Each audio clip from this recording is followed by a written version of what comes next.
Only 3 minutes left. A smart choice of a wave. Like you don't really need to wait for too long. Just staying busy. There's a left and right. You can go wide. You can go like deeper. You can push your opponent deeper here. You can see green is looking for a wave coming. Palm past Harrison there. Yep, a little repositioning. Yeah. All right, so the only priority set is Winter into fourth, but that's a good start. That 5.17, that was sort of being a lot of people's better score yesterday. It's correct. And then backing it up with a sort of a 4 or another 5, but a great start, a 5.17. Here goes Ricky Sato. Yeah, look, it's a great start here. Nice first turn. Going really fast. Oh, unfortunately not making that last turn, but I guess he's just getting the feeling of his feet, So that's the first opening for man in green, Ricky Sato from Japan. There's 2 Japanese and 2 Australian in this quarterfinal. Exciting. Yep, there's a lot of Japanese here. They're on force, and in the women's side of the draw, 8 surfers remain. 6 of them are Japanese females. So they'll be rolling out after quarterfinal 4 of the men's. A lot of Japanese men in this side of the draw as well. 2 in this heat. How many have we got in the next heat coming up as well? There'd have to be a couple. Yeah, so this guy was green up and riding right now. Second wave, staying busy. Looking to see if there's the wider ones open. Now, what do you make of the inside today as well, Lonnie? You've been watching some of the free surfing. It's pretty clean and crisp in there, and I've seen some huge moves. Yes. Inside today. Well, would you be trying to connect the dots in there as well, just to add a little bit of something? I don't think so. I would do. If you take it from the back, it's kind of wasting of time paddling back out. Right. If I was maybe if it was your last wave. Yes, right, my or last wave wave for sure. I would just stay at the back, get a quick big score at the back, and then if I need a small score, maybe I can come on the inside a little bit. Well, we saw that yesterday. One of the young ladies was chasing a 1.2 or something for 20 minutes of the heat and couldn't get it. Yeah, it was a bit of an unusual occurrence, but the Ocean had some really bad moods yesterday, and it had some pretty reasonable moods. Jarvis Earl made things look pretty good. He'll be coming up a little bit later on. That's the heat I'm really excited to watch. Jarvis Earl just things look so fun and easy. There's our athlete area, everybody. A few boards starting to stack up there. It's Pro Junior Day down here on the point as we look over the roof. That is the lineup. It's not the usual Lagundri, Sparkle and barrels going down, but it's the same for everyone, Oni. So when stuff is like this and you're about to compete, it's business as usual. Yeah, you've just got to keep your blinkers on and go, well, I just got to do what I got to do. Exactly. Oh, here you go, Vince.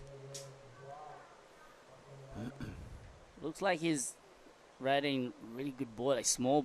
I think it's all-rounder or something. So I've been riding the same kind of board lately. It'd be just float on top of those kind of fat section. Yep, you need a bit of a floater today, don't you? Yeah. It looks like there's a little bit of a bump coming through now, so priority is not really set.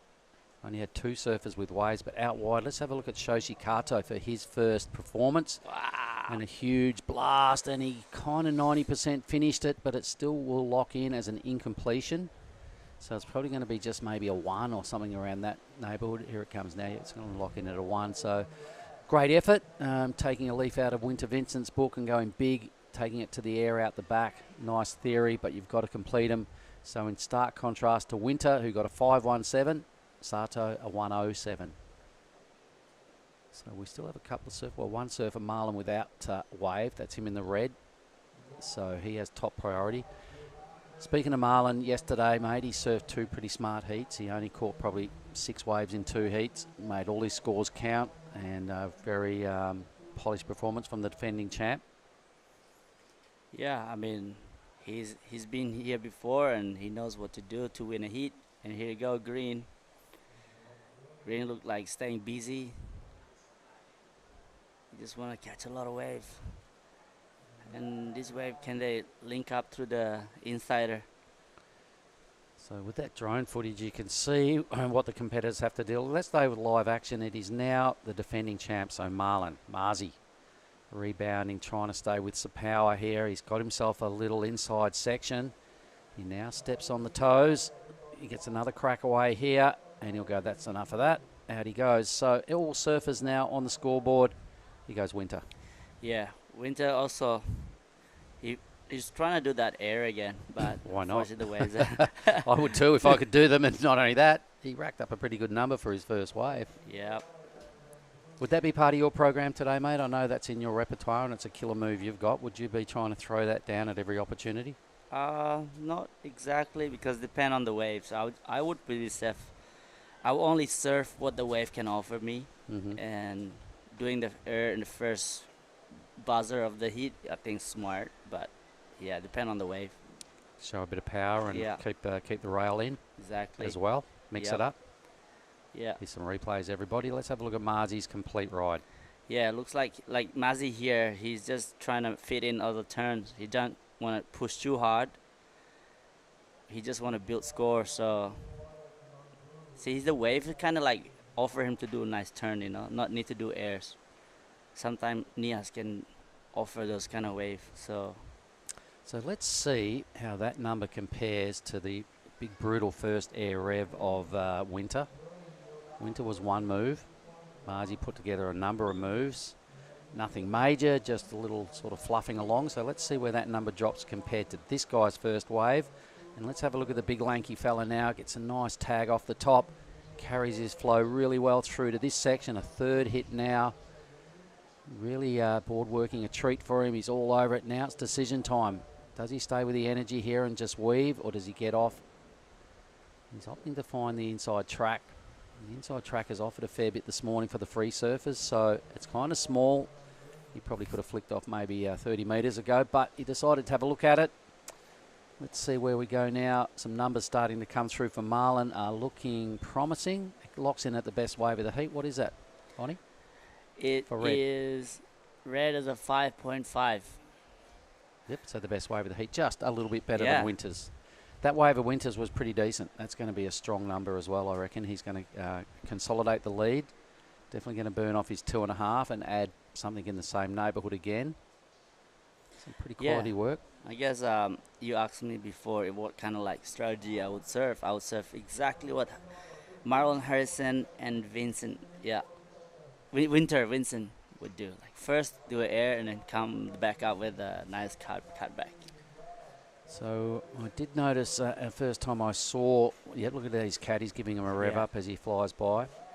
I did first see Winter at Cruy this year, mate. I was highly impressed with what we got out of that gentleman on his backhand as well. He was all over it, throwing down some huge manoeuvres. He's right on point, a really good competitor, and locks in a 5.43 for that last effort. So the judges are keeping the numbers reserved. We've got 3 scores in the 5-point range for both the Aussies.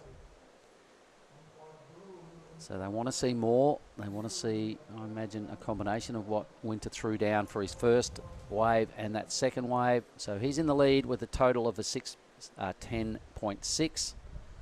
Marzi with one number has got the best score of the day. The Japanese surfers in third and fourth, playing catch up deep on the point. Who's this?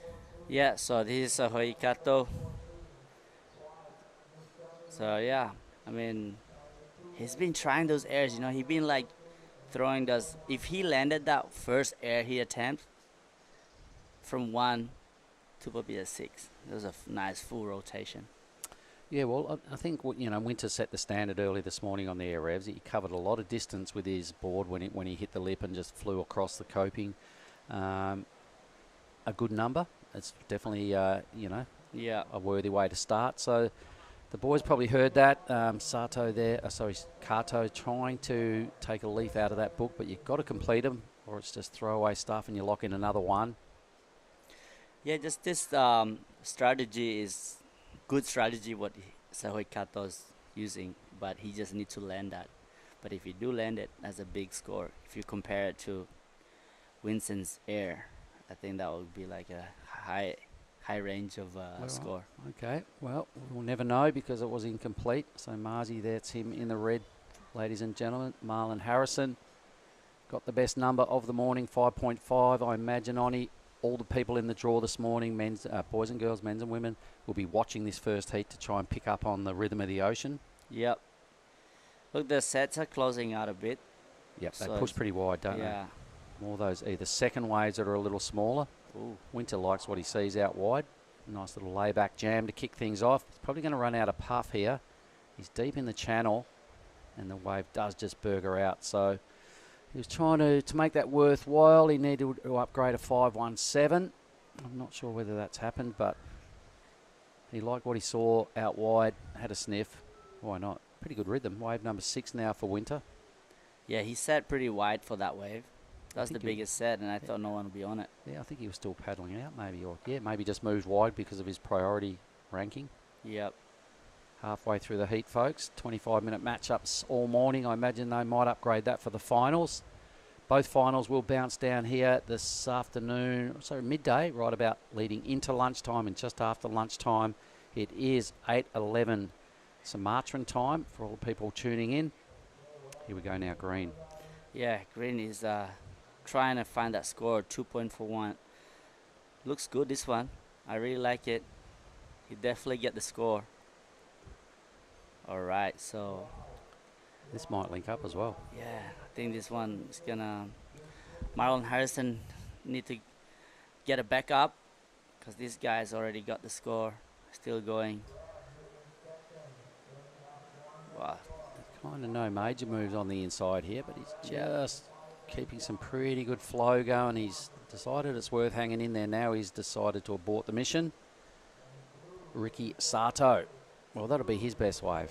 Yep. Hands down. What do you need? A 2-4-1. He gets that. He'll get that for sure. So he'll move into second. Here's the complete replay again, ladies and gentlemen. Pretty nice way to kick things off. He got offered another section, and then this foam climb was pretty tidy. Another foam climb here. And the first surfer to really milk an inside track here this morning. So let's see if the judges were impressed with what Ricky did.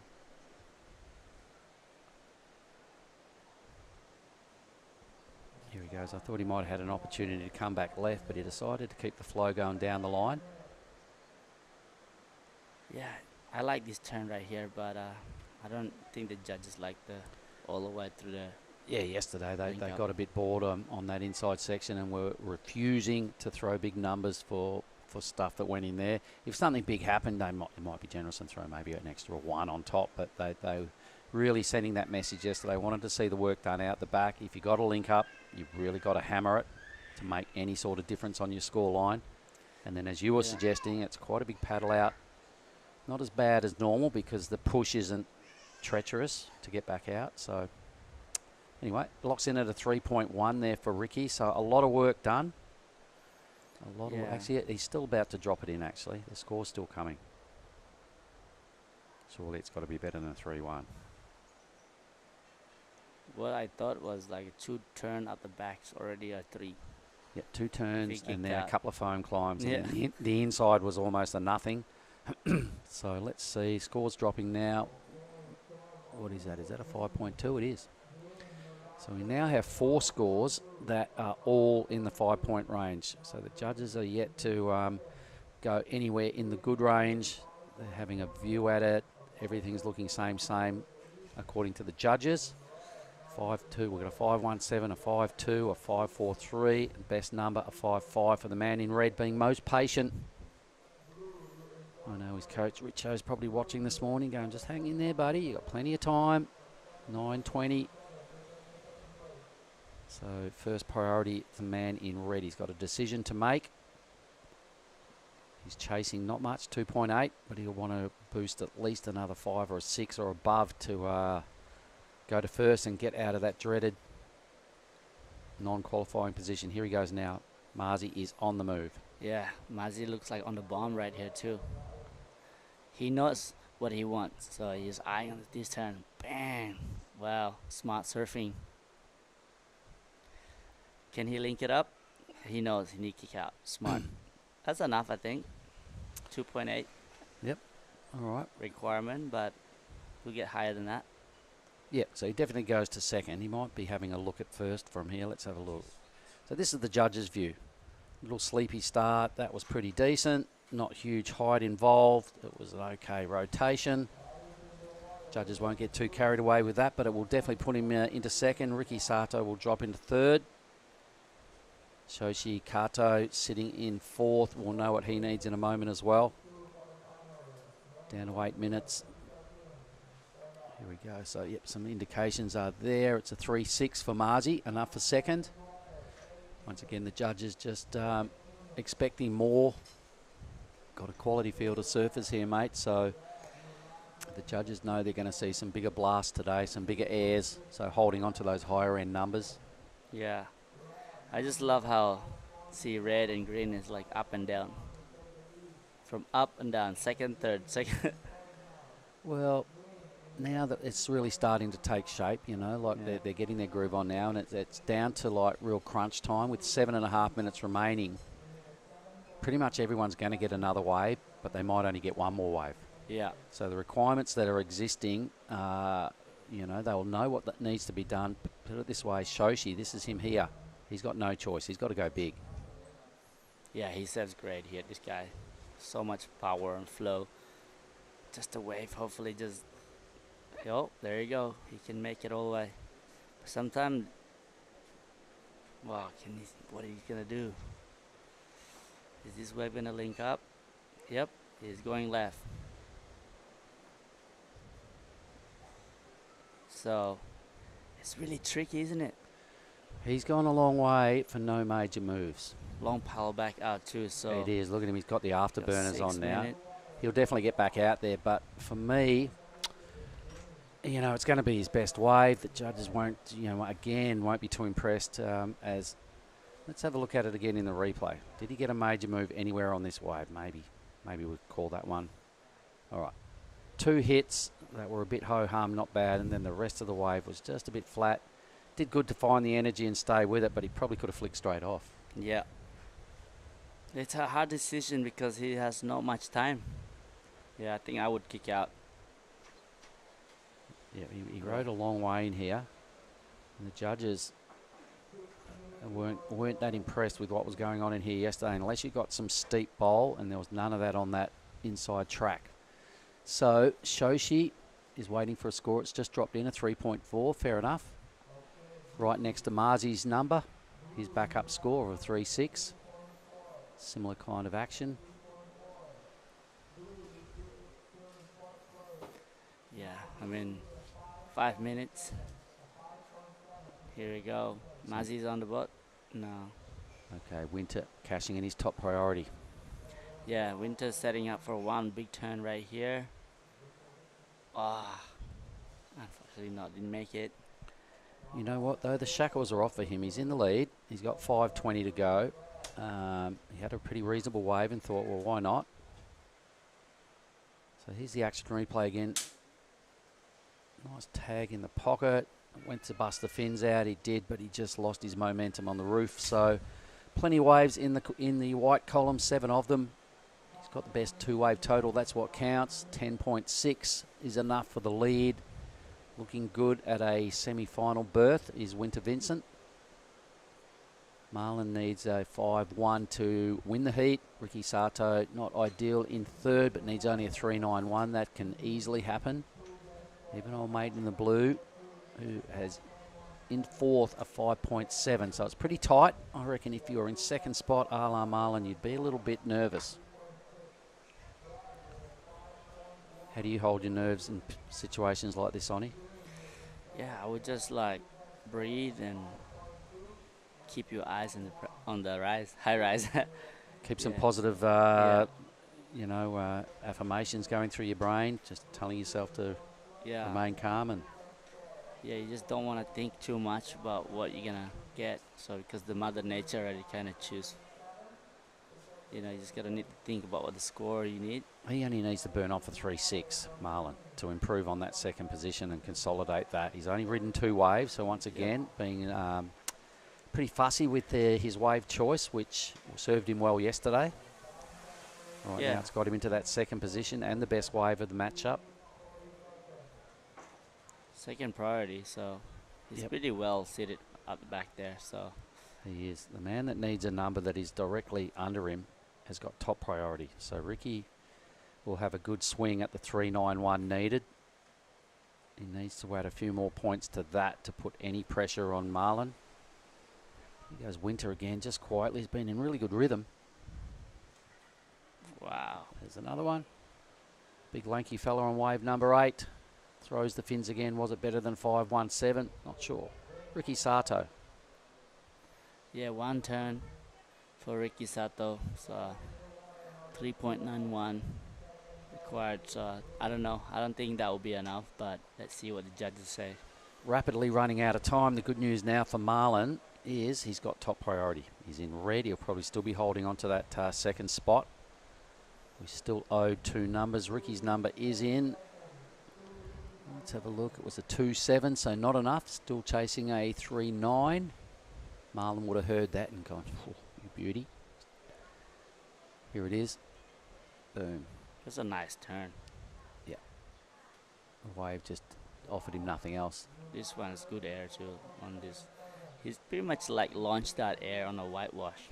Great technique. He's the biggest dude here pretty much, and he's popping airs like there's ramps everywhere. Meanwhile, Marlon, let's have a look at this. Wow, not ideal. Critical error. 2 minute. Critical error at the The back man end in here. blue.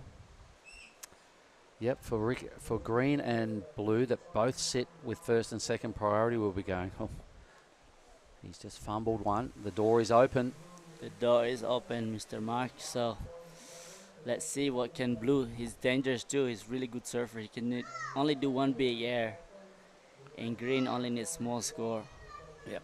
So the requirements to dislodge Marlon, they're right there. It's a 5.7 from blue, a 3.91 from green. 90 seconds to go. They need something to happen now. Marlon will be hoping the ocean goes flat. Winter Vincent's been leading the whole heat. That's him in white, the deepest surfer. So fairly dramatic end to this heat. Should the ocean provide a couple of lumps, the boys are all on the move, so there's something coming. Maybe. There's the athlete area right there. Not too many punters sitting in the zone down there this morning. See Axel's there. Yep. Boys are giving the thumbs a good workout. Actually, that's Jack. Jack Thomas. Yep. JT, saw him this morning. And Tally Billy. Yep. All right, 40 seconds. Gnarly times. Bit of drone work there from Ryan. Just about flying into the athlete zone. Look at the boys acting all cool and calm. Yeah.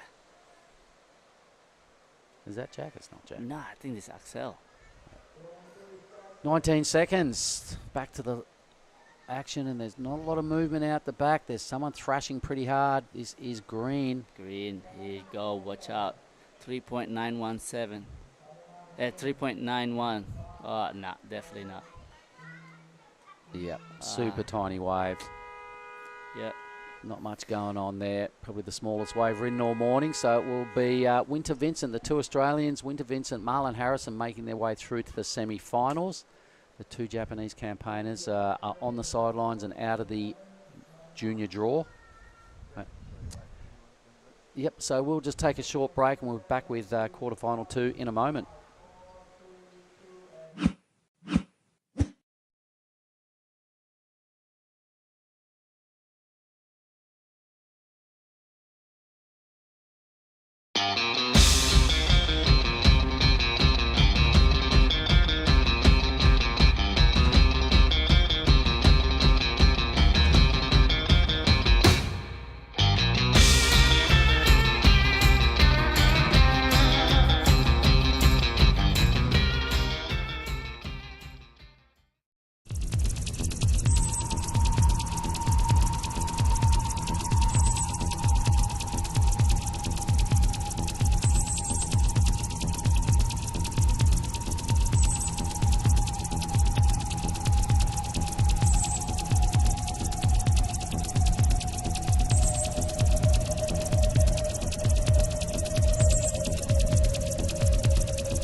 Here we go again. We're back for the Pro Junior quarterfinal number 2. So in the water, we just had the 2 Australian made it through.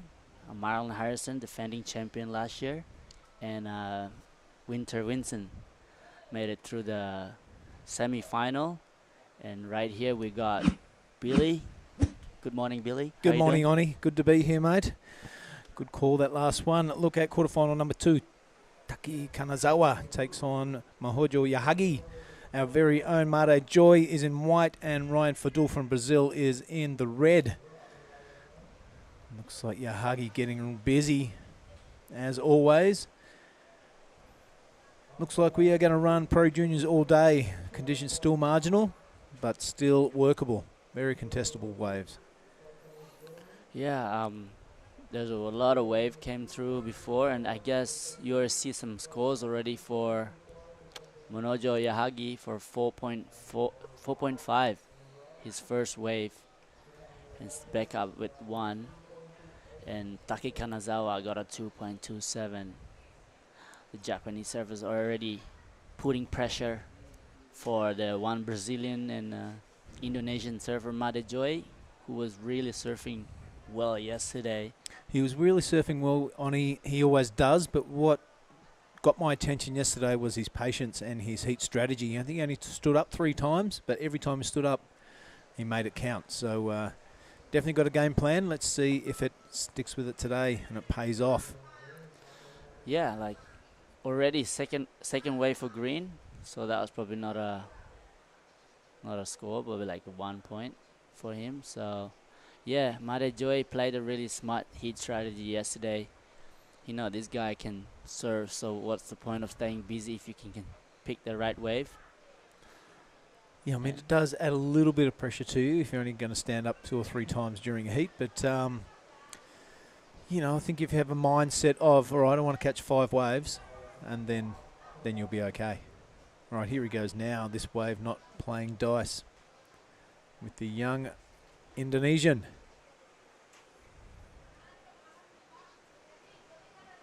Yeah, it's the Brazilian surfer here in red, looking really good, fast and spicy. Can he make it through the inside? Now the waves are pretty tricky today, but still looking fun, and powering back out to try and get that priority again.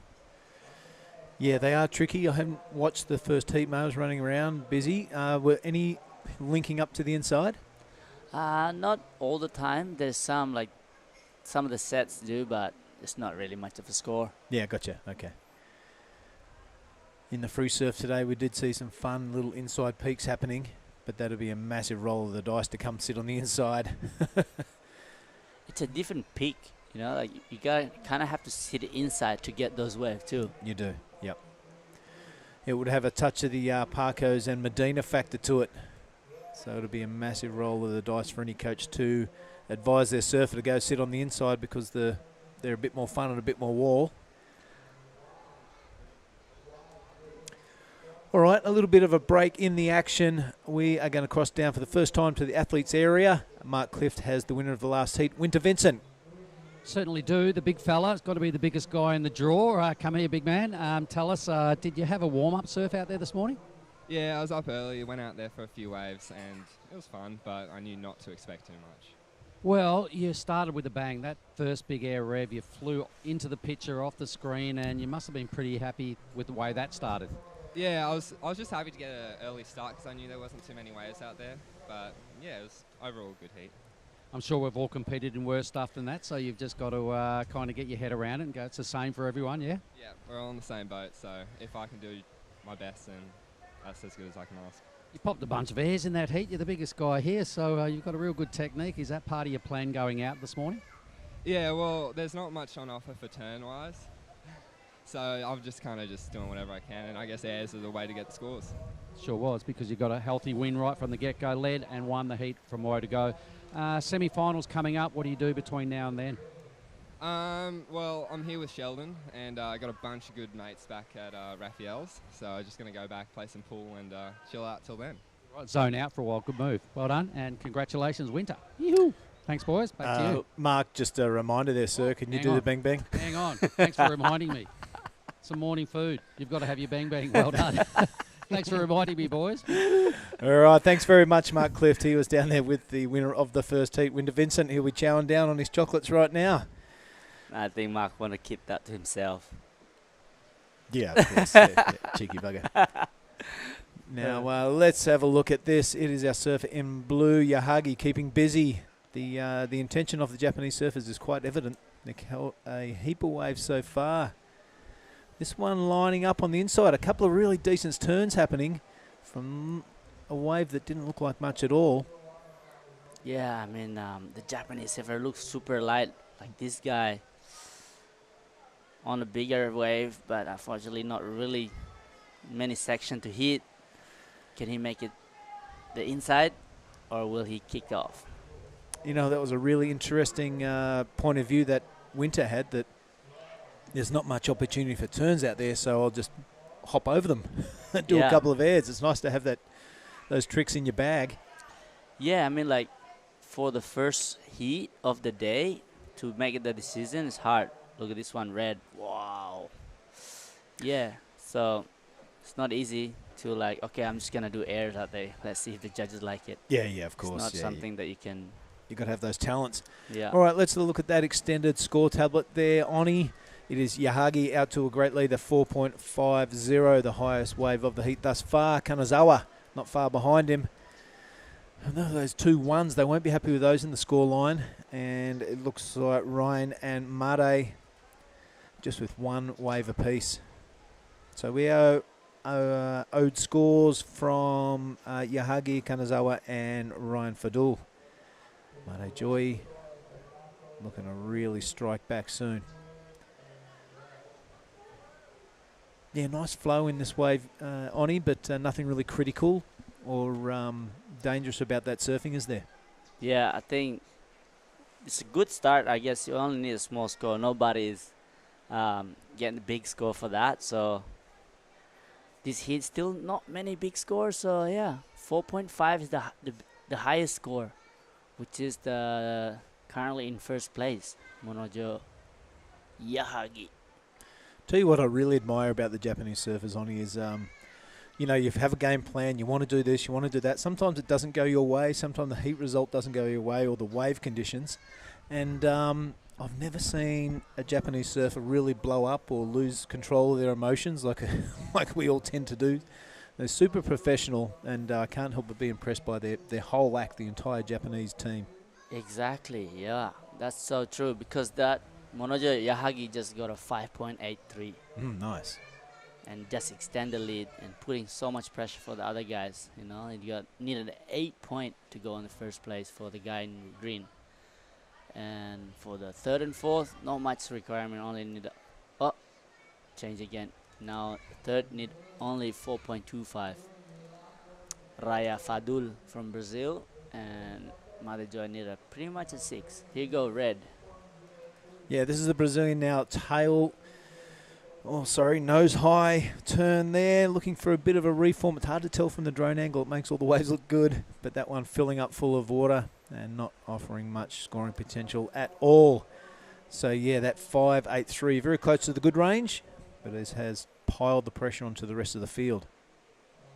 You been in Japan? Yes, I love Japan. Okay. Japan is one of my favorite places to visit. Good food, good people, and when there's waves, it's just paradise. Yeah, nice one. I think Made Joy just got a wave there under when red was on the replay. Here you go, green. Yeah, Kanazawa staying busy. This is his wave number 1, 2, 3, 4, 5, 6. Wow, Yeah. in marginal conditions, he's doing super well. This thing may be linking up through the inside. It's doing that Huntington hop, but you can see that wave filling up full of water and the steepness is just gone. So challenging conditions. I like it. Straight off the wave, paddle with purpose straight out the back. Yep, you know, like you can see the Kanazawa brothers, they surf similar to style. Like, you know, you can see the brothers, they always have the same style. Mm-hmm. You know, Roy Kanazawa. I think this is Roy's little brother. Yeah, okay. Taki Kanazawa. You can see the style. These guys. we have to find out if he win this heat. Maybe you can go ask him. Go ask him, yeah. Yeah. Is that your bro? Yeah. I like that, coming off the wave and paddling out the back with purpose and intent. There's nothing more kind of frustrating than seeing your opponent pull off a wave and then sprint straight back out to sit right on top of you. Yep. I mean, if you see his body language kind of looking around and a little bit laxy-daisy and a bit, oh, these conditions aren't bad, you're like, well, I think I've got control over this guy. Yeah. Probably Especially the most famous one is like Medina, right? Yeah. Pulls out and sprints over Yeah. right next to you. Oh. Prowls around trying Yeah. to get you off his game. He just like, I'm coming for you guys. Mm. So after he posted like an 8 or a 10 or something, he's just like, yep, I'm still coming. All right. Here is Fadul now. Ryan rattling off a couple of turns. Didn't really see the beginning of that wave, but I don't imagine it was too much. Yeah, you know, like it's like rolling a dice out there. You know, you catch wave and you might just get this wall that you can hit. Some just goes fat, and you have to link it up all the way to the inside to get the score. But the paddle back out, that's your time enemy. You know, Yeah, so yeah. you need to be fit and fast. Paddle really as fast as you can to get to the back. Put pressure on your opponent. Looks like Mate Joy still haven't got a good score for. He only need a 3.35 to advance. Mario Satrial won 3.23, his best thus far. Joe sitting at the first priority too. And the lead. So at the 11.5 minute mark, it is the Japanese surfers out to a bit of a commanding lead. Look at Yahagi. His best score of 5.83. Kanazawa now only requires a 6.03, just into the good range to take that lead. It is all the work with Rayan, Fadul and Mare Joy. 4.25 and 3.35 are not massive asks, but we are ticking down to the 11-minute mark. You just got to hope one of these little bumps of swell turns into something that you can smack. Or in the case of Winter Vincent, just jump over him. Yeah. Yeah, it's growing up in Australia, there's so many fun beach breaks that you can just practice those airs. All right, Prody does sit with blue. Will he turn and go? Right in the white water, of course he will. Kind of caught behind there. Goes for a bit of a half-court Hail Mary, but nothing happening. Yahagi coughing up priority there. His fifth wave, a very minor score. So that first priority now sits with the Balinese surfer. Yep, 10 minutes. It's enough. Hopefully get the right wave. You go green. Green looking like insider. I don't know what he's doing this one. Like, big error right there. I needed like 6 point. That's not a 6 point. You only need to replace that 2.27. So giving the red and white a chance to get the wave. You know, you're looking for a chink in the Japanese armour. You know what I mean? If you're an Indonesian surfer, Australian, or from New Zealand, and that they are looking super sharp and well drilled. So let's have a look at Mate Joy now using that priority. Ryan has to give way, and why not? There's a couple of sections to hit. That's a nice little Larry layback, a lot of spray. The judges like to see that, but they also like to see critical turns. This wave really not coughing it up as yet. So he's going to hop to that inside section, hoping there's a lip to address. We'll see how he goes. A little setup turn so far from Mate Joy, and he's had enough. 9 minutes to go. There's plenty of time to get out there, get priority, and get another wave. But just getting back to that, maybe the chink in the Japanese armour is they're quite easy to read their game plan.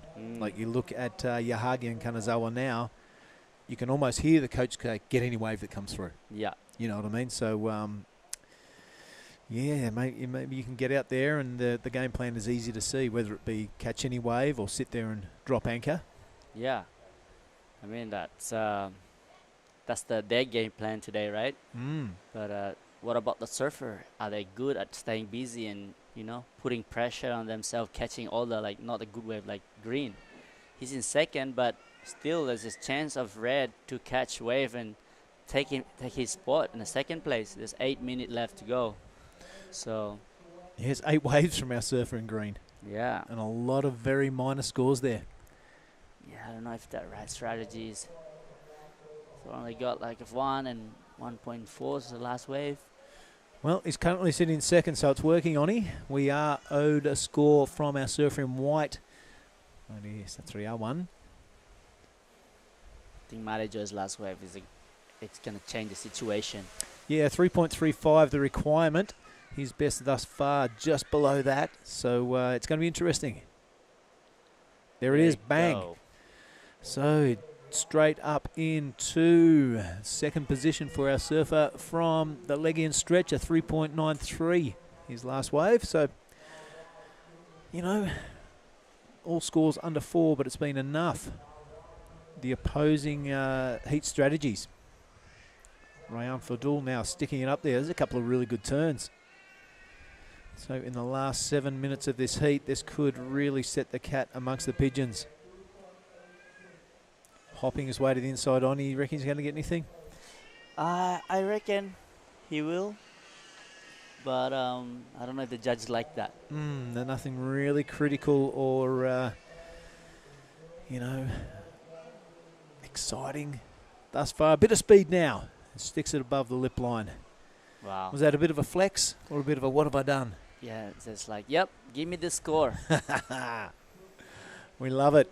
All right, so 6 minutes and 40 left. It is the Balinese that's made the move. Playing the patient game. It's paying off so far. And the two Japanese surfers playing the catch any wave that comes through game. Raya Fadul with this thing could have slipped amongst all of them. Have a look at Mate Joy here. Talk me through it. Yeah, I like how smooth he serves. They throw right here. Variation, you know, surfing with different style. Smooth, but he should just kicked out here. But yeah, like Raya Fadul just got before. Yeah, there's another 5 minute pal out here. Yeah, he's young. He'll be okay. Look at that one, nice and high, straight through the lip line. Follows up with a second one. Mate, I'm calling this could be the best wave of the heat thus far. He just has to go into that good range to the best wave of the heat, and his requirement is not much, a 4.83. So the Brazilian putting a good foot forward late in this heat. Clicking down towards that 5 minute mark. Everything seems to get more intense and more critical under the 5 minute mark for some reason. Yeah, a lot of hopping here, but then this finishing. Yep, give me the score because I'm going to pile 5 minutes out. Pretty happy with that, wasn't he? It's very strange to see a Brazilian claiming at the end of a wave, but, you know, I reckon he might have been worth it. Strange? You reckon? That was a good turn from Kanazawa. A nice high tail release on the inside. So the boys getting the flow going and finding that inside bonus section. Could only be half a point to 1 point, Oni, but that could be the difference at the end of the day. Still waiting on that score for red. We are owed 3 waves so far from the judges.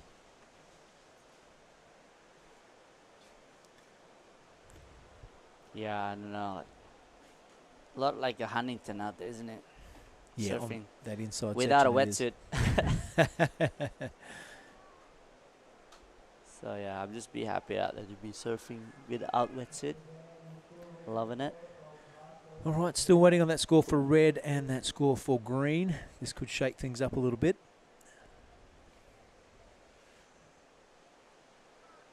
Satriawan making that move a couple of minutes ago up into second place. But it looked like a really handy wave from red.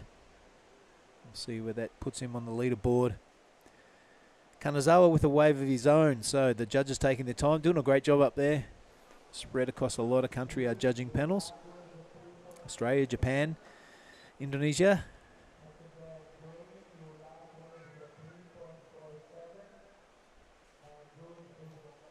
All right, there we go. Indeed, there is a move, a 4.30. Kanazawa, you pair that with his 3.47, and that's enough to take him back into second. The requirement for Satriawan now, a 3.85. Ryan Fadul still waiting on that score. That could change everything, but here goes Mate. Yeah, Maraja, like, just kind of caught behind. You can see that when he paddled for that wave, he's kind of late. He needs to start early, where he just on his feet before the wave's actually crumbling. So he can just tap to create some nice throw sprays, you know. But, yeah, it's hard. It's not easy. All right, a 4.70 from the Brazilian. It's not enough to change things around. I was tripping a little bit on that score, so it is Red staying in fourth position. The two Japanese surfers with under 3 minutes to go, first and second position. So it's probably all eyes on our Balinese surfer, Made Satriawan, better known as Made Joy. He only needs a 3.85 to take that second position from Takai.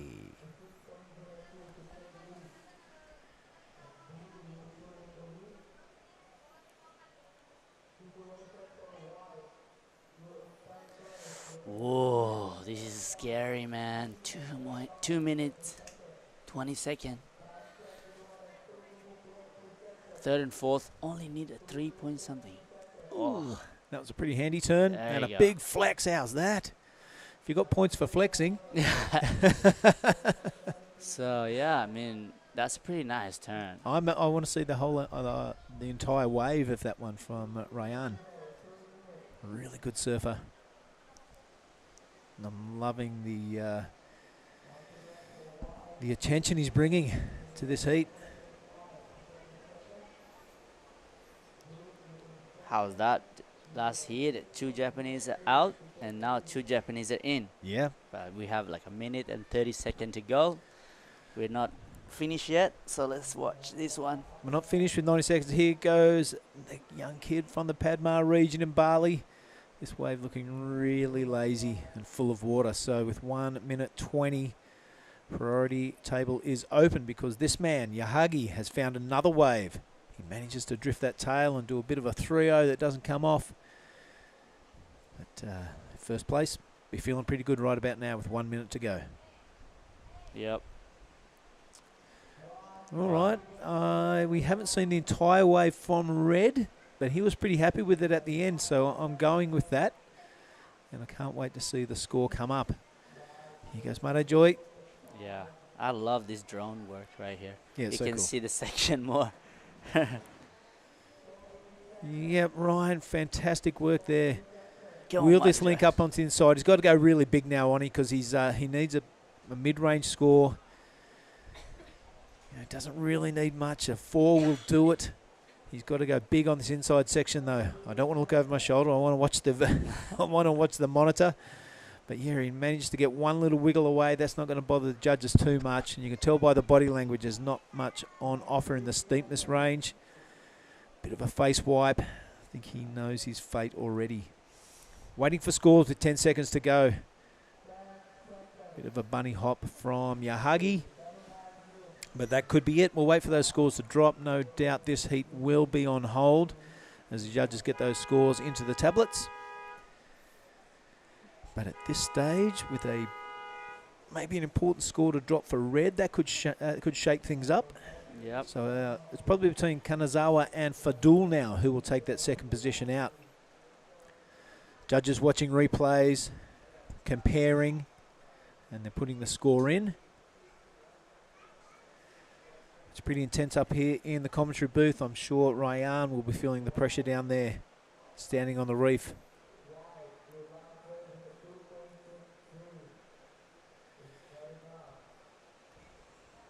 All right, so Whites is in, a 2.63. Not enough. He can just kind of walk on in, resume his beach commentary duties. We love him up there, but we also love to watch him win. All right, waiting for one score from Red now. This could shake things up. He requires 3.07. Tell you what, we will come back to those scores after we take a message from our sponsors. Wherever you're watching around the world, I hope you're enjoying the show. Stick with us. We'll be back in just a jiffy.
right, wherever you are watching around this great world of ours, welcome back with the news that we are still waiting on scores from Ryan Fadul for that last quarterfinal number 2. It's a very important score. The judges taking their time. I'm going to welcome back into the booth Giada Lagundri. It's getting quite tense here.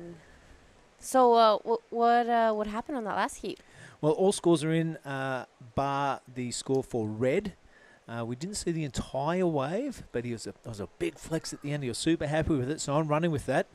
And He only needs a 3.07. Exactly, to take out Kanazawa. Kanazawa staying super busy. Look how many waves from both Japanese surfers, 9 waves each. So that was their game plan, the Japanese camp. And here we are. You can see it on the screen there, everyone watching at home. Waiting for the scores. It's only a 3.07 required. So not much. There's a 3.40. We'll watch them drop. Ooh, not enough. Look at that. So he takes out third position, Ryan Fadul. Not enough, a 2.80. Brazilian won't be happy with that, but the Japanese will be happy. It is Yahagi and Kanazawa through to the semi-finals. Who we got in this next one, Giada? All right, in the red, we have Axel Kurata. In blue, Varun Tanjung. In white, Dani Widianto. And in green, we have Ren Onakawa. So good. 2 Indonesians, a Japanese, and an Australian. I am excited to watch Danny surf. He was Me too. ripping yesterday. Yeah, he really, really surfed well yesterday. And speaking of Danny, here he is on your screen. A nice reverse to start off this wave. Straight into a nice carve. Just staying close to the whitewash of this wave. We're going to see it might stand up for him on this inside, as he's just trying to keep busy, just taking up some time as it stands up. A really good turn and a reverse, half reverse, to finish that one off. Yep, he almost chucked it all the way around there. I mean, the light-footed Indonesian looking good. I ran into him as I was getting the morning coffee, and he'd already had a free surf. I said, what's it like out there? He goes, oh, it's really fun. The rest of the field are saying it's really challenging. Yeah. But he was absolutely on point, to use a cliche, yesterday. What can you tell us about the Indonesian? Where's he from? Dani Widianto is from halfway Kuta boardriders. So, you know, he's actually pretty used to a little bit more grindy conditions. His home break is a smaller beach break, and it's an incredible wave. But, you know, he must be used to a bit more grindy, smaller waves than maybe someone who comes from Uluwatu. And we are going to go to the post-heat interview with Oni Anwar. All right, good morning, everyone. We got just the heat winner of last heat. We got Monoyo Yahagi. Ohayo gozaimasu. Ohayo gozaimasu. How are you feeling? You're looking really fast out there. You won the heat. What was the strategy? First wave 4.5, the second wave 5.8, and 1 point, 2 point, maybe 1.2 point. Lucky. Yeah, so the board looking good. What are you riding? Just zero gravity.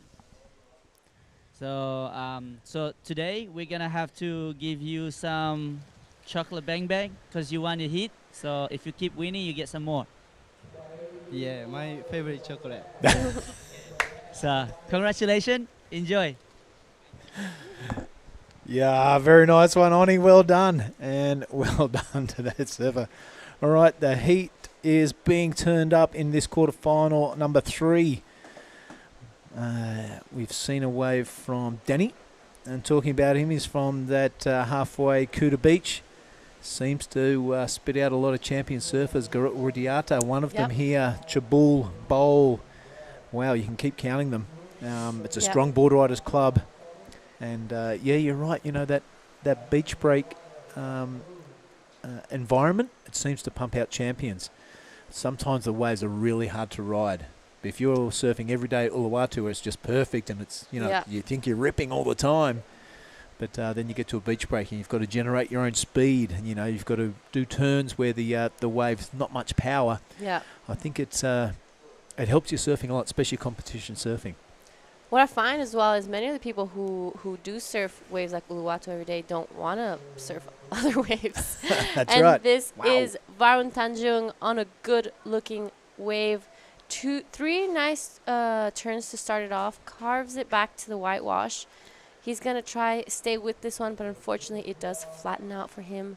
So we are waiting for scores for all the surfers at the moment. This is green right behind him. Talk us through, Billy. Sorry, I was goofing off a little bit there. This is Ren. Really good effort yesterday. Light-footed also, a smaller surfer. We were kind of suggesting that these conditions are to the advantage of the smaller surfers, but Winter Vincent and a couple of the larger Australians just put that to bed today, because sometimes the white water that you see there knocks you off if you are a bit of a lighter surfer, but Varun doing a really good job there. Son of a gun. We've seen his dad hanging around the contest side. He's great to have around. Yeah, it must be great for Varun having his dad here, you know, giving him that extra insight of this wave. I'm sure Rizal has been here many times before, so it's good to have him in his corner. He's out there caddying. How good's that? Even better. All right, Axel now. Looks like his first wave or second wave. Bit of a replay action going on there. Not much action on the wave, however. Let's have a look at the waves that are in. And Axel's got a 2 and Varun the 2.57. Now we're still waiting for Danny Widianto's first wave. Yeah. That one hasn't come through, so the judges really thinking that one through. And what do you think that indicates? That they liked it? I think it's going to be a pretty good score. Yeah, me too. I mean, he surfed it really well, so had variety, had speed. He never really bogged his rail in any moment, so I think it's going to be a pretty good score. For now, I think it could be the best score of the heat. All right, I'll back that call. I like that, Giada. Akano, Ren. Expecting big things from him today.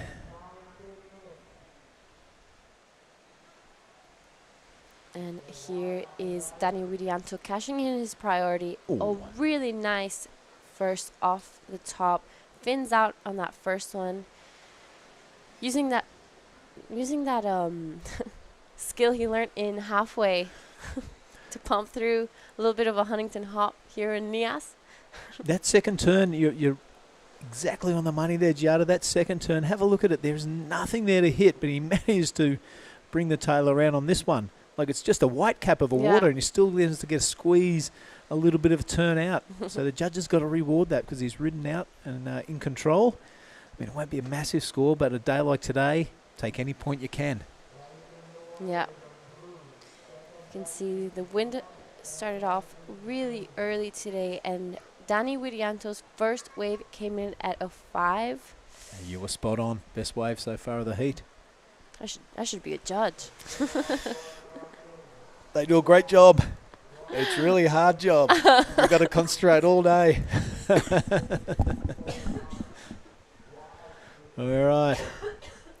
As we listen to Gia Lagarde choking on a morning coffee, just at the thought of being a judge. Yeah. So relax. We like you here in the commentary booth, G. Yeah. I get too distracted to be a judge. I would start looking at the wave and start looking behind and miss waves. Nah, the judges are doing a great job. Have a look at that overview. We see a local out there probably doing a bit of fishing for octopus or something. Life continues as this competition is underway at Lagundri Bay. Varun now on wave number 3. This is a good-looking wave for Varun Tanjung, and I thought it was going to stand up on the inside, but unfortunately it doesn't. Just flattens out again. He's currently in second position, looking for a 4.21 to go to first. All the scores are in for all the surfers in this heat. Danny's last wave came in at 2.9, so... Well, the judges have sent the message, G, and it is exactly the wave that Danny caught. They've rewarded it with a flat 5 right down the middle. That's what they want to see. Anything over that, probably push into the good range. Anything less than that, you'll probably see around that 3 to high 2 mark. as reflected in the rest of the guys scoring there. So running with Pro Juniors all day, we are going to go into the finals. Yeah. Just for those watching around the world, this is a QS 5000, so the main contest is that 5,000. You know, people travelling all around the world, and it's counting towards qualifications for that Challenger Series in next year. The Pro Junior is kind of like a little bonus to have. Yeah. I mean, it's great to have it's fantastic to watch, and it's great exposure for the young Indonesian surfers. You can have a young 14-year-old like Rajo Barrel up against a 20-year-old from New Zealand or whatever, you know, or a seasoned Japanese competitor. So it's a really good experience for the Pro Juniors. However, it is a bit of a sideline to the main event, which is the QS 5000. We want to get those surfers out in the best conditions. Yeah. That's why we're running with the finals and stuff today. Great call from head judge and WSL representatives. Of course, Bonnie McLeod, our WSL representative, and Ty Gonigan, our head judge.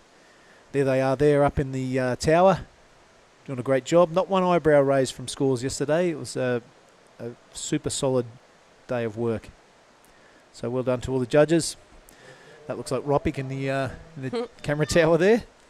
This is Axel Kurata, one of the Australian surfers. 2 turns, and he'll be kicking out of that one.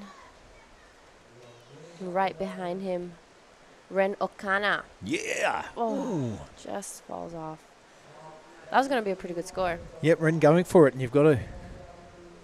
2 of those, and he'll get a 5, just like Danny. Yep, I like it. Have a look at Axel now, the replay from the get-go. All right, a fairly, stock standard first turn, releases the tail on the second one. So 2 decent hits. That's kind of not a bad game plan. I like the way Rent for it there.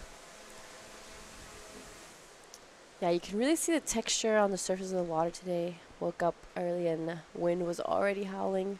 Yeah. So, it's tough conditions, but, some of the best surfers you'll see out here. And it's if you're just free surfing, it's not too hard just to go along the face and do a cutty and go along the face and do a cutty. But when you're pushing it, just like Ren did then, Akano, any little surface fluctuation on the face of the wave is going to, maybe trip over a rail or have a big effect on your riding.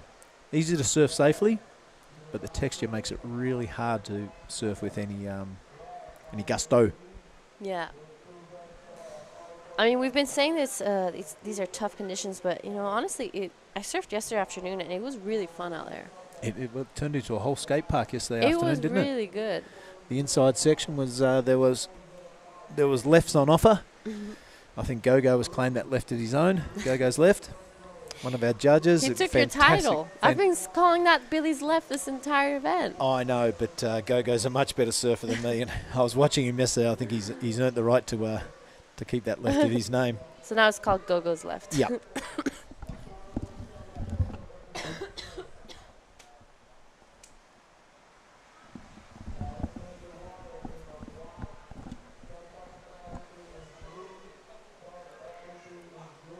A little bit of a lull. After this quarterfinal, we're going to go straight into the women's Pro Junior semifinal.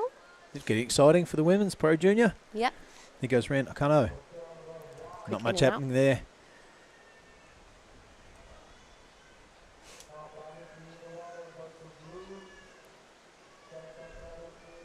Looks like a little bit of a set coming through. Varun Tanjung on this one. It's looking like a really good wave. A nice first turn. Straight into the second one. This wave is looking like it's going to be standing up for him, so he must be feeling super excited right now. He's going to get this one maybe all the way to the inside. Yeah, you're right there, G. This one is standing up on the inside, and there is totally worth the effort there. One good turn already. He's got to finish this thing off, and wow, super good style. It's releasing the tail there, showing the fins to the rest of the field.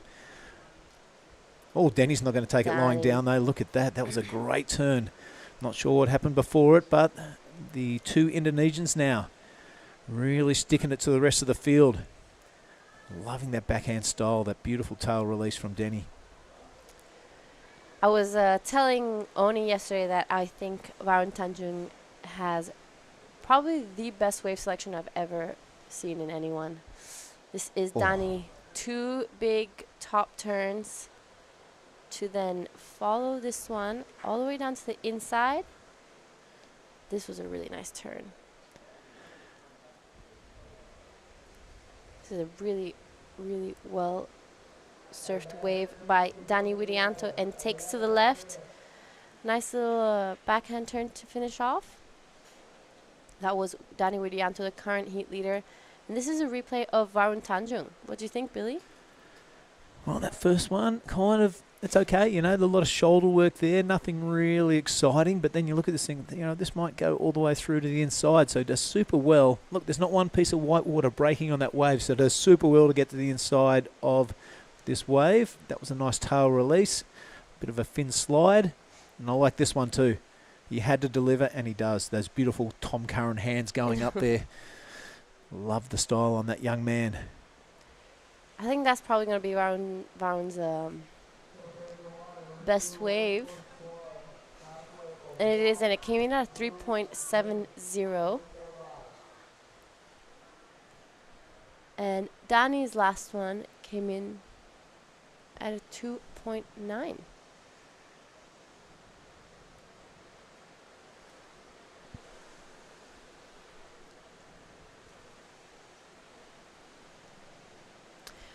So, as we were speaking before, Axel Kurata's 2-turn wave came in at 5.17. That ended up being the best wave of the heat. Yeah, right on. Yep. So we're just having a little bit of a computer glitch here to those at home. If we're sounding a little bit confused, Yeah.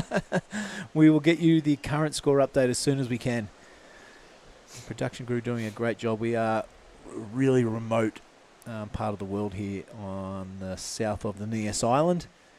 Of course, you'd remember that power, internet, it's really hard to get here, so Yeah. everyone doing a fantastic job.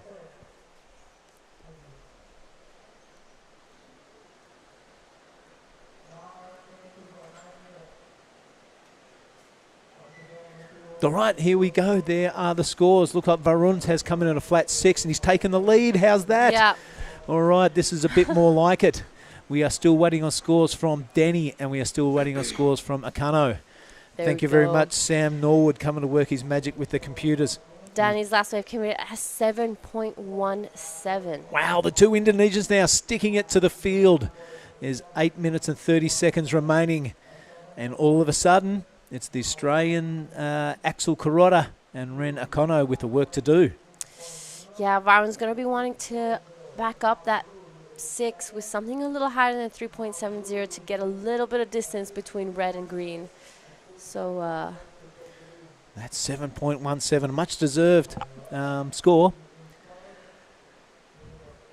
Widianto, big shout out to Gunty Yasser. I'm sure he's watching down there in Kuta somewhere. Down in the hood and bowl. Sure they'll be having coffee and watching this. Big shout out to you boys. See you very soon for a latte. Nick Chong too. He loves hanging out down that way. all the Grom contests were out at halfway, Kuta. Yeah, the Grom Patrol brought to you by Tippy Jubrick. That's a fantastic contest.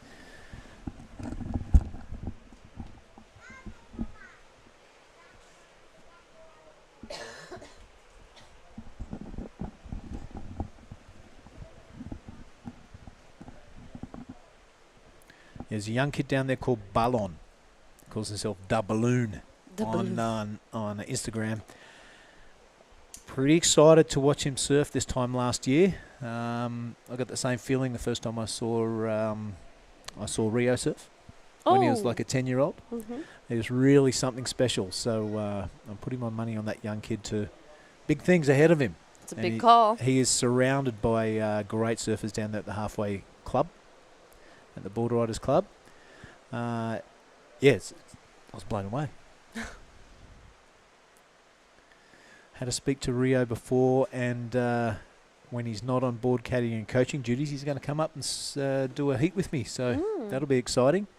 We can talk about his younger years. Get around Bali, you know, there was a big talent pool at that time. and what made it so different for him to make it onto the tour. So might be today, might be tomorrow, but he's promised a heat with me, which will be fantastic. Right, back to the action here. 6-minute mark, ticking down towards it. It is Danny from Kuta Beach out into the lead, and Baran Tanjung following up there. He only needs a 6.18 to take that first position. It is Axel Garotta with the work to do, and Ren Akano. 6.50, not an impossible task. We've seen that 7.17 garnished by the surfer in white. So it's just a little under 6 minutes remaining. You don't want to say it, but it's anyone's ball game. Yeah. You know, in conditions like this, 5 minutes is a long time. It's anyone's ball game. There we have Danny using the little, what scores do I have? Make everyone else listen. Yeah, you like that? You've got a 7.17. That's right, the rest of you guys. Say it a few more times for me, please. Yeah. All right, so he's looking to burn off that 5. He's got 4th priority, so when we're looking at that is if there's a set comes through, it's kind of advantage to the Australian surfer in red. He has priority, and he only needs pretty much a 5, and he's going to take that second position. We've seen what the judges need to get that 5 with that first wave from Danny Widiato. Yeah, we've seen it a few times go flat yesterday. You know, people looking for minor scores like 2 point something or 1 point something, and the ocean just goes flat, and you know, just can't find those opportunities. But with 4 minutes and a half left, I think one more set or exchange could come through.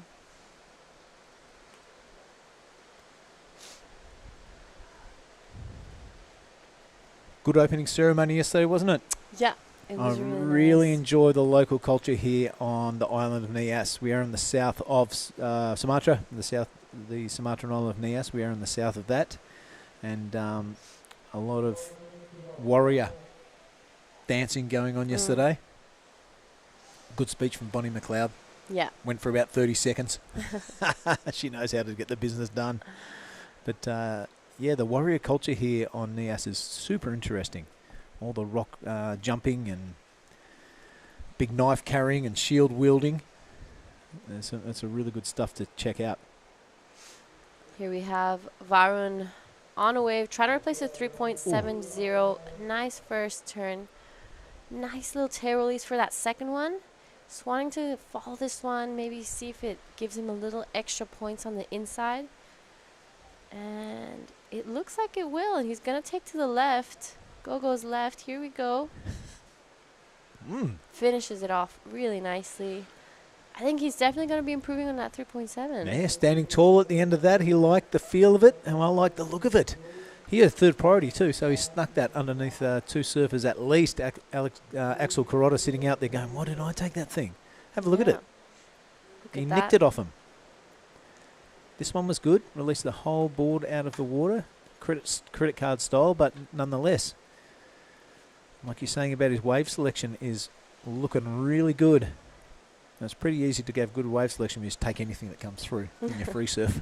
But I like the way he finished it off. Yeah, it was a really strong finishing from Baron Tanjung. But yeah, I've said it before and I'll say it again. Every time I surf with Varun, I'm so amazed by his wave selection. I think it doesn't matter where we are in the world, he will always be on those best waves. And he does improve on his score. He got a 4.37, making this a little bit harder for Axel to get into that second place. Now looking for a 5.21 to advance. And our surfer in green, Ren Okano, now looking for 7.17. Coaches love that sort of surfing. Yeah. Don't sit there. Get out there, make it harder for your opposition to reach that score. So well done, Varun Tanjung. Piling the pressure onto the Australian. Still sits out there priority, 1 minute 47 to go. Yeah, I think that was really smart surfing from Varun. You know, under priority, there's not much going on. Action here. The surfer in red has priority. He needs a score of at least a 5.21. He's in action right now. First turn, super important. Releases the fins, tries to spin it around. It does not complete that turn. So, a big sigh of relief for the surfer in blue and a big piece of frustration underwater for the Australian. He's definitely not going to be feeling very good right now with a minute left. And now under priority, I'm sure Varun's going to be sitting on him pretty hard. Yep, first priority over to Ren Okano. Under a minute remaining in this one. Here he goes now. 7.17 the requirement. A nice snazzy turn to start things off. Another little flick of the tail for his second turn. This wave filling up full of water. Giving it everything he's got, but that wave is just not going to play ball with him. So this could be the result. I'm thinking Giada, the two Indonesians coming up trumps. It's been 2 Australians, it's been 2 Japanese, and now it's 2 Indonesians. There's a pattern. Yes. Here we go, last 10 seconds of this heat. And it's looking like it's going to be Danny and Varun taking this one out.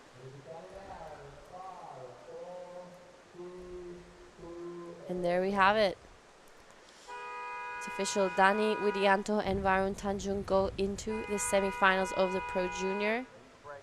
And we are going to go to a quick ad break before we start off our next heat.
Alright everyone, welcome back to the Nias Day 2.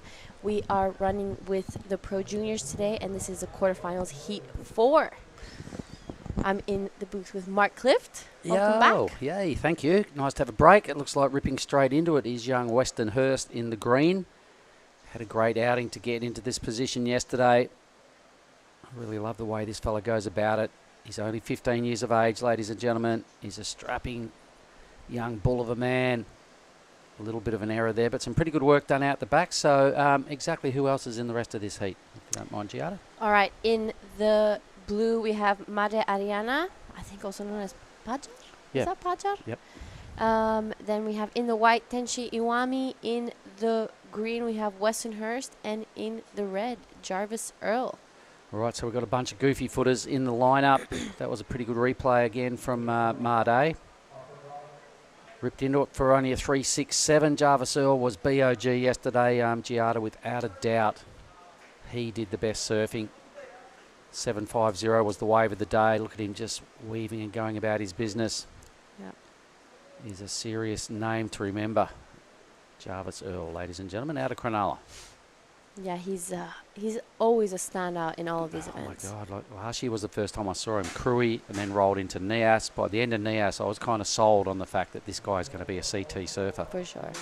Yep. I have no doubt. He's really young as well. Yeah, he's, how old? I think he was about 19 when he, maybe last year or 18 last year. So he's won the World Juniors. So he's still, at this age group where you can surf in the 20s and under. So here's the replay. Yeah, this is a nice first wave from Charles Earl. Not a lot, but it's the first wave of the heat, so it's okay.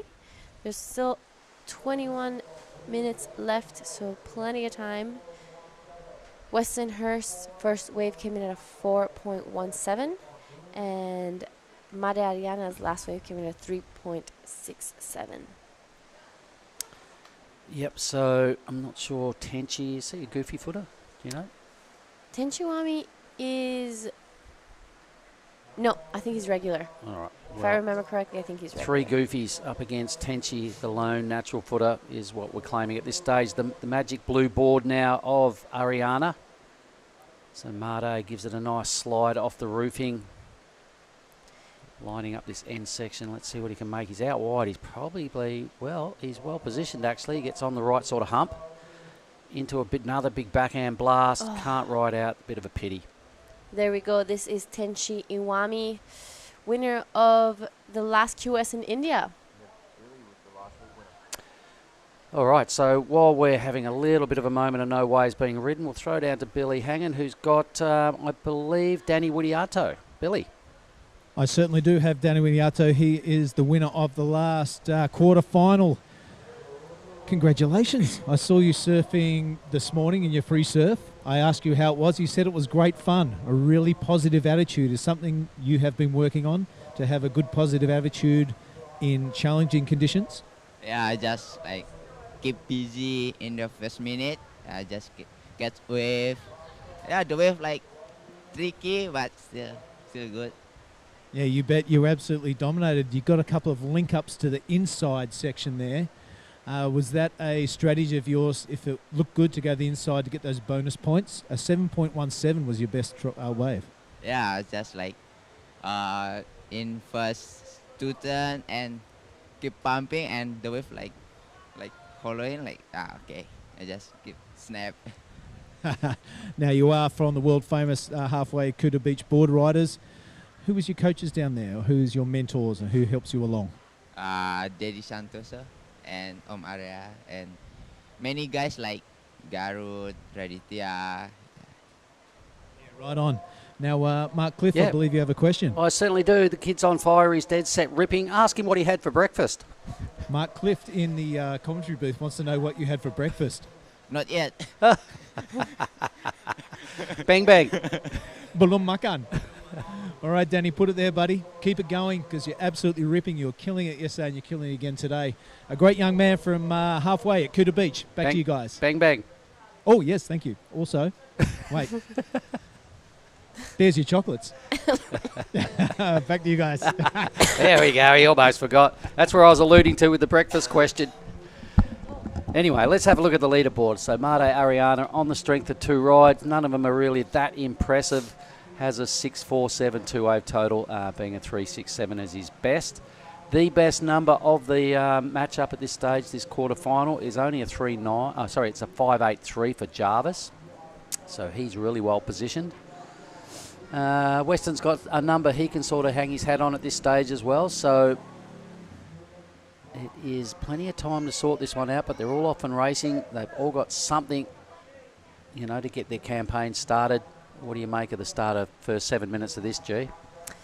Yeah, it's I wouldn't say a slow start, but it's all right because everyone has caught at least a wave. But, you know, last heat we were throwing 7s and 6s. There's a few more sets coming, and this is Tenchi Iwami's last wave. A really nice first turn, right in the pocket, and he goes for a second one.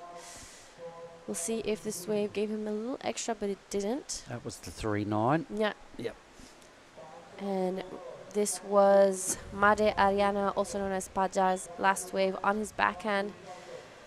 Now it's starting to make sense. I've seen that blue board in a lot of free surfs going upside down many times, Yeah. and now I can put a name to the board, because sometimes you know what it's like when you're watching in Hash's restaurant there and watching, oh, who's that dude just ripping? And you're like, now I know. The blue board, Made Ariana.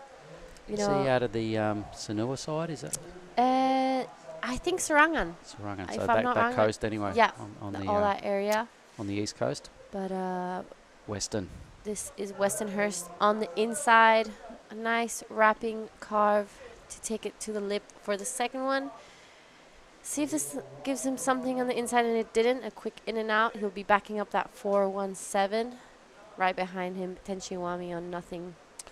Yep, a throwaway, nothing way for Tenchi, but a 167 or better will put Western into second, so I reckon that'll happen. He'll be temporarily in second position. Yep. As we can see, Jarvis Earl does not have 2 waves yet. He'll drop down into third. The current priority sits with the man there in red, the smiling assassin, the Earl of Jarvis, out of Cronulla. Another Cronulla lad that might be tuning in this morning. Good morning to Johnny Tucker, Johnny Uluwatu. Hence, we're still rolling out the bang bang deal for all heat winners. Gee, we've got to pay respect to our man, Johnny. Yeah. He's a good fellow, yeah. Haven't seen Johnny in a while. I'd love to see him around this side of the world soon. So the action replay here of this young man, Weston Hurst. Saw a lot of him as he's growing up. He's now moved to Bali, got out of Lakey Peak over to Bali. His old man Troy will be watching. His dad makes his boards. Weston goes all the way to the lead, so that was only via a 2.53. So the young man in the water, 15 years of age, has got himself where he wants to be. He goes the other Indonesian. This is Made Ariana on a smaller wave, but it, you know, with his skill, he can make this a really big score. Unfortunately, it did not give him what he was looking for and just pulls out. We're going to be seeing that a lot today, especially as the tide starts to fill in. That wave just doesn't always connect with the inside. So I think at the moment, and it is, the tide's actually going out, so that's going to work in our favour. Yeah. Due to the fact that we wrap it up just after lunchtime, I don't think we'll see a real lot of the big bloated high tide this afternoon. So things could be falling into place well with the tide wise for our finals. It's all about the juniors today, ladies and gentlemen. We will crown 2 champions here today, both on junior men's and junior women's. Our junior women's semi-finals are coming up next. 8 ladies left. 6 of them happen to be Japanese. And then we have Ella, and we also have Izzy Campbell out of WA. It's going to be a great day for the juniors. Yep. And that's what the backdrop looks like when you're looking the other way, up towards the King's Village. That's the middle of Lagundri Bay, right in the background there.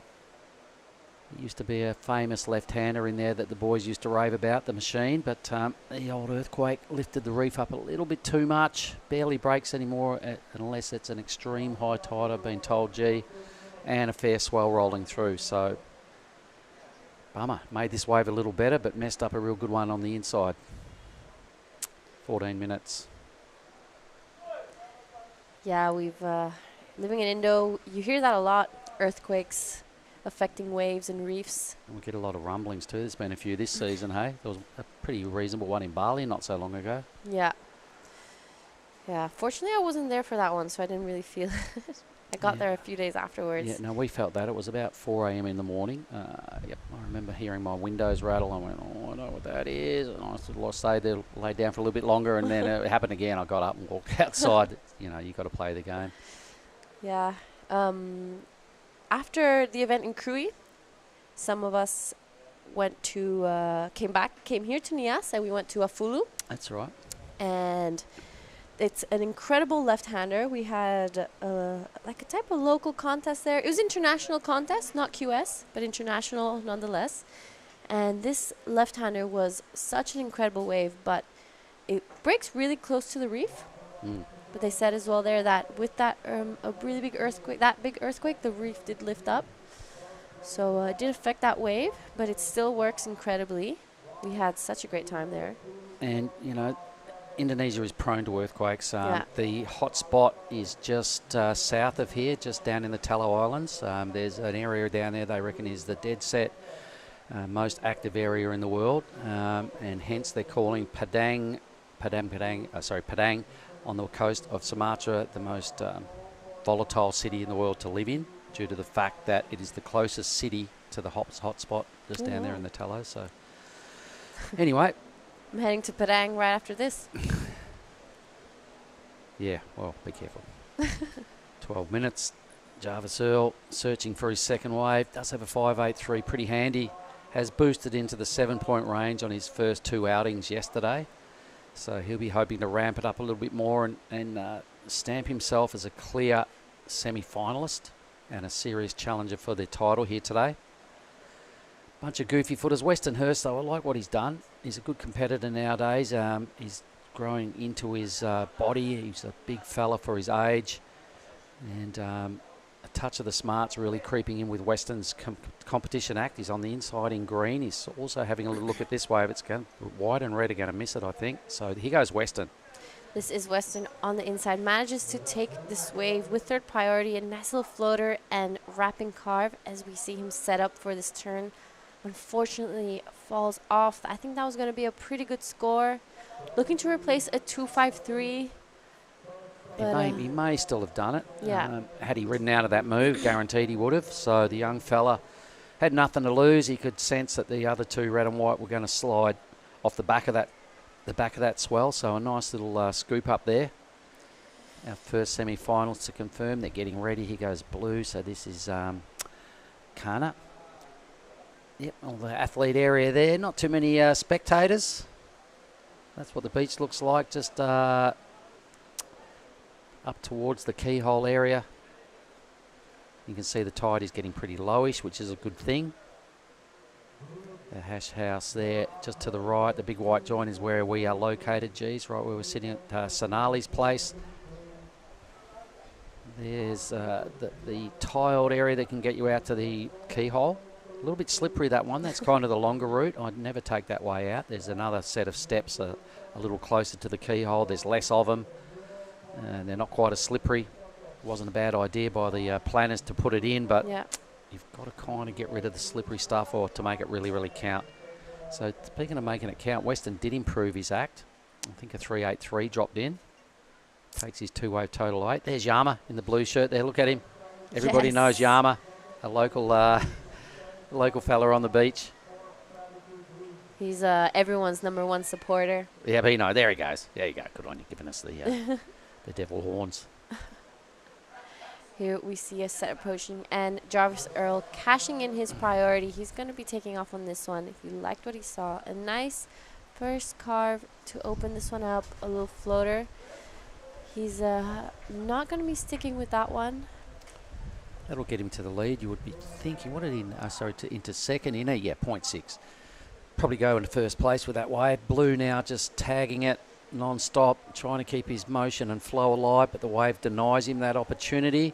Jarvis will go, I think, into the lead. Weston will drop in a second. Made and Tenchi will become maybe third and fourth. 9 minutes. Once you get under that 10-minute mark, it's real crunch time, isn't it, G? Yeah. Get the replay of Jarvis again. So he just playing the game. He knew he just needed a score, and he got just a score, 3.3. So into the lead. Tenchi Iwami coming off a QS win, actually, recently. Okay. Taking this one all the way to the inside. So much flow on this wave. He never lost a moment of speed, and this is going to be a pretty big score for our surfer in white, Tenchi Iwami. Taking the left now on his backhand, see what this wave can do, and he finished it off really nicely. Well, looking at when he started going left, that first bottom turn, top turn combo was really strong. And having seen that, refreshed my memory that I did see him ripping at Cruy on his backhand. He's pretty deadly. He's a big fella. He goes into the lead. That score is in. Came in at 6.33. Fair enough. Look at that. That was pretty sick. Yeah. And then really kept his flow going without having to grovel too hard. Just trying to find the power source. But once he tapped into this inside, you have a look at this little backhand first manoeuvre here. I really like the bottom turn setup. That was still strong. Watch this. Boom. Yeah. I'm really amazed how he did not lose a single drop of speed throughout this entire wave. You know, keeping that board busy, moving it non-stop, and finish it off really strongly. For what that wave offered, G, he did an outstanding job right there. That was so sick. Every time he had enough speed and a semi-little lip approaching, he just tagged it perfectly every time. Probably got 4 really strong moves out of that wave with some little grovel link-up bits in between. 6-3-3. Well done, judges. I loved it. Yeah, this is Weston Hurst on his backhand again, trying to replace a 3.83. He's going to try stick with this one, but unfortunately it just dies down under him. He will be going back out there, 6 minutes and a half remaining. Plenty of time to change this heat around. The deadly Jarvis Earl. Boom, he's got that thing dialed. He does it so often. Completion rate is super high. It's pretty much his go-to big move when he feels like he's in trouble or needs a score or sees the right section, and he nails it probably 9.5 times out of 10. Now finds himself a little left-hander hanging in there, but he reckons enough's enough. In Spanish, we say that's his paso estrella. There you go. I'll let you roll out the Spanish. It's his star move, we say. Okay, it is. He's got a lot of moves. He's got a big bag of tricks. Jarvis, love what he does. He was in second. He needed a 4-4-1 with the score pending. I think he's probably going to get it because there was a move before the air. So we'll just hold the phone on positions. Here's the replays again. Weston's wave just died out of puff really quick. Young fella's trying everything. You could see there was just the one foam climb and then lacked steepness and lacked push. Out he goes. So that was wave number 4 for Weston, a throwaway score. But have a look at Jarvis again. Boom. Oh, that was an incredible wave. Tail high. Takes this one. A few turns on the inside. I think this came in at a 5.43 and pushed him straight to first. We're reaching the 5-minute mark. You can probably hear that wind fluffing through our headsets here, everybody. It's every now and then we get a little bit of a strong gust, and we just had one blow through. But Jarvis into the lead, 2-wave total, just over 11 points. So he's got about a point breathing space over Iwami in the white. 2 Indonesian goofy footers now playing catch up, and they both need something in the 6-point range. So they need substantial rides to get out of trouble. We have dropped under 5 minutes. Priority is a must. Here goes Made Ariana. This is our surfer in blue from Indonesia. Just a floater. Unfortunately, looks like his nose got stuck, so just goes over the handlebars on that one. But 4 minutes left. I don't think that wave offered a lot down the line, so probably better to have fallen out the back and still be out the back and to try and use these 4 minutes a little better. There we see Tenchi Iwami just making it out from his last wave. His 6-3-3 took him all the way down the line, close to where we are actually, so it's a pretty long paddle back out. This third priority will be important as well. Both those 2 paddling out. There's no third priority set yet, so the priority judge will be having a good look as to who gets back to that spot first. Weston's going to have to be wise here with his use of priority. He's probably got one more shot at tracking down to 607. I know he can do it. Got a really strong backhand. Still no third priority. There it goes. So Iwami will be pretty happy that he got the nod over Ariana. Can play a little bit of defense here between red and white. On the surfer in blue. Weston's got to be clever here. 607. Iwami taking off on this one, making sure that blue doesn't go. 2 really solid first turns. And the third one just sticking close to this one. He's going to be hoping this wave is going to give him another, inside section to work with. Keeping the board busy, not making sure it's not still. Looking for a 4.93 to take first. See this wave all the way in again. Well, non-stop motion. I kind of liked the work he did out the back, which is where the majority of your scores come from. So not a lot really clicked on the inside, but he doesn't mess around when he's got a section out the back. And, 95% of your score comes from the first 80 metres of wave. Yeah. That's the main bit of reef that the judges are hedging all their money turns on. So does he get the 4.93 potentially? That was a pretty nice release.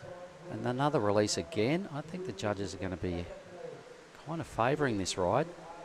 Yeah, he did a lot of work on the outside. That's and we've seen it in all the other heats yesterday as well. That's where the biggest scores come from.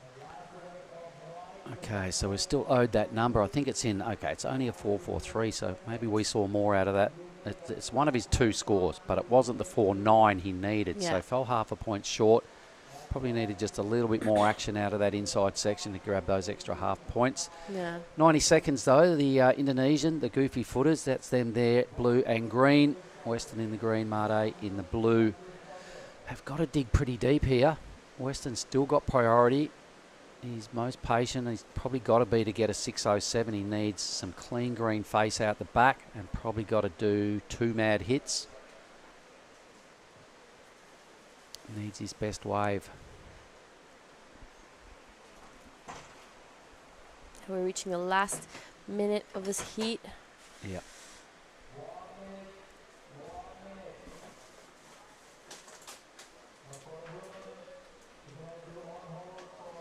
Here we see our surfer in white. Didn't get the score. He needed to go first, but he did create a bit more distance between himself and both surfers in green and blue. Yeah, Iwami's a pretty big dude and really a strong technique, uses his weight advantage and his power to get himself into this second positioning. 25 seconds, that's him on screen. It looks like he's pretty comfortable to become a semi-finalist. He did blow those requirements up a little bit for both the Goofies out of Indonesia, both out of Bali. Western, born and bred Lakey Peak Grom. So for Troy and Uni that are probably watching, your boy needs something. He's running out of time. He's got a wave. This has got to be pretty big. Needs to be a 6.5, but it's a bit of a fat burger. It's not going to happen. The result will stand at WSL. You'll be having a chat with him shortly, G. Yep. And Tenchi Iwami, the lone natural footer, made it count, and he also becomes a semi-finalist. So we swap divisions in a moment over to the ladies. Yep, straight into the women's semi-finals. We'll take a short break. G, you can get down there and have a chat with Jarvis, and we'll be right back with the women's semi-finals in a moment.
Live action. There it is. That's what we're looking at, ladies and gentlemen. Lagundri Bay, Nias, Selatan is the location off the west coast of Sumatra. We have now swapped divisions. It is the women's semi-finals. They've been given an extra 5-minute upgrade. I'd just like to say welcome back to Oni Anwar. And the 5-minute extra, I reckon, is a good move. Oh, yeah. There you go. There's more option. And more opportunity. Yep. Who's in this heat? Oni? We got Ella McCaffrey from USA and Kananaka Shio, Mirai Ikeda, and Kokona Kawai. Oh, 3 Japanese. Well, there's 3 in the next semi as well. 6 of the 8 are Japanese ladies, so they're a force to be reckoned with. So Ella's got her hands full here. Ella put up a really good performance here last year. Can you remember what placing she got at Nias? She came second in the... That's right. She was up against QS. Anon. Was it the final? Yep. What's that, juniors? Yeah, Yep. that was Against Anon? Yeah, Anon won. I remember Yeah. Anon won the final, so Ella was the other surfer in the junior Yeah. women's final. Is that correct? correct. Righto. This thing is not working.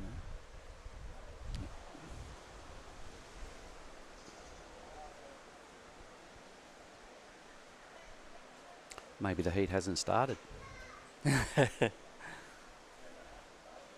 Anyway, they're out there. All four of them sitting shoulder to shoulder.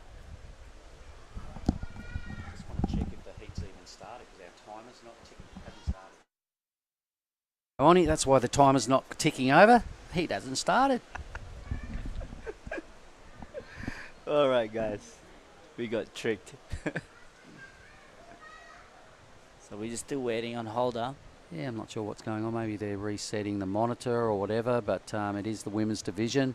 Hasn't been any waves roll through, so it's probably not a bad thing that the timer's not going for these young ladies. They're all looking around going, when, where, how? Are we on, are we off? Check.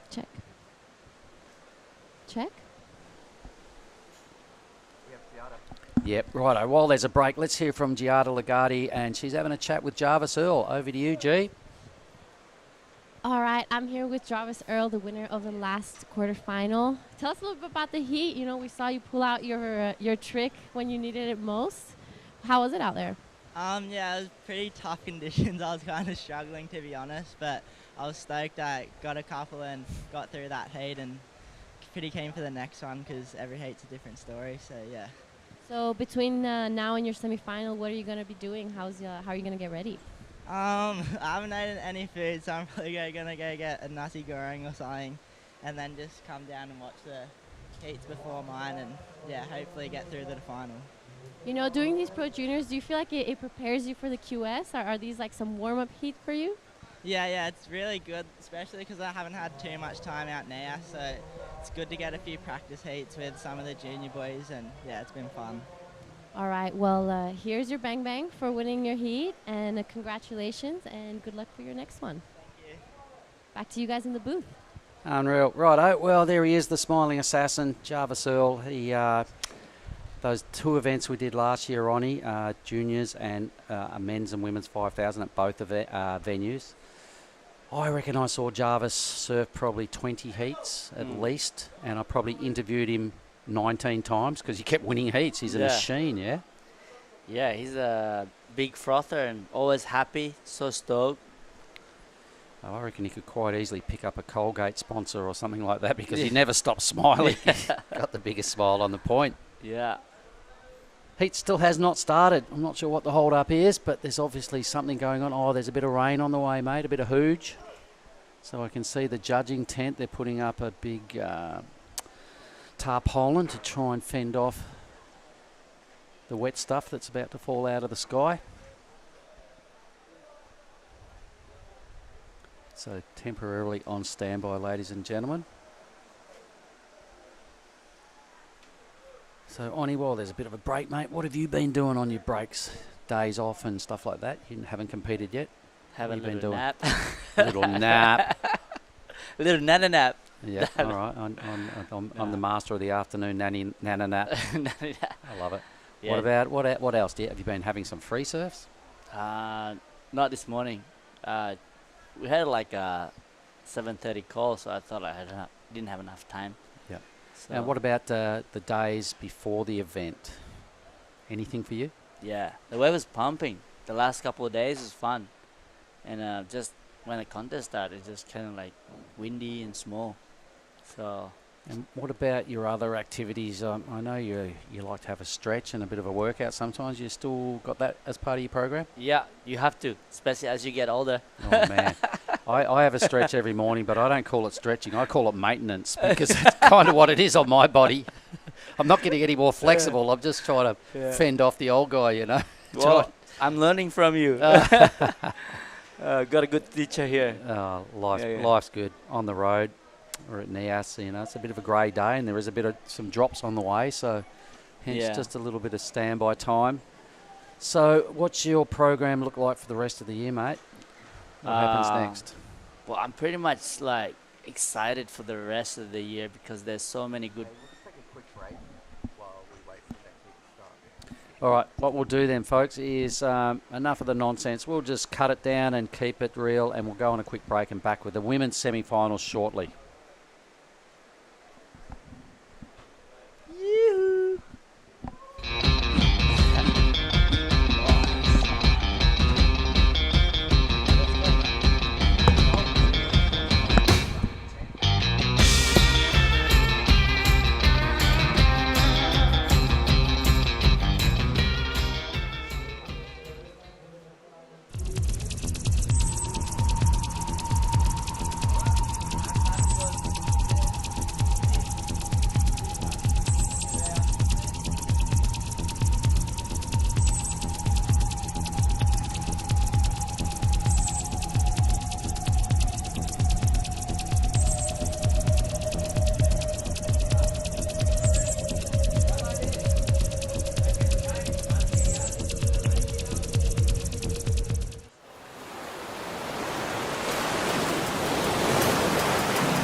All right, back now with the women's semi-finals have started in earnest. We're just kind of upgrading the judges' tent to fend off a bit of hoojan, a bit of rain.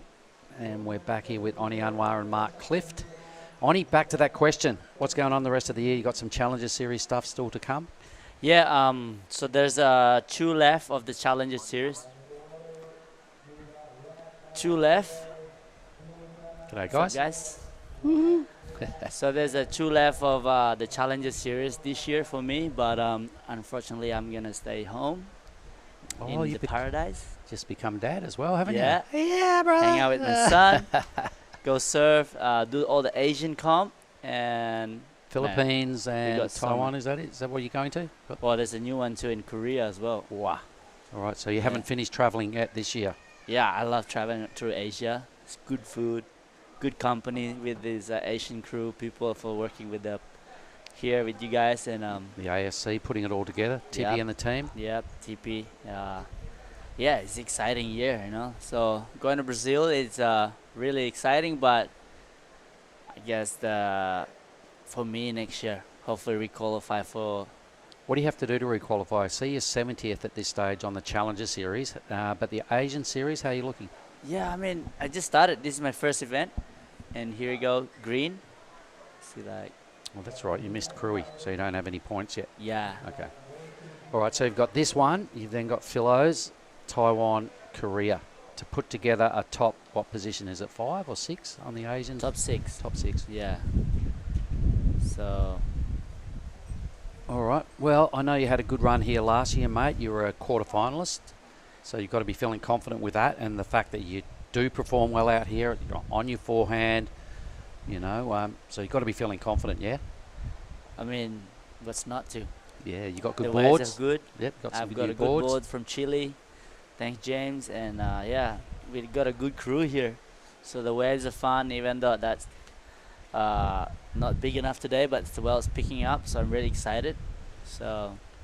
Yep, and that's why we're punching out junior action yesterday and today, everybody, if you're wondering what's going on. There is forecast to have a fair ramp up in swell, sort of starting Thursday into Friday, Saturday, Sunday is our last day of the waiting period. I think we've got 70 odd heats on the men's and women's side of the QS event. So they've kind of pushed the youngsters out first and gone, righto, let's just set ourselves up to make the most of when this swell comes for the main divisions. Juniors are a 1,000, men's and women's are a 5,000. So they've got the priority and they will get the biggest stuff. And what's the word on the street, mate? How big are they forecasting this swell to get? You know, I don't really look at the forecast.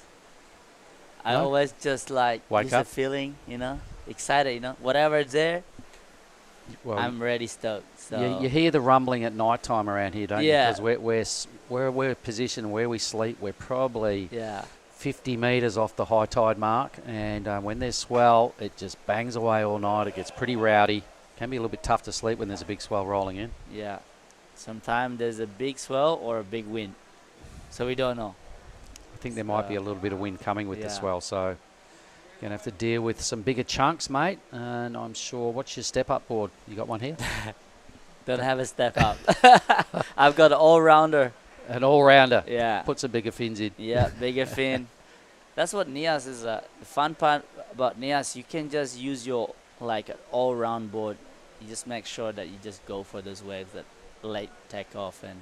Well, you shredded your way through a lot of heats last year just by really going for it and you know, slapping out a lot of quality, big forehand hits, mate. So stick to what worked last year, I reckon, because you're right on point. Thank you. Yeah, that's it. Who actually, can I ask who took you down last year? Can you remember in the quarters? Kian. Kian, yeah, Yeah. that's right. He went on to become a semi-finalist. I remember he yeah. got a third, so it was Kian. One of your Yeah. travelling buddies, one of Yep. your Challenger Series boys. Yeah, we just came back from the US Open. That was fun. Good to be in US, but that's why I was like looking at all the schedule for the Asian comp. I was like, I'm coming back there. Why not? Yeah. When you got Nias on the radar, Yeah. and it's a pity we haven't got the big Lagundri barrels just yet. But yeah. trust me, for the people online that are watching this, you know, make sure you tune in again every day. We'll have a call in the mornings, but I'm thinking Thursday, Friday, Saturday, Sunday, it's going to look a lot more inviting, a lot more spectacular. A little bit dark and grey at the moment. We've just had a splash of rain. First women's semi-final. This is the matchup. Kokona's got a wave. It's only a 3. The surfer in green. So wisely sitting off the pack. These other 3 will probably be pushing themselves reasonably deep because I know Ella demands the inside position at the start of heat. So she's probably dragged these others over a little too far. And I think Kokona's probably gone, no, I'm not going to sit with them. Here comes some swell. Pretty easy to be too deep out here on the point, don't you reckon? Yeah. Oni? Especially when it's onshore. Yeah, it's easy. Like Ella's right now starting early. Some of those wave inside one is actually pretty good. Wow. Yep, she ripped yesterday in her quarterfinal. She got a number of waves where she really laid down that big heavy forehand swack out of the lip like we just saw there. So she's got that dialed. Board looks like it's working really well.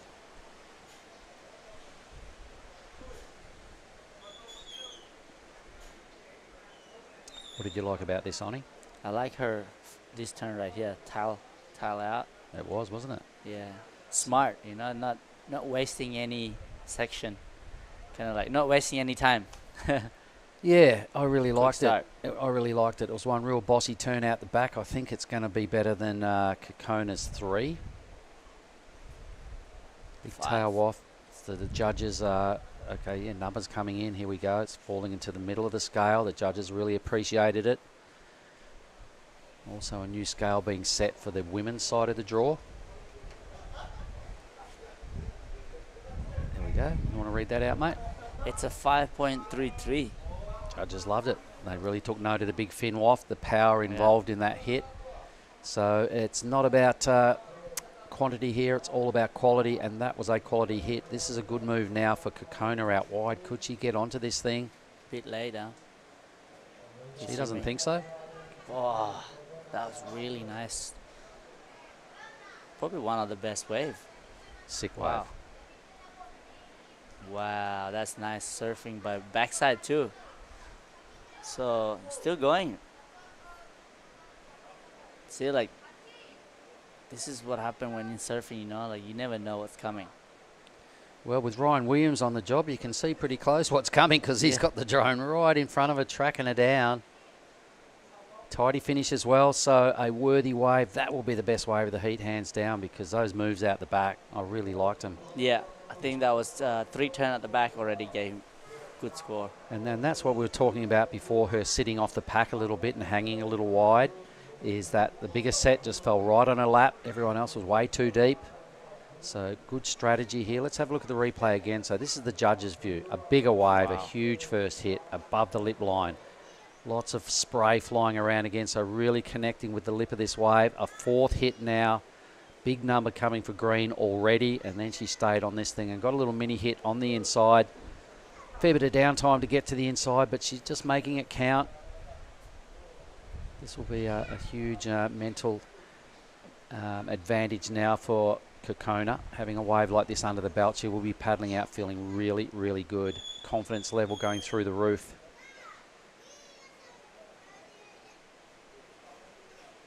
What do you reckon, Oni? What's your number? Around 7. Yeah, I'm thinking you're right, because, you know, they threw a mid-range 5 at Alla's 1 hit. Yeah. I can see this being well and truly in the 7 range.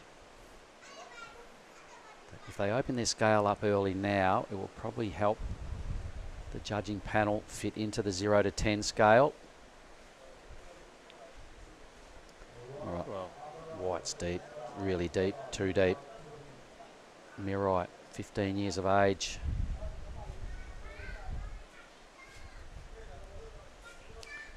Yeah, I remember interviewing that youngster Mirai yesterday, 15. She's taken time off school to be here. She's another one of the Japanese army that's learning the early ropes at 15 years of age, putting some travelling yards on the board and getting a little bit hardened for as she gets a bit older, and got eyes obviously on the next tier of events, which would be the Challenger Series in the future.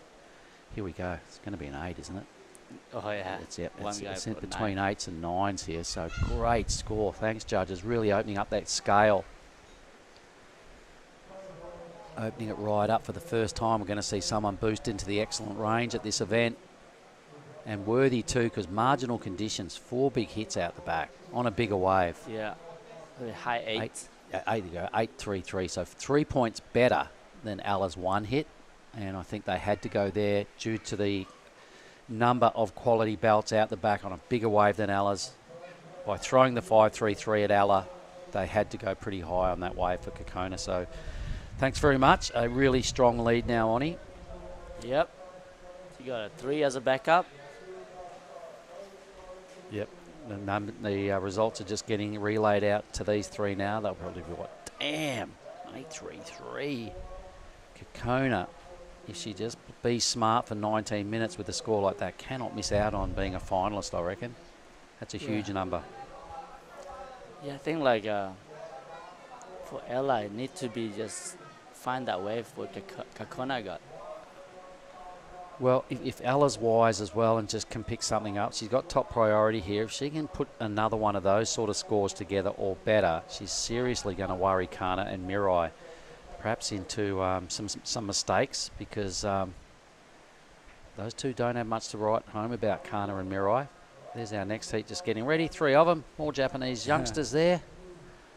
This is an early hit. These 3 girls surf so good. One of them choking on a water bottle. 6 out of the 8 surfers are Japanese. They'll be up against Izzy Campbell. And Izzy also is I'm going to say good. go the West Coaster. Yeah. I'm a West Aussie, so we'll try and remain unbiased, but I love what she does. She's a real power surfer, young Izzy. Coming up next, but we'll stay with the live heat. Priority sits with Red, and then Kana and Mirai with a little bit of work to do to challenge and bother Alla into second, but Kokona would be feeling that confident right now. With 4th priority, you can see once again she's sitting off the pack because she's not in the camera. Yeah. So she'll be anxious to burn off the 3. There she is actually on the inside. She's trying to get this back up. A little number just rolls through. Is this enough? She seems to think it is. Yeah, here we go. This wave could be just a bit too deep. Doesn't matter. In the lead. Best wave of the whole opening 2 days of the Nias Pro. Back out to regroup. Fourth priority, it didn't really matter.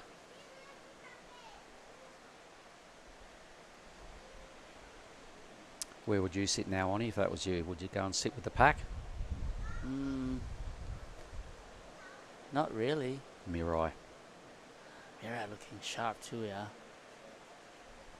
15. Gliding over that first section pretty well, then just ran out of puff. Needing a mid-4 to challenge Ella. I reckon that's not it.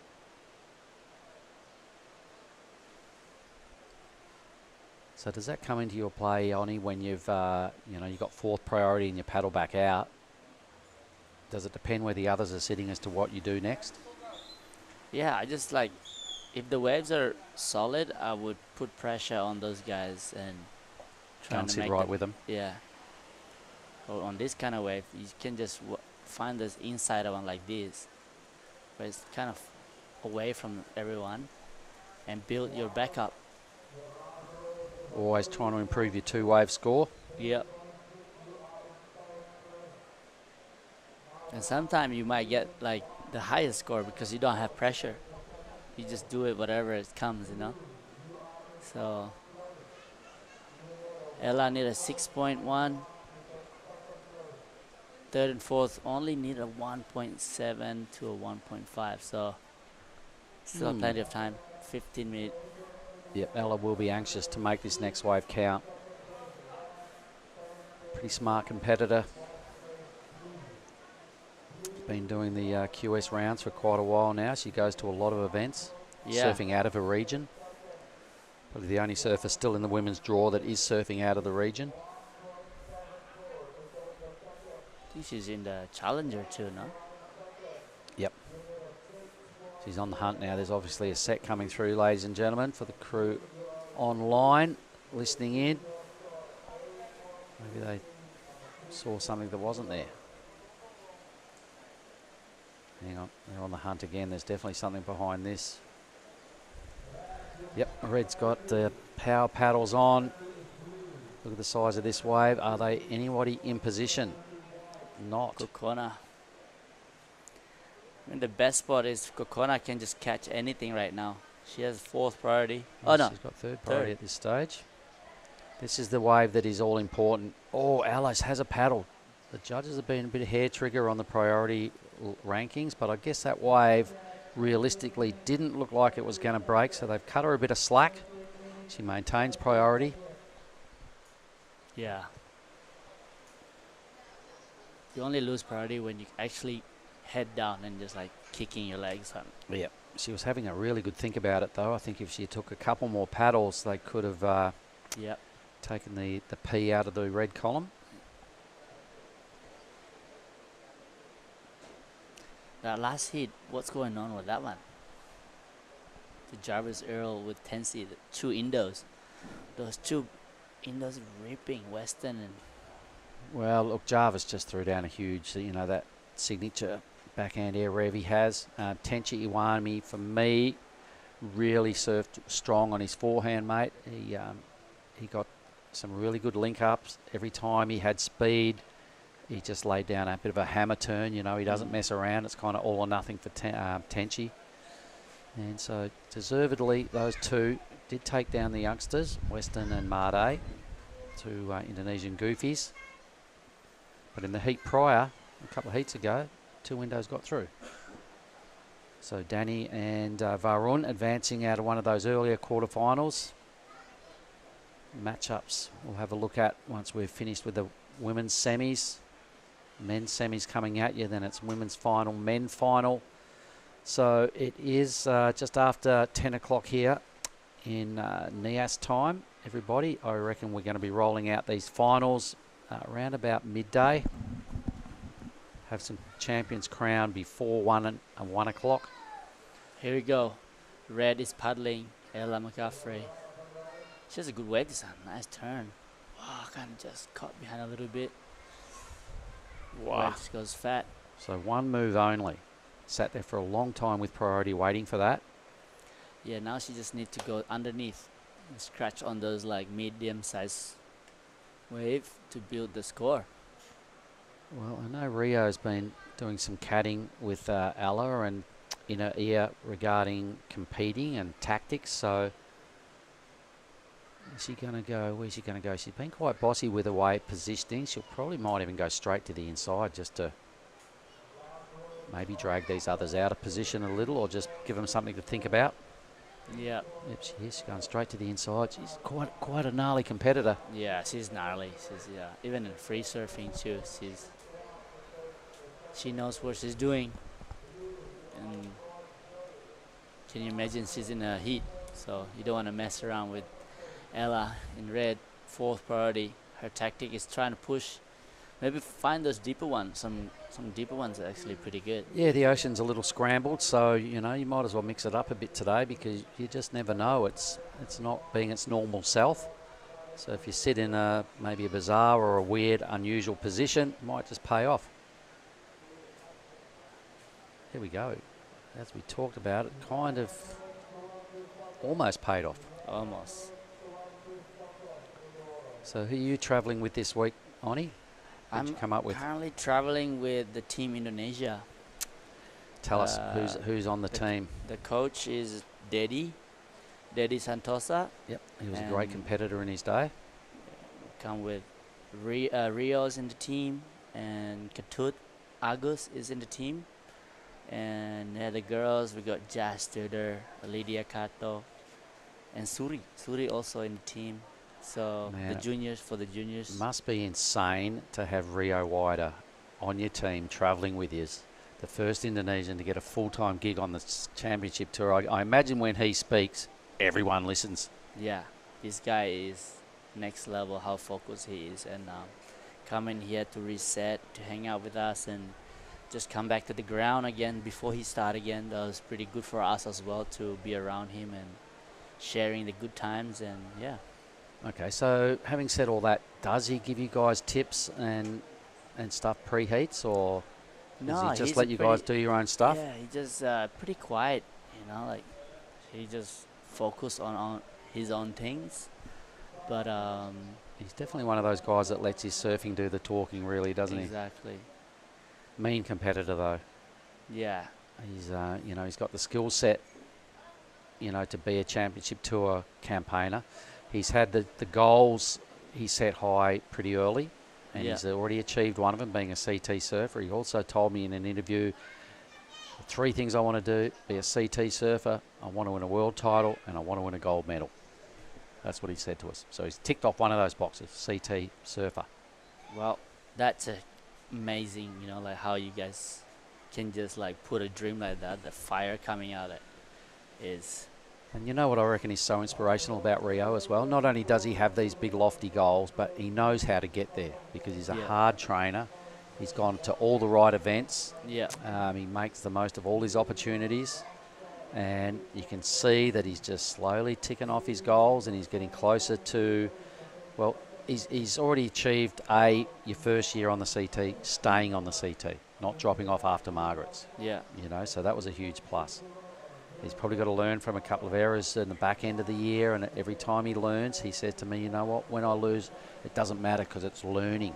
Yeah. He goes, I learn. I'm like, wow. Well, he's inspired by a lot of people. Like he watches Conor McGregor, the UFCs, and I see how hardcore these guys training to get to where their fight is. So for us surfers, like we just take it. Sometimes we're just too chilled out.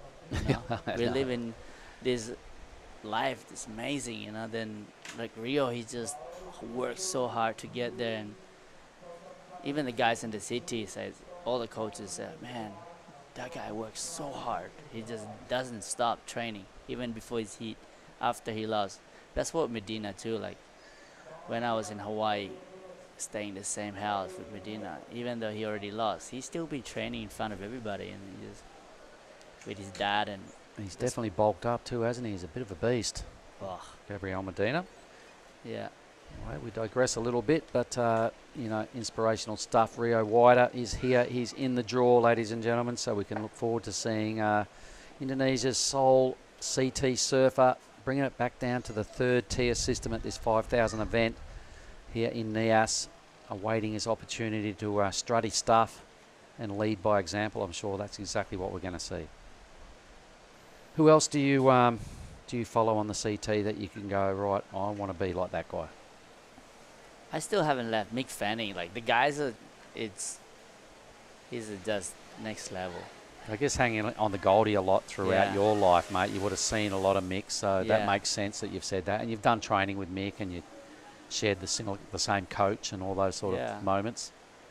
I mean, like, I wish those guys, Joel and Mick, come back on tour again. That's the surfing, that those guys have is the style, the power, the speed, the flow, everything those guys have is, I miss that. And look, they flew the Aussie flag for, well over a decade, and they were what we were hanging our hat on, and Taj and, Owen, and they've all kind of retired now, tapped out, but that was a full legacy. It was Australia were just so strong when all those crew were on tour. And we're looking at it now. Who do you see as perhaps the next Aussies that could sort of be those guys? Ethan Ewing is probably one of my favorite surfer right now. He is style and just run. So obviously Ethan and Jack are right there. Who else can you see? We'll get back to that. Let's stay with Ella here. One hitch, he's really deep. So trying to burn off a 267, a 287 it is. Okay, quickly before this next set, who can you see coming through that might be the next one of those guys? 100% Jack, what you said before, he just like good with barrels, and with air too now. He's have changed so much. He's improved a lot, Jack Robinson. Yeah, those two guys definitely, there's no doubt they will be winning some world titles soon. So yeah, it's good. You've been doing the Challenger Series with a lot of these crew as well. Who can you see that might get out of the Challenger Series in the near future onto the big leagues? Who will qualify for the Challenger? Well, who can get out of the Challenger Series onto the CT? There's Alice score as the last hit. It's a throwaway one. So yeah, because you see the Aussies, you travel and you see them on the Challenger Series. What about a name I'm going to throw at you? What about Jacob Wilcox? Oh yeah, he's currently in the top 10 now, right? He's second, dude. He's second. Oh. Come on. Wow. Yeah, he's been on fire. I've been talking to him in the Gold Coast. He's looking sharp, just hanging out with his girlfriend there. And was like, yeah, he looks into it. Like he went to the U.S. Open and he made a couple of hits too. Yeah. Yep, he's had a really strong start. He was leading the Challenger Series for a while there. Cole Huseman overtook him with a couple of wins. Yeah. So Cole, we'll see, without a doubt, he's on the CT. See you next year. Jacob got both feet on that series as well, I reckon, because it's going to be hard to see that anybody could overtake him and push him out of second and right out of the top 10. So, and Dylan Moffat, he's actually been really good too. Okay, I'm not sure what number Dylan's sitting at the moment, but there's been a lot of downtime in this heat, hence we digress and talking about all these other dudes and potential CT challenges. Yeah, he's just improved a lot. Yep. The last 2 years since COVID, he's just been different animal. Morgan's back on the Challenger Series, yeah? Yeah, he won the Crewy one, yeah? That's right. Always looked like he was going to win that event. I was there, and he was easily racking up the requirements every heat. Just seemed to be a little bit of a notch above all the other shredders that were there, and it would look like, if you could have put some money on him, it would have been a safe bet, I reckon. Yeah, the Aussies are coming strong now. They have the Aussie Storm, maybe. I don't know what you call it. They have how the one in Brazilian Storm, even the boys from Trestle, like Cole Hosman, they have their gang too. So I think that's a good thing, having a gang and that support base. Yeah, when I flew to US Open from Brisbane, there's a Jay Bottle Thompson fly with the crew with Jacka Wilcox and Morgan Siblick in one flight. That was really cool. his whole team together. And it's nice to see that kind of like brings the whole team together. Well, we have been watching a very lackluster heat here, ladies and gentlemen, which is why we've just totally gone left of centre and talking about a whole lot of other things which are relevant. But with 2.5 minutes to go, man, oh man, this heat's super sleepy. Kana Nakashio from Japan has one wave. It's a 3.83. She needs a mid-4 to get into second. Ella's only put together a backup number of a 2.87. Kekona super strong with the best score of the whole Nias Pro, the 8.33. Got the best wave of the heat. It was dynamic. Smashed it. Everyone else is in struggle town here for second. Here we go. Blue. Kana. Wow. So, one turn. She just need to link it up. Whoa. Wow. That won't be the 4.38. She was probably on her way to that number, but the wave just denied her that opportunity. Probably feeling a little deflated after the way that wave finished up. Waited a long time for her second score. White now, Mirai. The Grom, 15 years old, nice little whip. Wave gets a bit sleepy. Trying to hang in there. A little light-weighted frame of Mirai Akita. Just floats across his dead section like it's super easy. Can't quite make it count. What was she chasing? A mid-4 as well. I'm not sure the Japanese surfers will challenge Ella for second.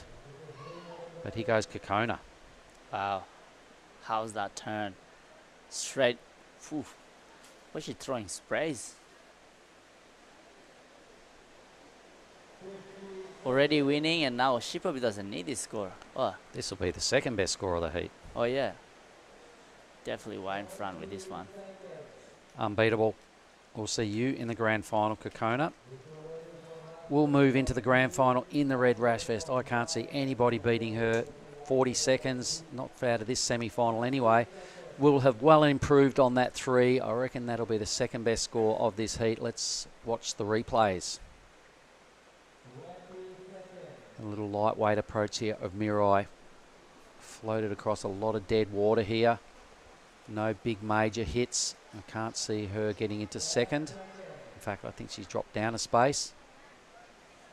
Kana scores in as well. They are not challenging. We've got one number to confirm. Our 2 finalists will be Ella McCaffrey and Kekona Kawase.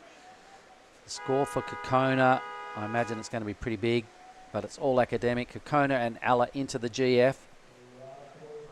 All right, I'll go down and have a chat with Kekona, mate. If you can hold it down, we'll be right back in a moment, everyone.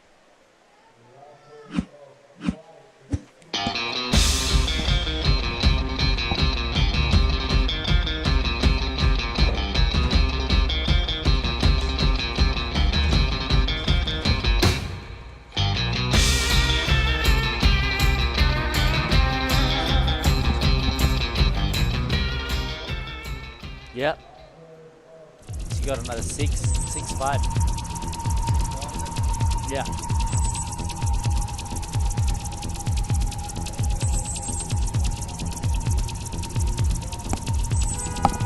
Sumomo Sato, Isabel Campbell.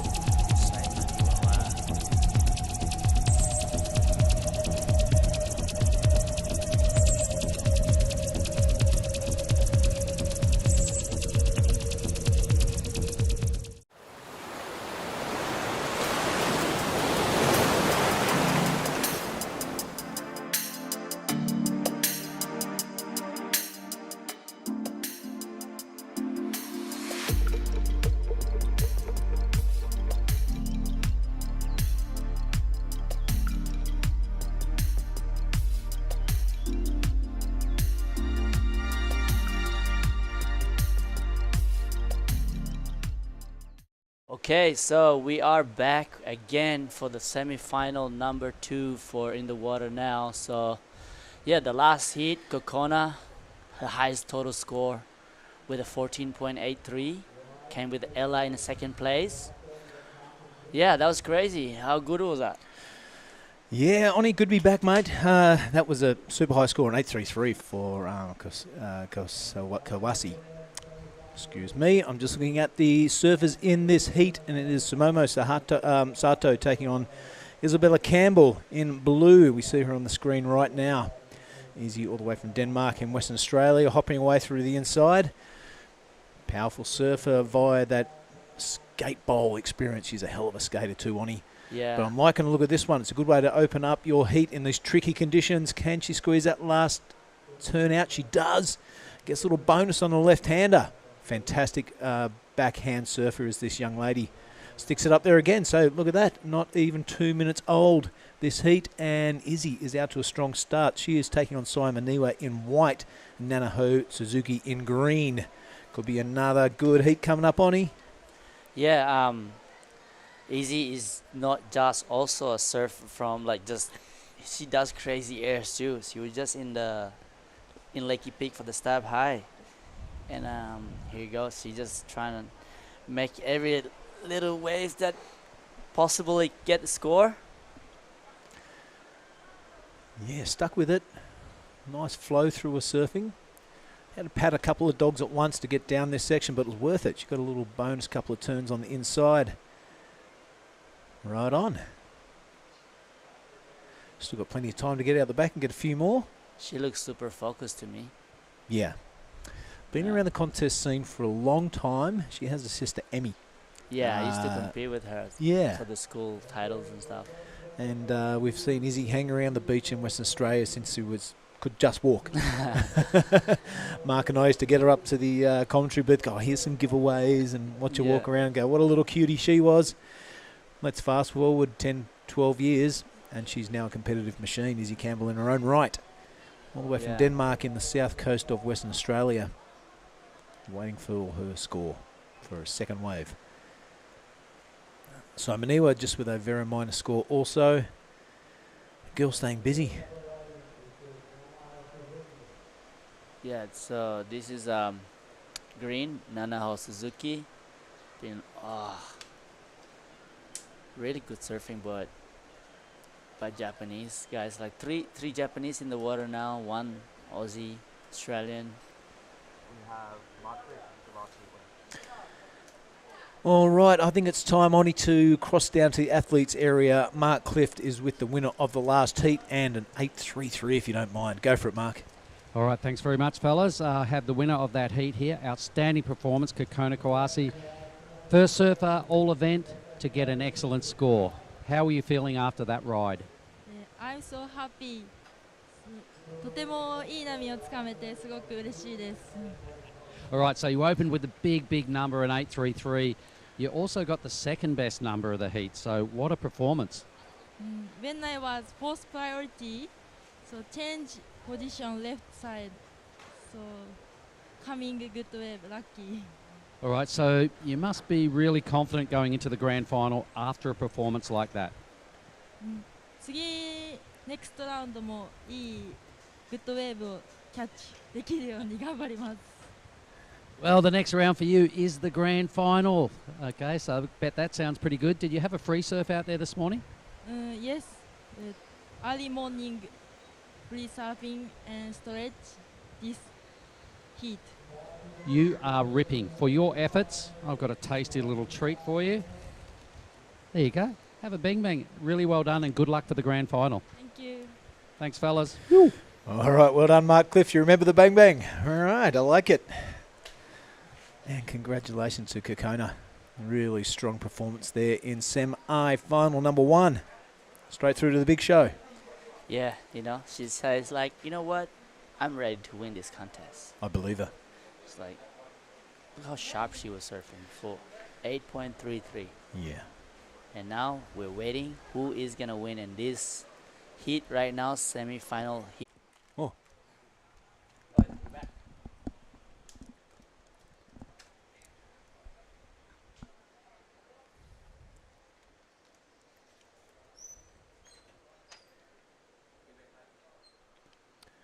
Right, we are back live. Sorry about that little interruption. We had a little bit of a power failure. Total blackout here at Lagundri Bay, but I'm not sure we got the images, but we do have the scores. As we alluded to before, the highest score of this heat, a flat 5 from Nanaho Suzuki. Not far behind her, Isabel Campbell with a 4.5 6.50. 22 minutes and 20 seconds remaining in this one. This is semi-final number 2.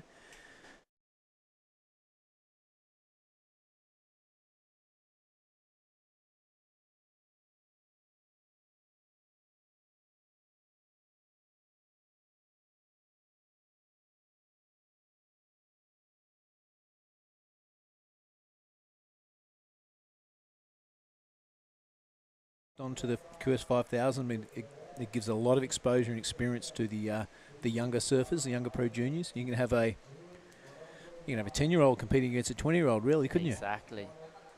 I mean, like, not fair for the 10 years old, but I guess they need to work harder. Yep. So.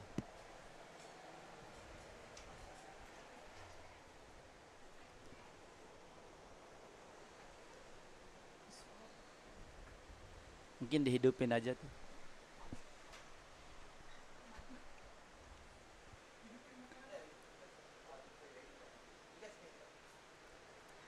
Yeah, so sorry guys, the screen is not there, but the score still coming. Yet the production crew working furiously to get us back online here. Of course, we are on the edge of the jungle, Oni. So it's, it's super hard. We do have internet, we do have power out here. Here they've set us up again. Thank you very much, Toto Andika. Running around like an absolutely fantastic technician that he is. Yeah. So we got the screen back, and there's 20 minutes to go. So Isabel still in the first place with 4th priority. I don't know what her game plan is for now. So with 4th priority, trying to get a good backup, replace that 2.83. Plenty of time. So what if she can do air right here? Well, the wave really not playing ball with her there, mate. No air sections, that's for sure. Is the wind good for airs? 100%. Right on. I saw the Japanese crew did nice air this morning, got a 5. But I think the wind actually changed the swing. Yeah, we are a little bit protected in the bay here. The wind for the rest of the week, everyone watching at home, looking at the prediction models today, predicted to be onshore, but down to about 3 or 4 knots. So pretty much no wind at all at the end of this week. Aiming for good waves for finals. So the tricky conditions at the beginning of the contest, Oni. Yep. And you might get rewarded with some good-looking waves for the finals. Let's hope we get it. It's such an iconic wave, but you can't control the weather. Sound like a good plan. 3rd priority now, picked up by Nanaho Suzuki. Catching the rest of the girls a little bit too deep, and that's a beautiful wraparound cutty. Nice bounce off the whitewater. Tail release there. Nanaho happy with that. She's gone right out into the channel, Oni. The chances of getting down to that bonus section are very slim. Nevertheless, that is 2 pretty good turns from our surfer in green. Current heat leader. Only requiring a 2.33 to take that lead off Izzy Campbell. I think she's done it. Check this out, mate. Yeah, I really like how she serves. Really smooth. Her timing, when she hits this section, bam. That was not a good way, but the way she replaced her boards. Yeah. Judge will like that for sure. Definitely squeezed the most out of it.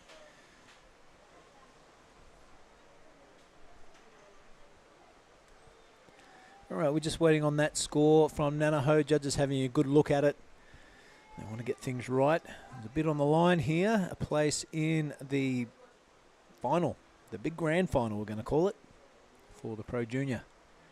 A couple of fishermen in the background there, Oni. Yeah. You still into your fishing? Not as much, but I will have to start when I go back to Lakey. Who's a massive fisherman is Garut Uriata. Yeah, Garut, yeah. He loves it, and bowl. All those halfway guys. Yeah, I mean, what not to? They have little, what's that, canoe? Little dinghy. Canoe, dinghy. Yeah, they got a little dinghy parked out the back of halfway there. Here goes Izzy now. Looking to take back that first place as Nanaho Suzuki has temporarily taken it off her. This is a good way to go about it. She's already squeezed out a couple of turns. Banks it off the whitewater. She doesn't make it down that time. So the 4.50, her previous best score, is looking like it's going to stay that way.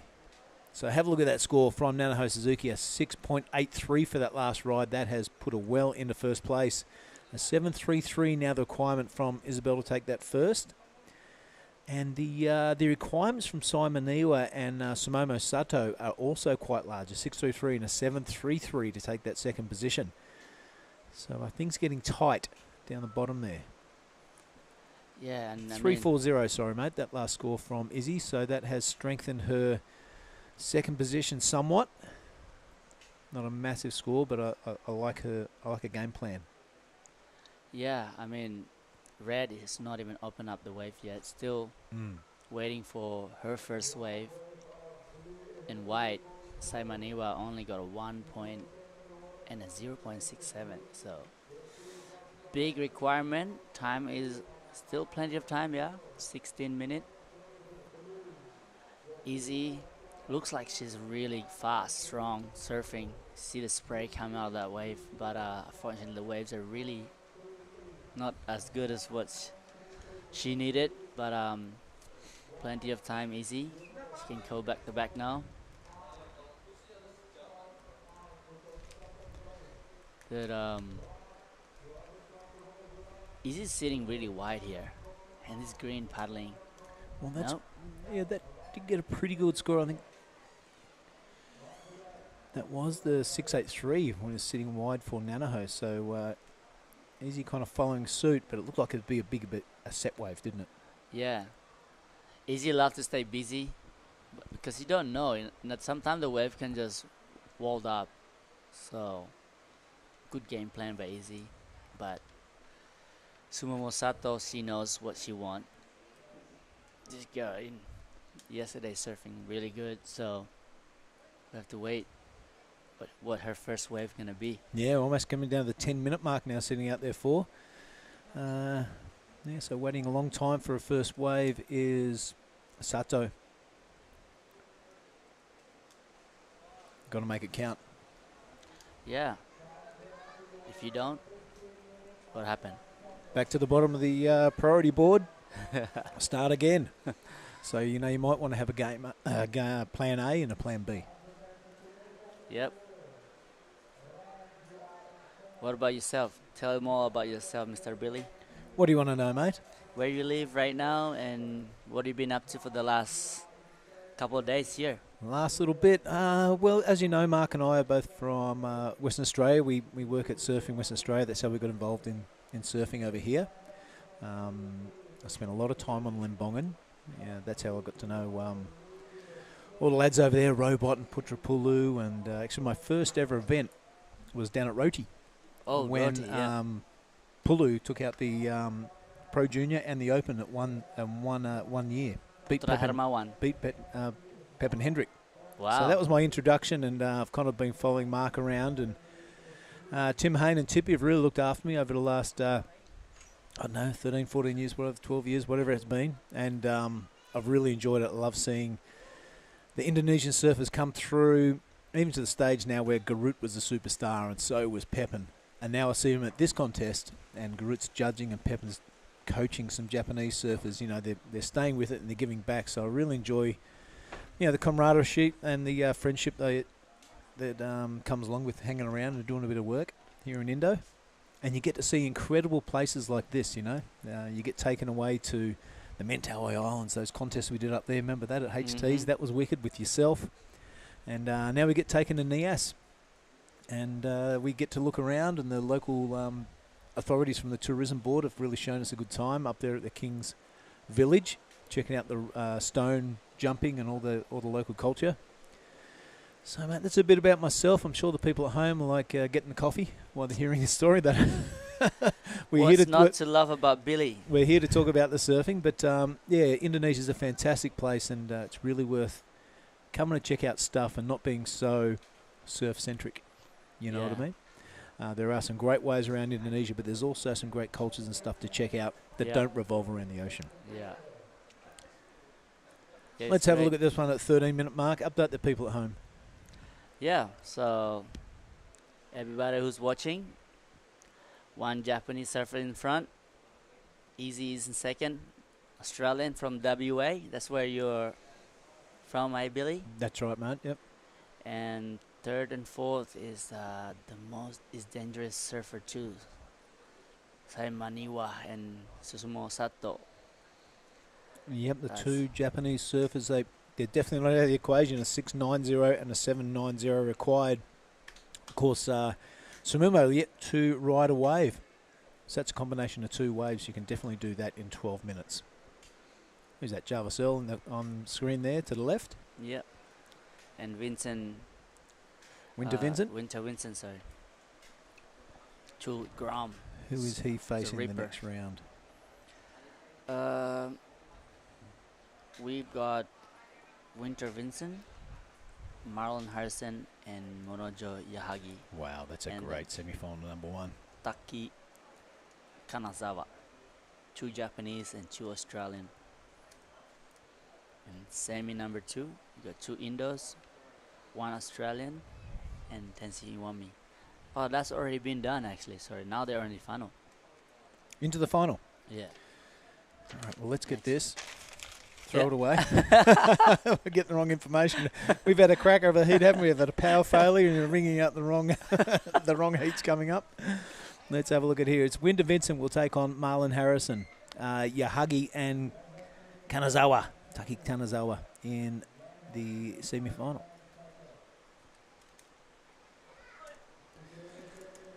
Looks like the Aussie contingent there, Yep. looking strong. Is that Bodie Williams on the right? Yep. Yep. Wow, mate, your spot's on point. All right, Izzy Campbell just finishing off a wave number 6. I'm not sure what happened at the beginning of that wave. However, where she's ended up is out in the channel. So, yeah, we'll see if she managed to squeeze out a couple of turns before that. I wonder what coffee did Easy took this morning. She took a lot of waves. Yeah, a lot of energy. All right, Simon Iwa now. The ever dangerous, never rider off surfer from Japan. And you can see why with turns like that, very rarely falls off. Yeah. Working this wave through the inside Oni. Bouncing off the white water, hoping this thing stands up. It doesn't, so she's going to check out. And 10 minutes remaining. Going to get on out the back. Here goes Samumu now. First wave. Can you believe it? There's 10 minutes remaining in this semi-final number 2. And she's just getting to her feet. Seems to be worth the wait, though. Clicking onto the inside. That's going to do her. Well, we're waiting for a whole bunch of scores to drop.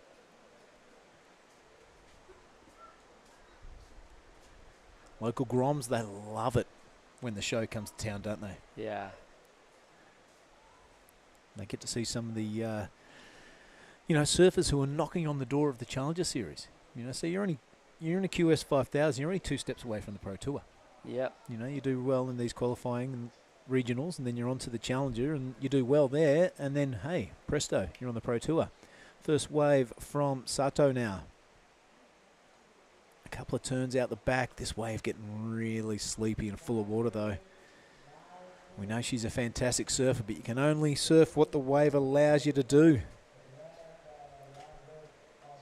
So Samomo, we'll see what the judges say of that. She has 9 minutes, just a little under 9 minutes to go out and get another wave. However, she will drop to the number 4 in that priority listing. Nanaho Suzuki sits at the top with the lead and priority.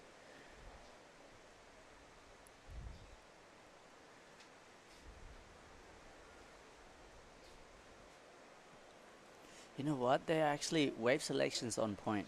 All of these Japanese. That's why you guys, they make hits. Yeah. And the way they serve this wave is perfectly too. So we'll see what the score is for all the surfers. Now they got all the waves. 4.5 for the, is that for the last wave of Saimaniwa? Yeah, still waiting for a score from Sai, but she has a 4.50 under her belt and a 1. So definitely looking to get rid of that 1. I think she's done that. Also waiting for a score from Samomo Sato.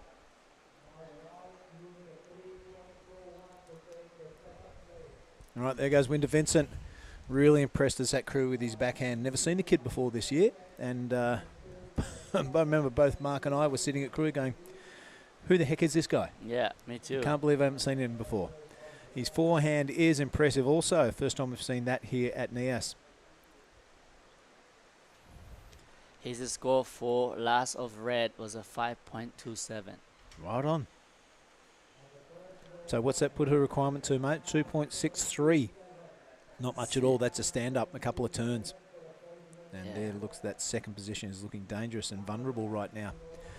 Priority holder and heat leader Nanho Suzuki stands up, looking to solidify that first place. A lot of speed, a nice section of hit, a little bit lateral, a little bit late to it, but sticking with it nonetheless. Hoping this thing will stand up on this side. It doesn't. So that means priority goes to blue. All eyes on the Australian now with 6 minute 40 remaining. She's looking to get rid of that 3.40. She'd love to do that with scoring the good range or better. And that will really put the pressure on the two Japanese surfers below her. Yeah. So waited a long time, Sumomo, to get a wave, but a 5.27. Got to say, it was worth the wait.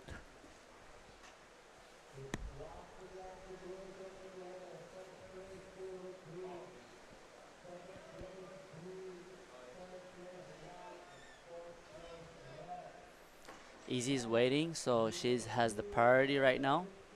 Yep. Saimaniwa only need a 3.41. 6 minutes to go. Wow. Izzy need to replace her 3.4. Where Sumomo Sato got the 5.27.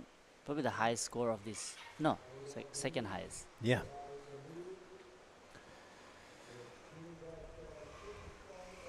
So as you race down to that 5 minute mark, it always seems to be the way, doesn't it, Only it gets really tense and everything gets critical within those last 5 minutes.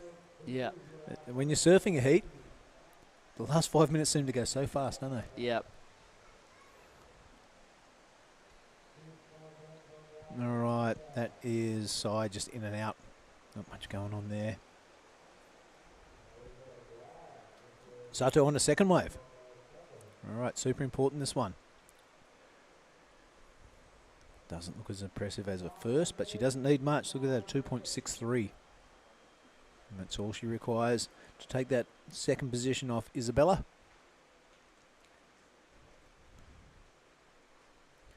All right, looks like the great Mado Ropic in the camera tower there. He's a hard worker. He's a good tube rider too, isn't he? Yep. Yep.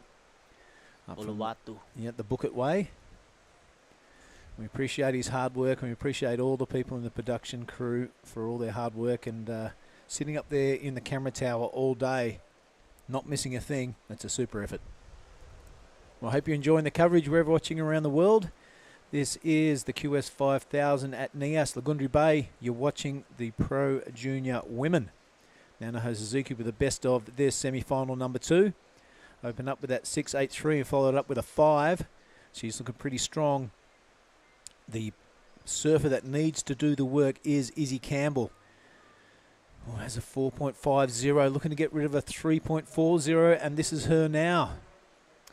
No harm, no foul. I think that'll be play on, but what she has done there, Isabel, is dropped out of the priority racing down to, looks like number 4 by the time they get out the back.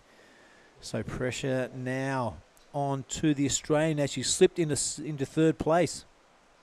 A 3.73 was enough for Sumomo to take second. So it's the two Japanese surfers in Nanaho and Sumomo out into the lead. Pressure now onto the Australian with a requirement of a 4.51. What's going on there? There's a drop in. Well, you have to affect the scoring potential of the surfer on the wave, and she was way out onto the shoulder there, so I'm not sure that was affecting the scoring potential of surfer in blue. We'll soon find out. How's that turn? It's kind of like air, but snap 360. That was cool. Yeah.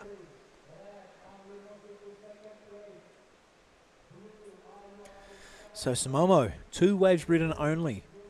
How was that for a heat strategy? She's done super well. They're up into second position at the moment. Nanaho Suzuki looking super strong. But as we go down to 2 minutes 40 seconds, it is all eyes on the Australian now. Looking to get into the GF, the grand final. 4.51 is her ask. She's almost got it already this heat with her opening wave, a 4.50. Needs to repeat that performance to get a berth into the final of the Pro Junior Women's.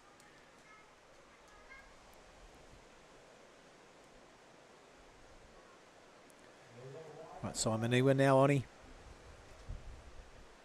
Little fin check there and another whitewash turn. And doesn't come up with trumps.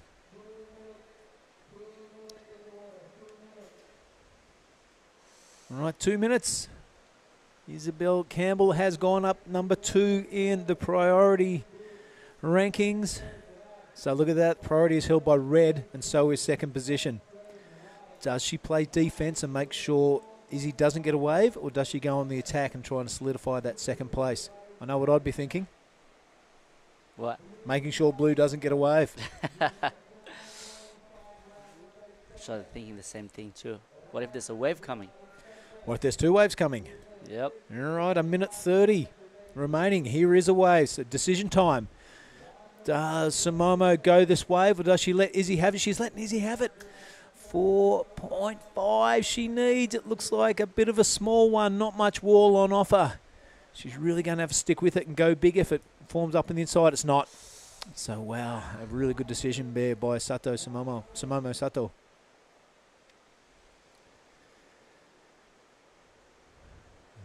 Pressure builds, 1 minute remaining. You say would be advantage to the surfer in red. Holds priority and holds second place. Have a look at this wave. Not much going on there, was there? Had to do a cut back to find some power straight away. And she knew it was game over on that wave. Yeah, it's trickier. Red was smart by not going that wave too. Yep. 20 seconds.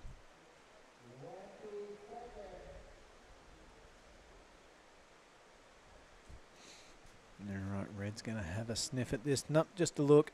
Holds priority. Something miraculous is going to have to happen now. Izzy Campbell looking at all she can see is white water and no wall. That means no scoring potential. She'll bunny hop and hope this thing turns into something, but it doesn't. Heartbreak for the Australian, but victory for the 2 Japanese surfers in Nana Suzuki and Samomo Sato. Well surfed, those 2 ladies. They will be into the grand final. And while we do that, I'm going to let you go have a chat to Nanaho, Oni. We're going to cut to an ad break and be back with more action. Pro Junior Men, this is the Nias Pro 2023. Stick with us.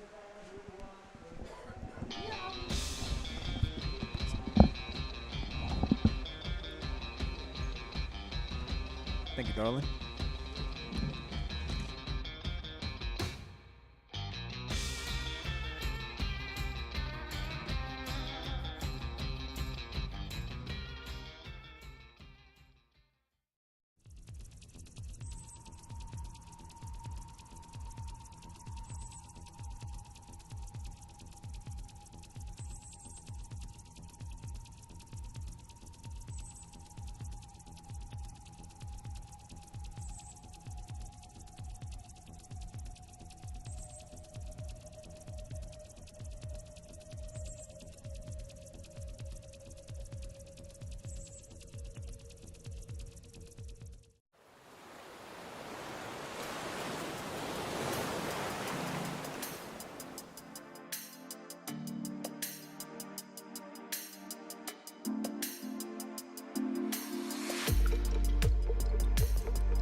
Semi-final number 1 of the Pro Junior Men.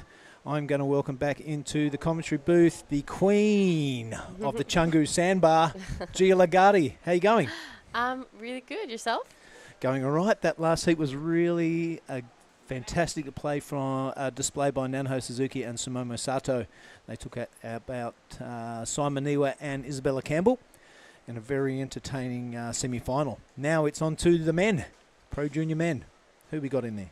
All right, in this heat we have in red Winter Vincent, in the blue Marlon Harrison, in white Monojo Yahagi, and in green Taki Kanazawa. This is going to be a pretty good heat. It's Australia versus Japan. Yep, Pretty and much. a couple of strong performers there too. Marlon Harrison, of course, the whole event winner last year. He found more tube time than the English railway system. But wow, he really performed last year. It was a fantastic win. Who can forget his sister was his caddy in Yeah. the channel? It was emotional times. I think we'll take on Winter Vincent, who has really impressed this year. First time we've seen him in action. And also the two Japanese surfers, not to be taken lightly. Yes, this is a replay of Taki Kanazawa's first wave. We've upped the time to 30 minutes for the semifinals. Right on. So giving that extra 5 minutes for the surfers to get more waves and more opportunity. This is the drone view of the lineup. On the back you see the keyhole, all the hotels where all the athletes are staying. All those hotels out the back. That's Nanaho Suzuki, It is. What a champion she is. winner of the last heat. One of these girls that's getting around now. Don't be surprised if you see one of them or two of them on the Pro Tour very soon. Yeah, I agree. Nanaho Suzuki is one of my favorite surfers to watch, actually. Yep. She's so talented. She takes to the air, gets really barreled, does incredible turns. So she's definitely someone to keep an eye on. So we have the first few scores of this heat coming in. We have for Taiki Kanazawa a 4, Marlon Harris a 2.5, and a 2 for Monojo Yahagi. Speaking of favourite Japanese surfers, Yahagi's one of mine. Oh, really? Oh, yeah. Never gives up. Super style. Yeah, the Japanese surfers their surfing is just so precise. It's really hard to see them make many big mistakes out there. That's an excellent way to describe it, Giada. Very precise indeed. Here we have the reef on the background, all the steps, you see the flags. They've set up a really cool little market out the back. Yep. Just yesterday had a little walk around after the opening ceremony. Did you buy anything? One of those really loud waistcoats maybe? Not yet, no. I will maybe towards the end of the trip. We'll see. All right, look at priority board. It is Winter Vincent in the red with priority. Does he take it off his mate? He does. So this is the natural footer.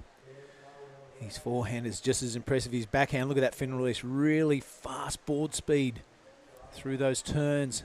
Gets a little hung up on the third one, but a couple of strong manoeuvres nonetheless. That is his first wave, looking at the board there. So priority now sits to Yahagi. Yeah, when you say precise, it's for those sitting at home wondering what Giada's kind of knocking at. If you look at some Japanese surfers, a good way to describe someone that's not precise and you have no idea what they're going to do when they stand up is probably Italo Ferreira. Yeah. He stands up and you go, what's this guy going to do now in a wave? And it's super exciting to watch and it's unpredictable. The well-drilled, precise surfing of the Japanese, I think it's missing a little bit of that. There are a couple who have that dynamic surfing about them, but it's what wins contest. Yeah. That well-versed competition surfing, it racks up the points, and you'll end up on the winner's podium more often than not. Yeah, for sure. You know, at the end, I think the best way to see heats is just to really simplify them. Mm-hmm. You know, 2 waves, like 2 turns on each wave, and usually you'll be passing heats. Yeah. It's just that when those nerves come in and you start overthinking or trying to overdo, I feel like that can get people really hard. And as simple as it sounds, I'm not saying I'm no genius, but so we're just going to take it down to Oni, that he's going to be interviewing our last heat winner, Nanaho Suzuki. All right, everyone. We're down here with Nanaho Suzuki, the winner of last heat. Hi, Nanaho. How are you? Good, hi. So you surfed really well that heat. What was your game plan? Yeah, it was windy today and then bumpy wave, but I was lucky to get a couple of good waves. Yeah. Yeah, you look really comfortable and smart with the wave selection. So, what are you riding at this board today? Yeah, this is Mayhem Driver 3.0. This is good board for me. You ride this in Japan as well, or you just this is your Indonesian? For Nias. No, I'm riding every condition. Yeah, so it's your favorite board. My favorite. And so today, how many bang bang did you win? No, it's first one. Oh, okay. So well, enjoy. Congratulations. So there'll be more bang bang for the next one. You'll be in the final. So congratulations. Enjoy. Thank you. See you guys. Yeah, right on. Thanks, Oni, and thanks, Nanaho. Super cool interviews with the Japanese surfers. I love it. And Oni doing super well there too.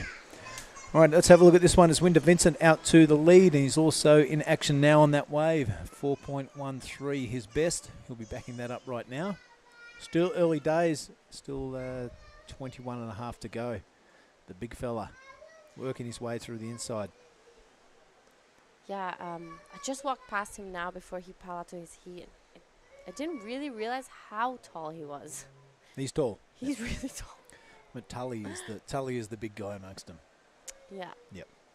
How tall do you reckon he is? Tully? Yeah. He's about the same height as me, about 6'2". Here goes Marlon Harrison. Tail high reverse, does it, stomps it, get a little bit caught behind the white water.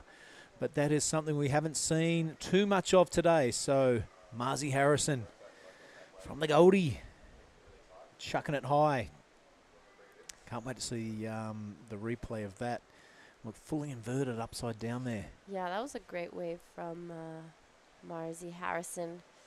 Surfer from the Gold Coast. Grew up surfing snapper, so he must be really comfortable in his rides. Yep. There we go.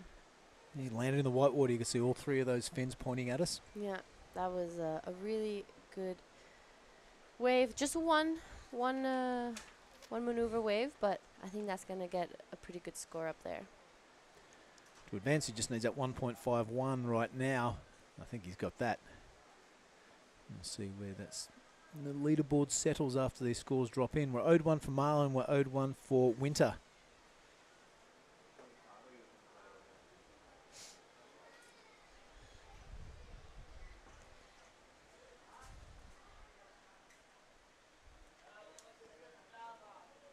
We'll be hoping to see a little bit of a push in the swell for the next few days. A little bit of a push and the wind to die off. Yeah. It's still going to be onshore, but from all the prediction models that we're looking at with Luke Studer today, it's forecast to get into 3 or 4 knots though, which is pretty much no wind. Yeah. So when the swell's a bit bigger and you're pretty protected in this bay, if there's not much wind going on, we should see a bit more action and a bit more true Nias Lagundri Bay waves. Yeah, everyone's is looking forward for that. So good days to come. It's still early days in this event, day 2. This is our surfer in white, Monojo Yahagi, cashing in his priority 2 solid turns on a set wave. Taps this one, really stylish, light surfing for to stay on it.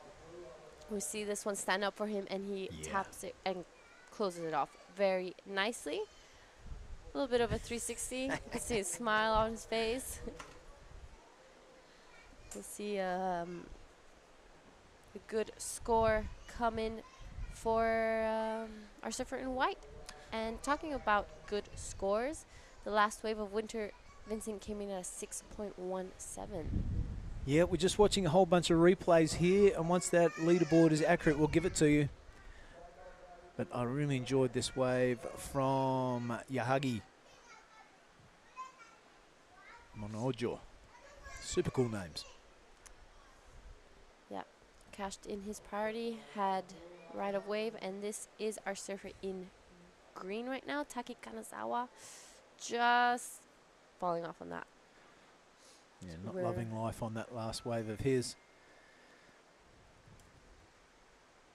All right, so a 5.50. I'm pretty sure that that rotor from Marlon Harrison. We're still waiting for a score. We didn't see the entire wave of his third wave. Didn't see the entire footage of it, but it's in the blue column, so we're waiting for a score there. We're waiting for a score from Kanazawa and also Yahagi.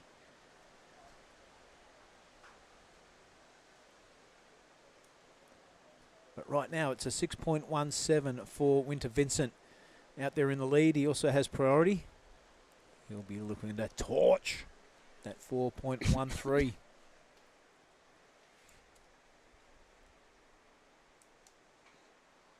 The boys having a nice chat out the back there. Now, you surf against your friends all the time, don't you? Yep. In contest? You talk? Or I you just think put the blinders on? I think it depends the situation. Most of the time, I actually tend to talk a little bit. I'm more of a friendly competitor. I'm not so intense out there.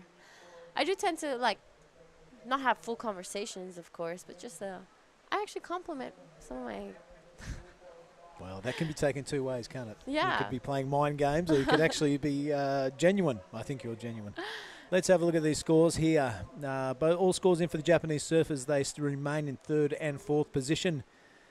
4.01 is the requirement for Taki and a 3.34 for Manojo. Look at Marlon Harrison there, 5.50 and a 2.50. He is in second. Not going to take that first place off his mate.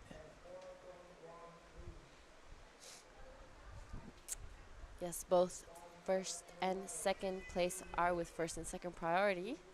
I like that. Yahagi paddling straight past the priority and the second priority holders, straight to the inside. The boys not falling for it though. They're like, yeah, go in the inside if you like. You do you. We'll stay here. I love it.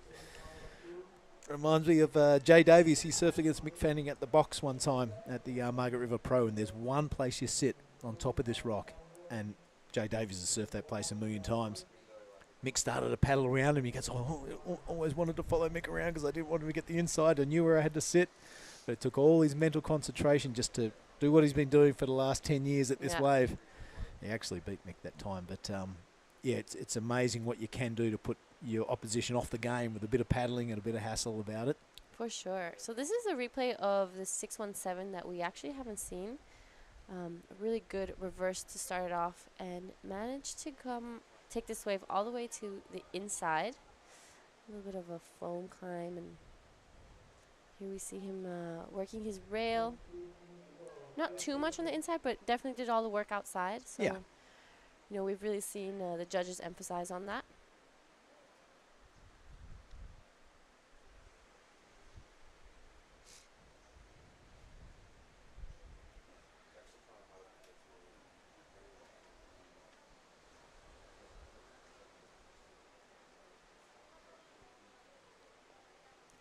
I'm sure a lot of people are going to be tuning into this event, especially after how last year went. It was fantastic, wasn't it? Yeah, with those waves, I knew a lot of people watched it. A lot of my friends in Europe, a lot of my friends in South America. Everyone was like, "Wow, I watched the Nias comp last year, and it was insane." It was super cool. Yeah, we got super excited calling it, didn't we? Yeah. But you know, it was a different time of year. We went back to back last year with the Kuri contest and then the Nias. Logistically, a nightmare, but it came off really well on the screen and came off really well in the surfers' eyes. This year we had a few hiccups, and this wasn't 100% this contest, but Tippy and Tim and the lads there at ASC HQ and the gals have pulled it off. So we appreciate the support of the local authority, especially at the tourism board here in Nias. Next year we're aiming to go back to back again. Yeah. You know what I mean? It's a good time of the year, and all the surfers have made their way from around the Australia and Oceania and Asian regions. They've made their way to Indonesia. It'd be good to have two QS 5000s back to back, and it'll save them a bit of travel time and a bit of money as well. It is a big mission to get to Nias. It's you know, it's hard to get here. Lots of flights and drives and ups and downs, and sometimes you even have to spend a night in Medan, depending on what type of connection you can get. So. Yep, that's right. And the transit from Krui to Nias. Yeah. That's probably the longest. Takes longer to get from there to there than Japan. Yeah, for sure. Oh, yeah, even Bali to Nias. I was saying it's quicker to get to Italy than it is to Nias. It's a big country, Indonesia, very populated, and a lot of islands, in the thousands of islands. Have a look at this. This is Yahagi going high, going handsome, and pulling it off beautifully. All right, we saw a 5.50 awarded to Marlon Harrison. Was that in the same ballpark for Momojo? We will see. Only looking for a 3.34 to go to second, Monojo. And on screen we have Taiki Kanazawa. Ooh. Just getting his nose stuck and going over the handlebars. I really like the gray board he has. It's kind of weird, isn't it? I haven't seen many gray boards. Mm. So I'm liking it. It's different. I like the colourful sprays, but what it does do, if you're out there in a pack of like 20 surfers, let's just have a look at this air rev first. Yeah, okay, I liked it. All right, if Marlon got a 5.50 for his, I think this is going to be in the same ballpark. I agree. I think he's definitely going to get the score to get to second. Mm. Unfortunate here for Taiki falling off. Yeah, we see that grey board. If you do have that bright spray, you stand out in the pack of surfers, which is good if you're ripping. If you're not having a good day, they go, who's this guy? there goes Giada again on a pink board. We know it's her. Only my twin fin is pink. Right on. One of my favorite boards. The twin pin from Right CI. on. All right, it looks like we are having a quick insight into Jarvis Earl's pre-heat routine. Getting his sled waxed up. Couple of sleds waxed up. It's better to be safe than sorry.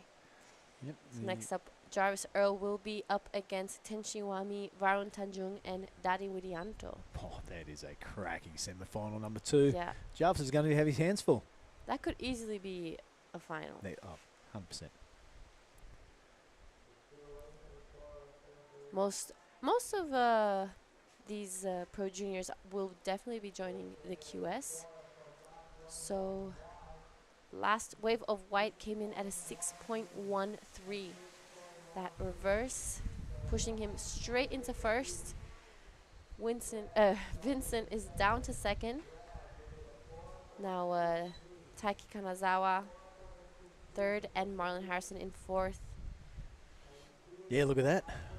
Marlon Harrison, second straight down to fourth. Yeah. Pressure on the Australian now. Second priority needs a 4.81 to make his way into the grand final. Yahagi and Kanazawa, the big movers.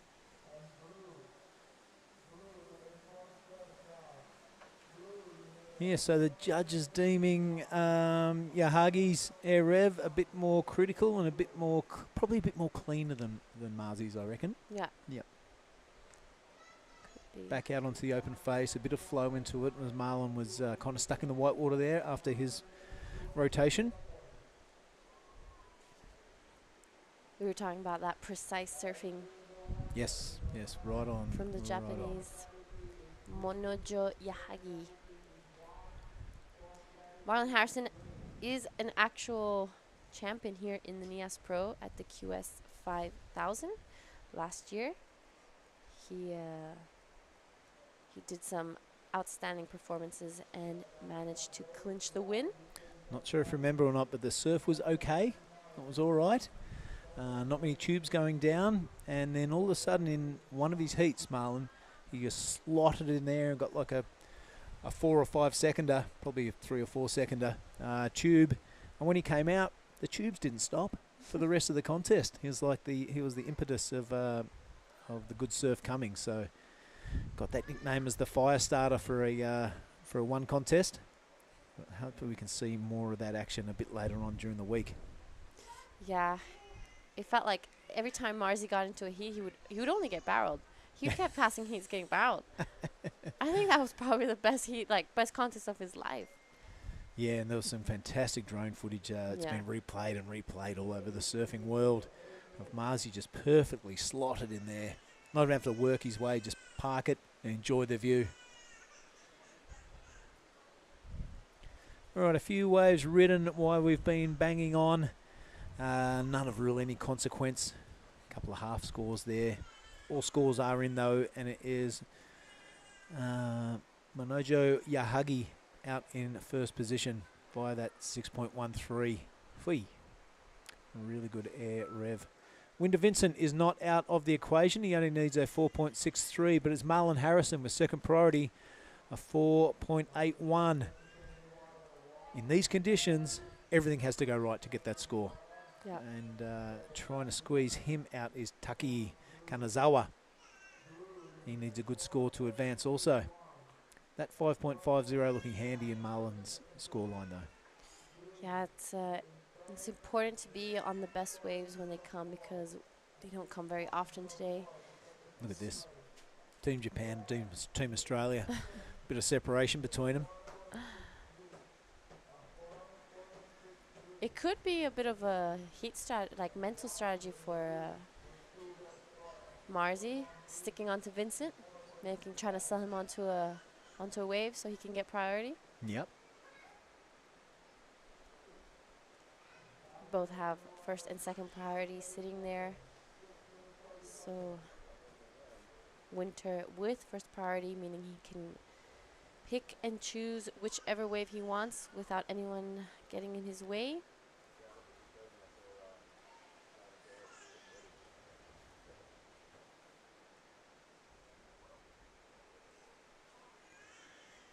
Backdrop of all the homestays and restaurants here in Nias. It's an amazing event because you could be watching the contest from your balcony. Yes. Doesn't matter where you're staying. The big tall white building there is the coffee shop where we had a coffee this morning. Yep. If you're in this area, hunt that down. It's really good views from the top too. Good coffees as well. Good coffees, good cough dogs. Of course, surf events all over the world running on coffee. You're up nice and early, checking the conditions, waiting for the call, making sure everything's in line to bring this footage to you around the world. And the work crew at the ASC and the WSL crew, beyond reproach.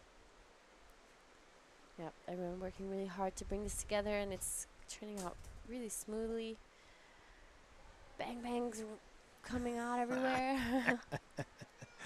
In case you're wondering, you haven't heard, we present a chocolate to everyone that wins a heat here. Tradition started by our good friend Johnny Tucker, who's sitting in Bali, probably watching the footage. Wish you all the best, my friend. And your legacy is being carried on here at Nias.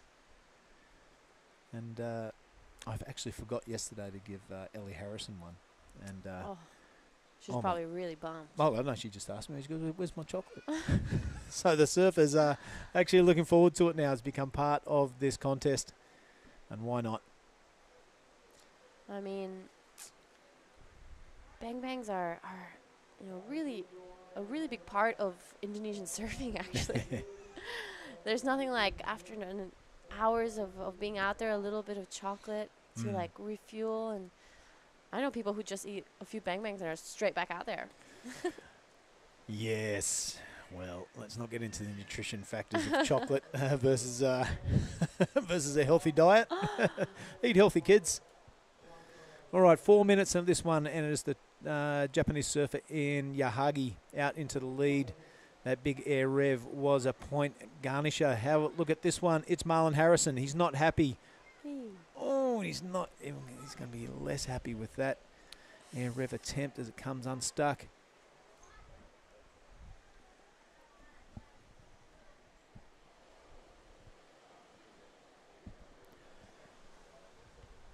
The drone view of the lineup. Let's take notice of this. Now Yahagi has made his way over to these two Australians. Now the priority has been sorted out there.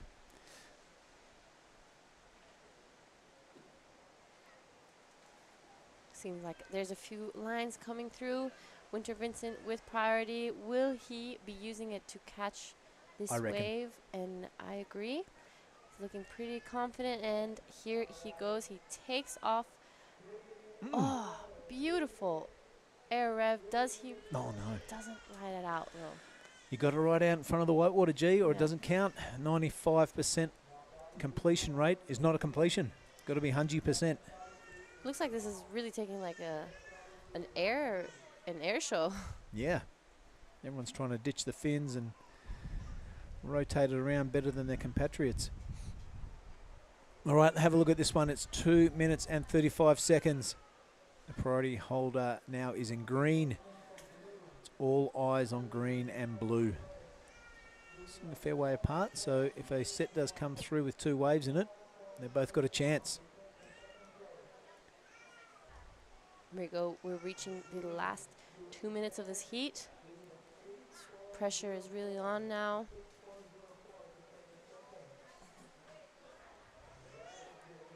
Taki Kanazawa looking for 6.04 to get into second, and Marzi Harrison only looking for 4.81. We know he can do it. He's won this event in the past. He has the skill. But he's sitting in third priority, and it's not looking very good. That's the big one. His third priority and second priority holder, Yahagi, sitting right on his tail. What's this? That's what he needed. Yahagi goes, I'll take that. Thank you very much. And I'll absolutely stamp my authority over the first place. Ooh! Almost got stamped his authority all over his face. Wow, let's hope he's okay. There he is, laughing it off. Gonna try and make it back out. Saw him use his priority over Marlon Harrison. This was looking like a really good wave. That first turn was really sharp. Oh. Getting down to the last minute of this heat. Kanazawa with priority, Marlon Harrison with second priority. There's 1 minute left. The requirements aren't big. 4.81 for the Australian. 50 seconds. You're going to have a 2-wave set come through in conditions like today, G. It's not looking good. Yep. See. Yahagi paddling out. There might be one last chance if there's a 2-wave set.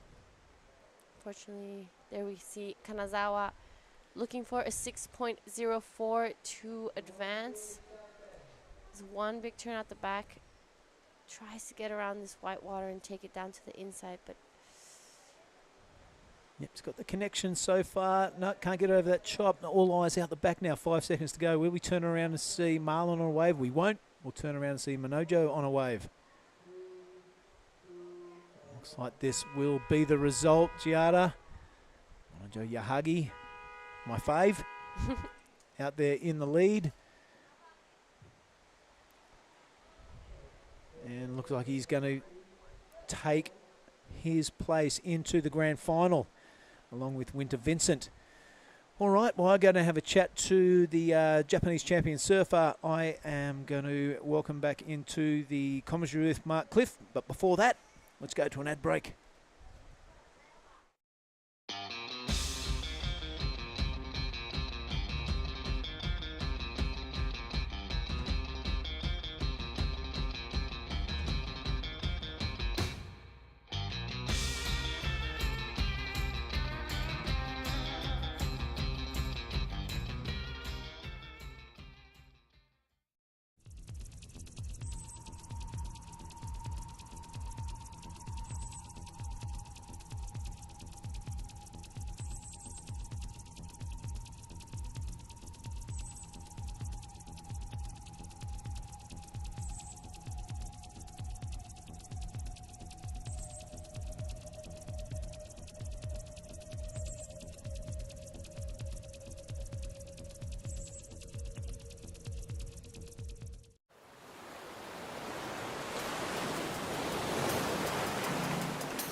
All right, everyone, welcome back to the Nias Pro. This is day 2. We are currently in the semifinals, heat 2 of the men's Pro Junior.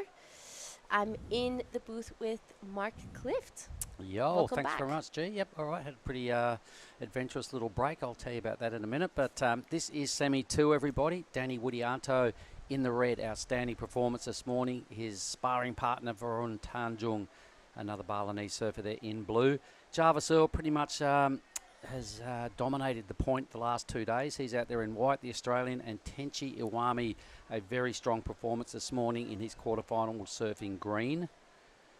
So we've got one number up. It's just a 1 there for Jarvis. Tell me about that last semi-final. I missed a lot of it. I was just having a walk around. Well, it did kind of turn into a little bit of an air show. All the major points in that heat were all gotten by some big reverses, as we see Jarvis Earl right now on his backhand, 2 big turns. We didn't see many of those in that last heat, so it's going to be interesting to see how, these boys were definitely watching the first semifinals and saw those scores come in, so it's going to be interesting to see how they take their approach. So an air show. So obviously Yahagi and Winter Vincent teed off, landed some big airs. They both, Marzi too, but unfortunately both Winter Vincent and, well, fortunately for them, unfortunately for Marzi, they both got the upper hand of that, and the ocean did go a little bit flat towards the last 5 minutes. So they did get the win. All right, so some rapid-fire backhand belts from Jarvis Earl on a minuscule wave, earns a 4.5, so it's a pretty good number given the size of the wave was struggling to be 1 foot. Yeah, and we've seen many heats actually where their backups are 4.5s or 5s. So it's pretty smart surfing for Jarvis Earl, just getting started early. That last heat both qualified with 10 points only, just over 10 points, so a couple of 5s. Seems to be the theory. Jarvis is on 3 waves already. 2 of them will not count. The 4.50 may. He's got some quality campaigners up against him, both red and blue out of Bali. And Tenchi in the green, the Japanese surfer. Shortly we'll be rolling directly into finals, everybody. The women's final will lead on first. I believe it's going to be a 35-minute final, G. Men's final after that at 35. So that'll put us at just close to 1 o'clock. There has been a call to be on standby for a 2:30 call to potentially roll into women's QS first round. It's a maybe, but they just want to hang in there and have the choice of rolling that out if it improves. If it doesn't, we'll see tomorrow. But after the finals, it's still a fair way off. But after the finals,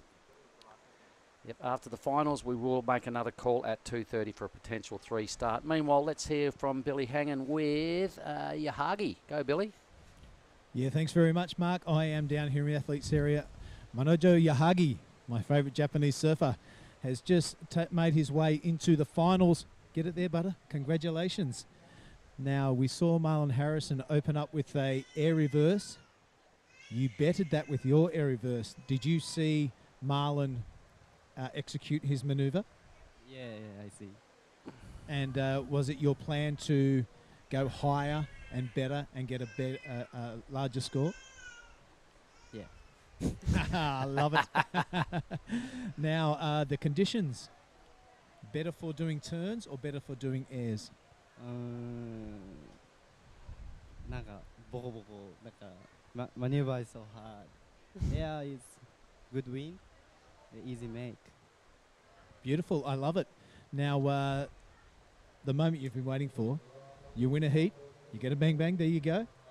Now, is there anything you'd like to say back to people watching in Japan? Because Team Japan is very strong. I'm sure there's a lot of people watching Japan. Was there anything you'd like to say to your family and friends back in Japan? Yeah, Japanese.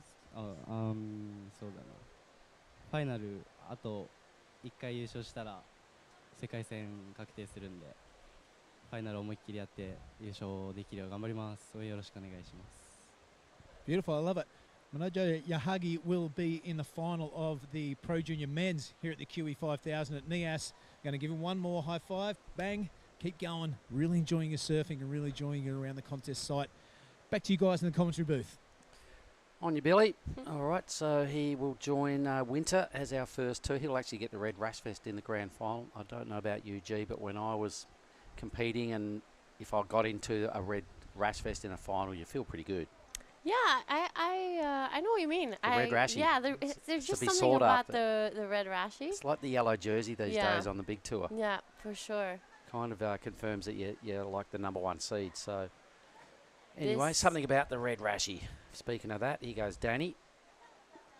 Here we have Danny Widianto, our surfer from Bali. Halfway Kura board riders. A little bit of a replay. Took this one all the way to the inside. It Not didn't turn into a too huge number much, though, just yeah. a high 3. So a lot of work done there for Danny. Probably just releasing a little bit of nerves. Sitting around can tend to get nervous, so riding waves is a good thing. Even though it's only a 383, it's a start. Yeah. On a day like today, it's important to really keep busy because sometimes you take off on something that really doesn't look like much and it ends up taking you all the way down to the inside with a great wall. So I think a lot of these surfers are trying to keep busy during these heats, especially because there's so much time and an opportunity. Yep, no, good call. And Danny is a mean competitor. He's been on a bit of a tear lately. He's only a youngster and just starting to, feel out what's available in the future by tapping into a couple of QS events. I think if he keeps improving, I can see a real future for that young man. Meanwhile, Tenchi. This is Tenchi Iwami, a massive turn out the back as he wraps it around back to the whitewash. He's going to be keeping his board busy. He's going to try to take it to the inside, but this wave will not be allowing that, but huge turn out the back. I really like Tenchi when he gets a bit of speed because he never fluffs around. He always goes big, and the judges are going to be pretty impressed with this effort here. Boom, huge crunch, as you were saying, on a really strong section.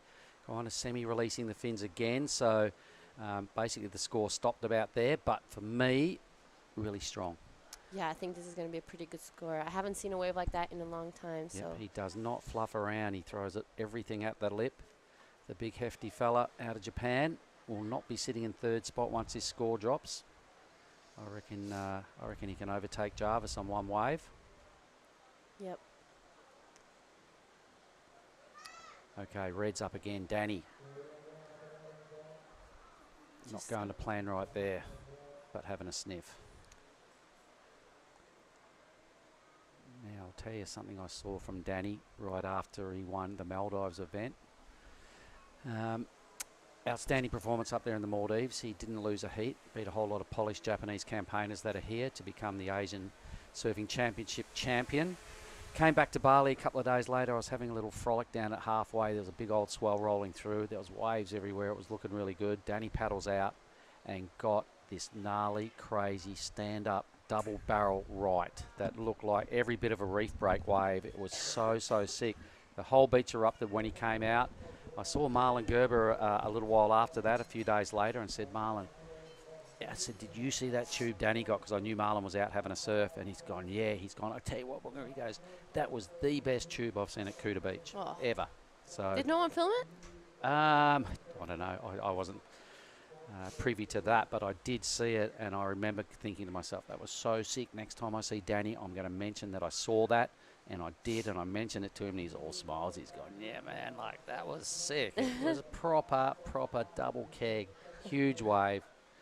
Back to the live action. Here is the man in green who is in the lead. That last wave earned him a 5.6, so the best score, and took him to the lead by a smidge, just a little bit over Jarvis on one single wave. So the judges really rewarding and loving the power show that Tenchi puts together. Yeah, while we wait for that last score of Tenchi to come in, you said you had an interesting break. Oh, look, I didn't do a whole lot. I just walked around and went up and checked out the stalls and tried on a couple of shirts, and they looked pretty good. And then I realised I left all my money at home. I had to go, sorry, boys. Sweated up a couple of your brand new garments, just trying them on. But there's a lot going on the point at the moment. There's stalls. There's a big, where we had the opening ceremony yesterday. There's pumping music all afternoon and evenings. The stalls, there's a lot of traditional stuff on offer. And it's definitely worth a walk. I get sick of sitting down in here. Here goes Jarvis Earl. Let's stay with this fella now on his backhand, trying to regain the lead. Big hefty stab in the lip for his second manoeuvre. Now just playing the game and staying with his thing. Puts on the afterburners and finds speed out of nowhere. Look at this little fluffy section. He's thinking of getting it again, and he does. He looks in and going, I might as well have a sniff on the left. He's got a bit of a score so far. Looking for a bit of icing on the cake on the inside. I think he's going to go for the air. Weaving. Oh, never mind. Slash. It's still not done with yet. There may still be a ramp somewhere. Couple of nice slashes on his forehand. You know, stylish little foam climb just to kick off. A lot of work done on that wave from Jarvis. And putting the board above the lip a number of times. It was a really good work rate. Well done, young man. Yeah, this is a wave of Danny Widianto, a replay that, I'm not sure if we've seen this or not. No, I think we don't missed think this. so.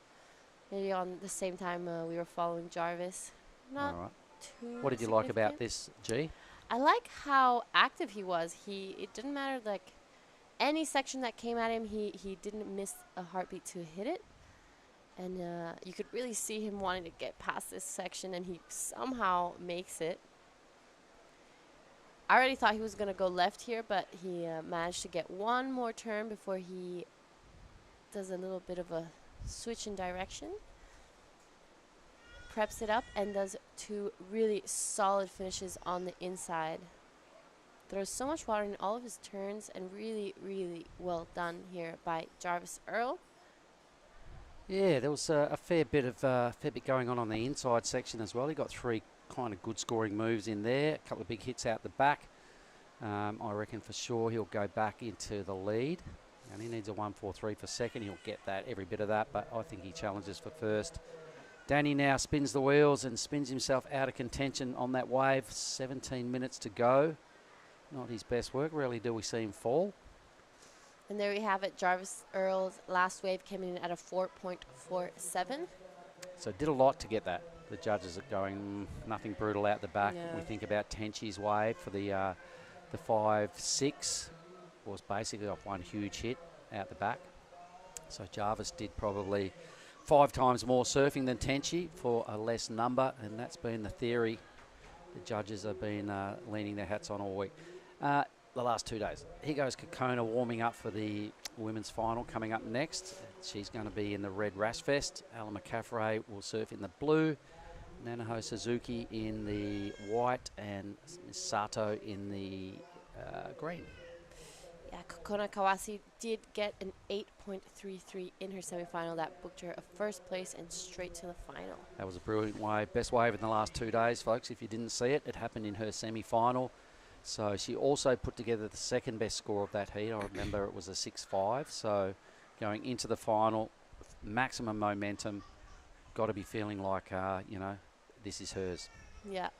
You know, we're about to reach the halfway mark, and our surfer Varun Tanjung hasn't caught a wave yet. He hasn't started his semifinal just yet. Yeah. He's out there patiently waiting for a set to come. Well, we've had 10 waves ridden in this heat, and none of them are in the blue column. So time will tell whether he's being a bit too fussy. His old man probably, Rizal's probably come up with some solid tactics and gone, nah, you need these sort of waves. This is a tough heat. Being the younger surfer in this division, in this heat, he's probably the underdog. His dad's probably gone, you need the best waves. This is what they look like. These are the ones you need. Hasn't seen anything he's like just yet, so hasn't pulled the trigger. Yep. Varun Tanjung has Rizal Tanjung in his corner, getting some great advice. But time and time again, I'll say it because it just impresses me. Varun has the best wave selection I've ever seen. All right, well, he's going to have to put that on point now. We've already chipped away at half this semi-final. 2 spots remaining to join Yahagi and Winter Vincent in the men's final. Women's final will start shortly.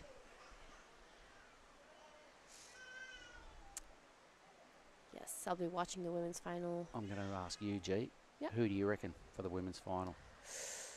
You've seen them all surf today. I think I'm going to put my bets on Nanaho. Nanaho, all right. Yeah. I'm Yep, going she's for a main Nanaho. competitor. 3 Japanese surfers there up against Alla. Ella's been doing some big hits. Didn't have her best heat in the semi-final. Still made it through to the GF. All right, if you're going to go with Nanaho, I'll just say I think Kokona can keep her roll going. Yeah. So we can't officially bet, but that's just between us. Yeah. 13 and a half. Biggest score is Tenchi Iwami. It was a brutal hit. He probably only rode 30 metres on that wave. Earned himself a 5.6. Jarvis's 4.47. It was a wave that went for about 120 metres and only earned a 4.47. So Tenchi Iwami is in favour with the judges. He doesn't fluff around. Once he's got some speed and a section, he just leans into it and throws everything at it. It's a really good theory to win stuff. If you get that right twice, you're going to be hard to beat. His backup's pretty low. It's only a 2.50. Jarvis has not done his best work yet either. He's only sitting on roughly 9 points as a two-wave total. Everyone's starting to look around now going, looking maybe at Riz, trying to get some directions. Do I move off my spot? What do I do, Dad? 12 and a half. Is going to have to do something pretty shortly. It's only trying to track down an 8.97 two-wave total to go straight to first. If he really gets it together and puts together a 9, he can go straight to the lead on one wave. Yep. So Dad's told him, be patient, get the good ones. He could be a little bit too patient right now. I know for sure the nerves would have to be creeping in. Yeah. All right, here's our next find. There's Kokona right there, the goofy footer. Heading down to the point, all business now. She's prepped, she's ready to go. It's time now is hers. She's in her own headspace. No one else in her ear right now. It's game on. I'm sure she's won finals before and knows what's required at this level. But we've said it time and time again, G, the Japanese female surfers, you know, there's a lot of them. There was only, 6 of the 8 semi-finalists were Japanese females. They're brutal. Put a rash vest on them and they're just deadly. Yeah. So kind and friendly on land, but as soon as they put the rashing on. Hussa! The assassin comes out in them. All right, little lump. Blue lays down and paddles. He's still paddling, so let's stay with Varun's very first wave. It's got the right bit of height. He's got a nice first section, a good second section, and releases the fin, so a really solid two-turn combo, and I saw him do that in his last heat, busting the fins out twice, back-to-back moves. And it's looking like he's going to be taking this to the inside. A little inside track would be handy. He's done some solid work out the back. A good start. That'll put him well and truly in the hunt, because we know he needed an 8.1 at this stage for second, a 9 thereabouts to go straight into the first. What do you like about this wave? I really like that turn. I think that's my favorite turn out of this this entire wave. He did 3 vertical, tail releases on all 3. Worked his way down to the inside. Unfortunately, it did not connect, but he did all the work outside, and that's the most important part of the wave. So I think this is going to be a pretty good score for Varun Tanjung. I think too. I think it's probably enough to go into third. Yeah. Where Danny's sitting with only a 5.93 two-wave total. So it could go there, but either way, the requirement to advance is not going to be an 8.10 anymore. It's going to be much less. And there we have it. Varun Tanjung comes in with the best wave of this heat, a 6.07. And right behind him, Danny Widianto taking off on one, a nice floater to connect this section and closes this one off. He'll be pumping his way, but unfortunately, again, this one doesn't take him. Varun only looking for a 2.03 to take the So it was a worthy, the patient game paid off right there, to sit and wait for something he needed. He goes, the smiling assassin in Jarvis Earl, a bossy surfer. Really, has got the goods, rarely messes up, always sure-footed, picks good waves. He's a world junior champion for a reason, and he's a gnarly competitor. This is going to be a big score for Jarvis as well. I think he's going to... Tenchi. This is Tenchi Iwami behind. We don't know what he did out the back. He is on that inside section. He's going to see if he can take it in. He does, and it's looked like this wave is going to stand up for him again. He's going to want to finish this one strong. He heard Varun's wave. He knows that Boom. Jarvis is a great competitor, and he finishes it off really nicely. If he did something big out the back, that'll be a huge number. Yeah. So both Tenchi and Jarvis have been stung into action with Varun 607. They were quite comfortable there for a while. They probably would have heard that number. Replays now. Have a look at Danny's. Smallish wave could hurt him a little bit. It was a nice little swack. Foam floaters don't count for a whole lot. Pretty decent second foam climb. Wave denies him really any big opportunity. This is Tenchi, the part we missed out the back. 2 massive turns. Whoa. He floats this one in, manages to get past this fat section, which I don't know how he does. It clearly like disappears. How does he stay on? Pops back up, and he's a tall fella. He is. And he manages to keep his speed. Here he does another beautiful turn and takes it to the left and finishes it off really strong. Tenchi to the lead for me. I agree. But let's not forget Jarvis's Earl. No, I can't. Jarvis's Earl. I like that. Here's Jarvis's Earl, everybody. Couple of big hits of his own, but I mean, I think Tenchi was a bit more brutal in the out the back bit and probably had a better inside bit for me. Yeah, because there was no connection there for Jarvis. Really good vertical hits for Jarvis. Power mongering out the back for Tenchi. I can honestly see Tenchi going all the way to the lead here. So we're owed a score from Jarvis. Danny, meanwhile, slipped up into second, but that won't last long once these 2 scores drop. Jarvis not sticking around to rest on his laurels. It's Jarvis's best wave, and I reckon it's Tenchi's best wave. Tenchi already had a 5.6, which was substantially better than Jarvis's best wave, which leads me to believe Tenchi to the lead. Varun sitting on just one wave, a 6.07. His requirement, I think, is going to push right up to a big number.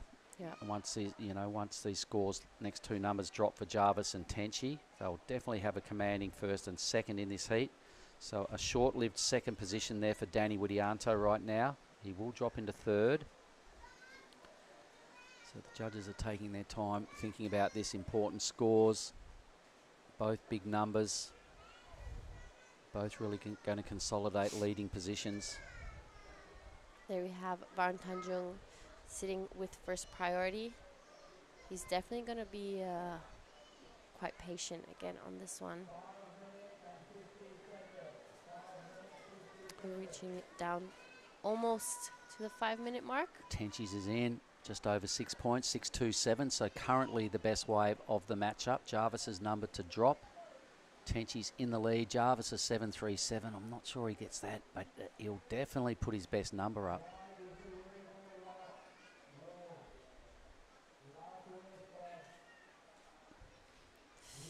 Judges thinking about this carefully, comparing both Iwami's wave. Tenchi's really stamping himself as a champion here today. His 2 performances so far are convincing. Powermonger surf that the judges are totally buying into. Oh. Big number coming for Jarvis. He might be getting the score he needs. Okay, so Jarvis is going to get the better score. 7.33, so a little better by a point. The judges loving Jarvis's act. So the 7.23 fell a little short of the mark. They're just about even. 0.06 short of what he needed. Whew, just about neck and neck, these 2. The judges are favouring Jarvis's wave. They're liking that vertical approach. Tenchi, for me, different style of surfing. He's more brutal. So stark contrast as to what's going on here between the 2 leaders, green and white, different styles of surfing. Yeah, they were really emphasizing. Jarvis did all the work out the back, and Tenchi's wave did separate a little bit from out the back into the inside. So they really want everything out the back. Yeah, so for me, Tenchi is the power guy in this draw, and the positioning and timing of Jarvis Earl is just exquisite, but it's totally different to the way Tenchi surfs a wave. Yeah. But they're both looking really rock solid. The two Indonesian surfers now sit there with their heads down. The shoulders are a little slumped. They both need fairly hefty wave scores, but Varun is a little better positioned, needing a 5.67. 7.17 for Danny there is a huge number. He has gone into the 7 range on one occasion. I saw him get a 7 yesterday afternoon. Got to dig deep now. The Indonesians. Yep. Red and blue. It'd be great to see one of the Indos in the final. Priority sits with Varun. He's only caught one wave, remember, so he'll know the basic rule of competition. You've got to ride 2 waves. Can't let yourself down that way. Got to ride 2. Green's having a sniff on the inside. This is Tenchi. Here we have Tenchi Iwami trying to replace a 5.60. A beautiful first opening carve. And there's no. Oh. Just about did a Houdini act.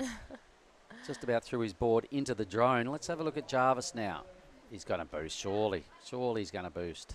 Oh, both of them just not making it. Yep, I don't think there'll be any addition to their 2-wave totals. Requirements will remain the same for the Indonesians. Just about a neck and neck draw between that man and Jarvis. I thought he was going to make it out of this one for a second. When I saw him pop up, I was like, oh my goodness. Yep, a couple of throwaway numbers. Yep. Rarely do you see him not make that move. Yeah, that's Jarvis's star move. Danny's having a sniff. Varun still with just 1 wave in the column. He needs a 5.67, so it's highly doable. I It imagine looks like he's going to. Jarvis must be a bit nervous. He is. Here he goes, still riding. Meanwhile, what happened to Varun? Did he catch that wave? Caddies are watching something. They're watching Danny. Yep, here is Danny with. He had second priority. He's going to be taking this one on the inside, looking for a 7.17. We don't know what he did at the back, but it looks like it could be a really good bully inside, or I could be wrong. Blue was up out the back as well, just quietly. Yeah. Just over a minute. Tenchi Iwami with priority out the back. He's in first place with less than a minute left. There's a boot. Just over a minute, sorry. A boost coming, there it was. Slaps his mitts together. Got to be a 7.17, remember Danny? Not sure what he did out the back. I guess so. We're going to have to wait for the replays. Yep, and there was a wave from Varun as well. So a bit of a nail biter going on here. We are owed 3 scores. Tenchi Iwami out the back, pretty happy with his efforts, holding a slender lead. Danny needs, don't even know what he needs. Danny needs a 7.17. Oh, sorry, he needs 7.17. Jarvis's numbers are in, so the 7.17 still stands. He needed something big to happen out the back because the inside stuff was all right. But you got to do the big hits out the back. Varun did get a wave as well, folks. 25 seconds. The crowd on the beach is building. Finals are just about to bounce down with the women's grand final coming up in a moment. 15 seconds. See what the judges think of Danny's last wave. He needed to do something huge out the back to have a chance at the 7.17 because we didn't catch his whole ride, I don't think.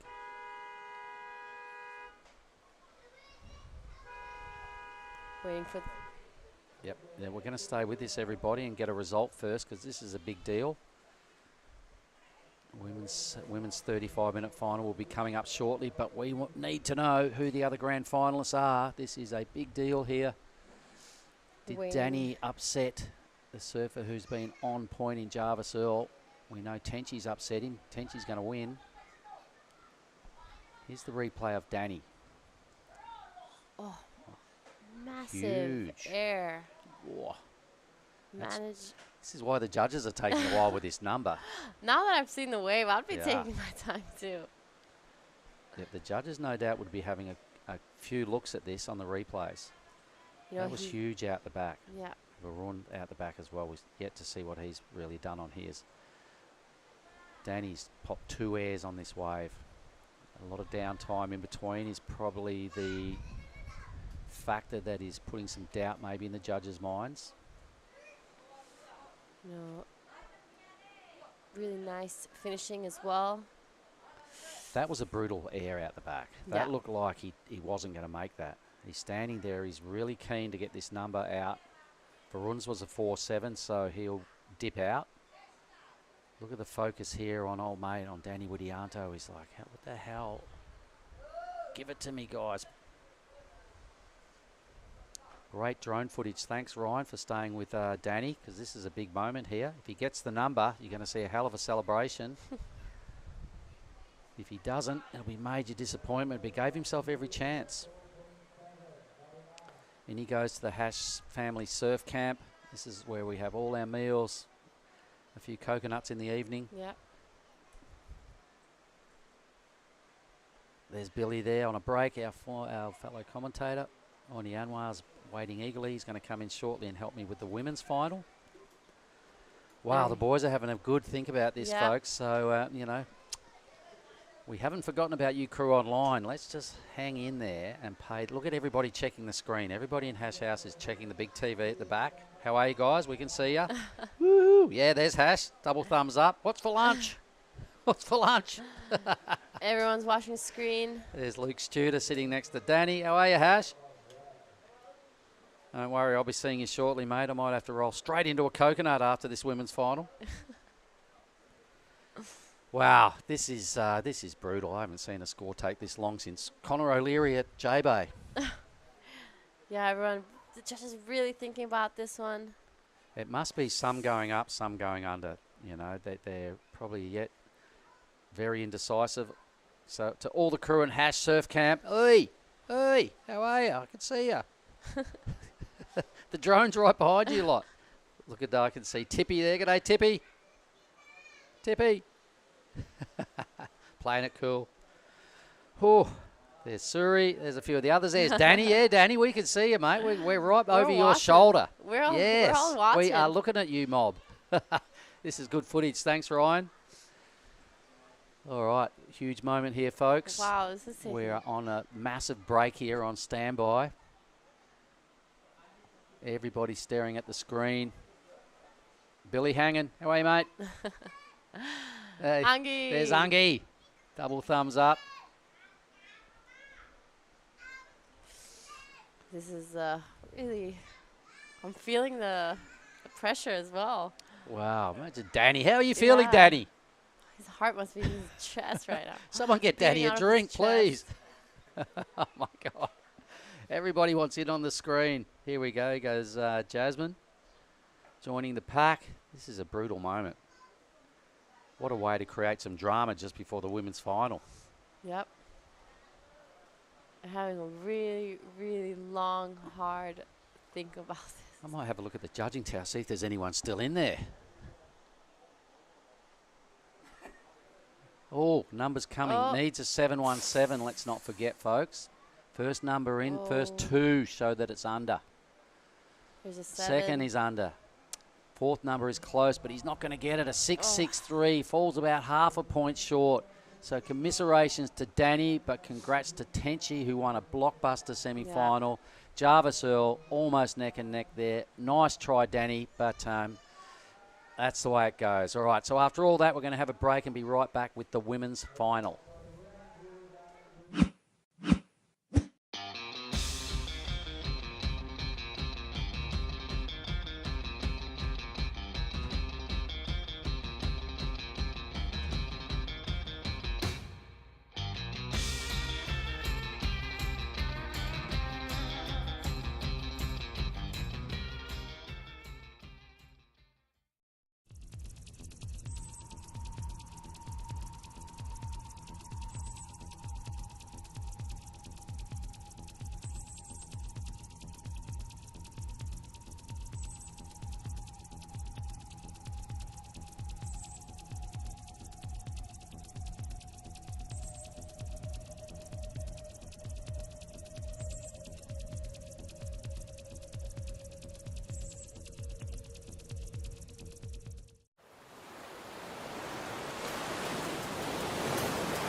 right, everybody, welcome back here at Lagundri Bay, Sorake Beach. It is in the south of Nias, and this is the women's final, a 35-minute match-up here featuring Ella McCaffrey up against three Japanese surfers, Kokona Kawase in the red, Nanaho Suzuki in the white, and Sumomo Sato in the green. I'm going to take you through the action. It's Mark Cliff joining with Oni Anwar. Oni, that was a big moment, that last heat, wasn't it? That was huge. Yeah, that was. I was sitting down there with Rizal watching Faroon, and yeah, Sinar was screaming like, "Come on, God, help, help my big brother!" But fortunately, everyone put a good show, and Javos is not the easy person to beat. Oh, and Tensei Iwami is an animal. Like this guy is so good. So even Danny, good job for one and only Indo who tried but came undershot, right? 6.366 something. Yeah, 663. Needed a 717, so went mighty close. Fell half a point short, but the air he threw out the back was huge. That's what gave him a sniff at becoming a finalist. Fortunately, the judges thought otherwise. I think Varun put up a pretty good fight. He only caught 2 waves. He got a 6 and a 4-ish, so he was only about a point or so behind the other 3. But this final now, let's talk about this. We have 2 scores on the board. None of them are very big. Ella's got 1, Nanaho's got 1. I asked Giada, which we'll get to in a minute. We just saw... Yep, we've got a couple of replays to come through. Ella McCaffrey here. I'm pretty sure I saw Kokona stand up on a wave as well. So we might just see if we can get a replay of Kokona. If not, what we will do really quickly could be one of our last post-heat interviews because it's finals time. So let's go down with Giada and hear from the winner of the last heat, who was Tenchi. Go G. All right, I'm down here with the winner of the last heat, Tenchi. I'm not going to keep you here long because you have to get ready for your next heat. You're in the final of the Pro Junior. How are you feeling? I'm so stoked to take my semi-final and then so stoked to into the final first Pro Junior this year. Yeah, I'm so stoked. Yeah. You just won a QS in India. Do you think that helped your confidence to come and get in the final here? Yes. Yeah, just keep going. All right. Well, here is your bang bang for winning your heat. Is there anything you'd like to say to your friends and family in Japan? 応援してくれてる方々ありがとうございます。1番でファイナルにつなぐことができました。このまま優勝するのでこのまま応援よろしくお願いします。All right. Congratulations and good luck in the final. Back to you guys in the booth. Unreal, thank you. Look at him proudly displaying his bang bang. He's just won a heat to become a finalist, so a very worthy effort. So was Kokona's wave, all right? So I'd like to see the action replay, if we can, guys, on Kokona's 533, the best wave of the final. We saw her stand up on him, but we didn't get much of her wave, so perhaps we've got a replay of it if we... Here we go. What did you like, Oni? Well, first turn was not straight into it, stayed busy. No downtime. I think that's why the judges like it. Give him 5.33, so that's what I like it too. All right, second turn went well and truly above the lip. Here she is again, folks. So let's stay with Kokona's second wave here. The wave's a little slack and lazy, a couple of bogged rails. She'll realise need better than that to win a grand final.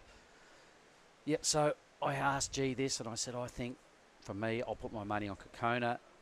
G went with Nanaho. Of course you're going to choose that. G went with Nanaho. G had the first pick. She tipped Nanaho. I'm going to ask you. Wow, you want to play that game, Mr. Mark? Why not? Let's just make it interesting between us.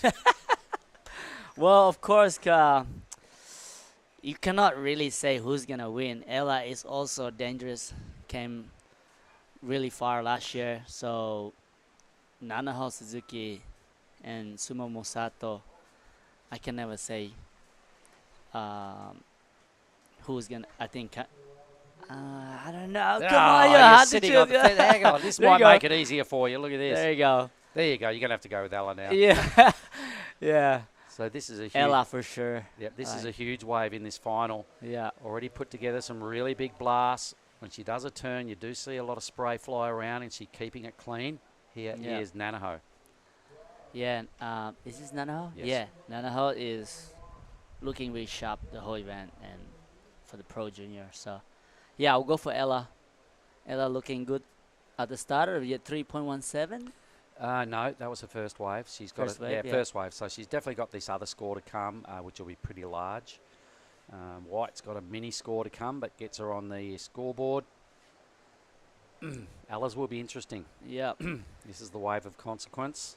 So yeah, you call a good one too. Kokona has been ripping, posting 8.33. Here's the action replay. Wow, that turn is so nice. Wow. I actually like this one. Yep. She really pushed it. And the wave really gave us some love. There was some 4 pretty good sections there. Good tip from Rio. Yep. And just a little bit of something, but not a whole lot there for Nanaho in comparison to Ella. It's got to be well under. A little bit of Hanu. Hanu. Bit of Bahasa Bima going on there, ladies and gentlemen. If you didn't understand what we said, don't worry. We didn't swear. Let me explain. Hang on. Let's have a look at green first. Samomo, her first wave. Tidy little grind. Wave runs out of puff quick smart, so she's going to have to dig a bit deeper than that. Yeah, you can see how much talent all these girls have, you know. Those waves are pretty hard to do those turn, and she made it really easy to do those cutback into the fat section. So I reckon Ella will have a substantial lead once this number drops. It's got to be right up there. I'm thinking, you know, probably close to excellent. Yep. It's coming. If they gave Kokona, there it is. So it's a 7. All right. So a little under, but definitely the best wave of the heat. Ooh. So I called the right person, huh? You did. But you waited till she was halfway through a 7. Come on. I'll give it to you. All right, so Oni's going for Ella. I picked Kokona last heat, and G was tipping Nanaho. Yeah. Yeah, if Bill is watching in America. Oh, that Bill. I thought you were talking about that Bill. Billy. That's Billy. That's Bill McCaffrey, Ella's dad. If you're watching in the US, I don't know what time in USA right now, but Ella's been ripping. She's already posted a 7 point and a 3.17. There's plenty of time.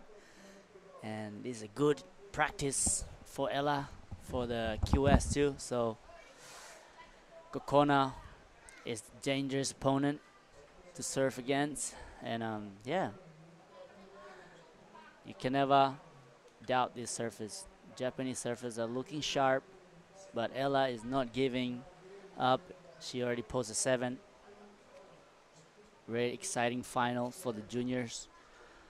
And next we'll see the men's final for the pro junior.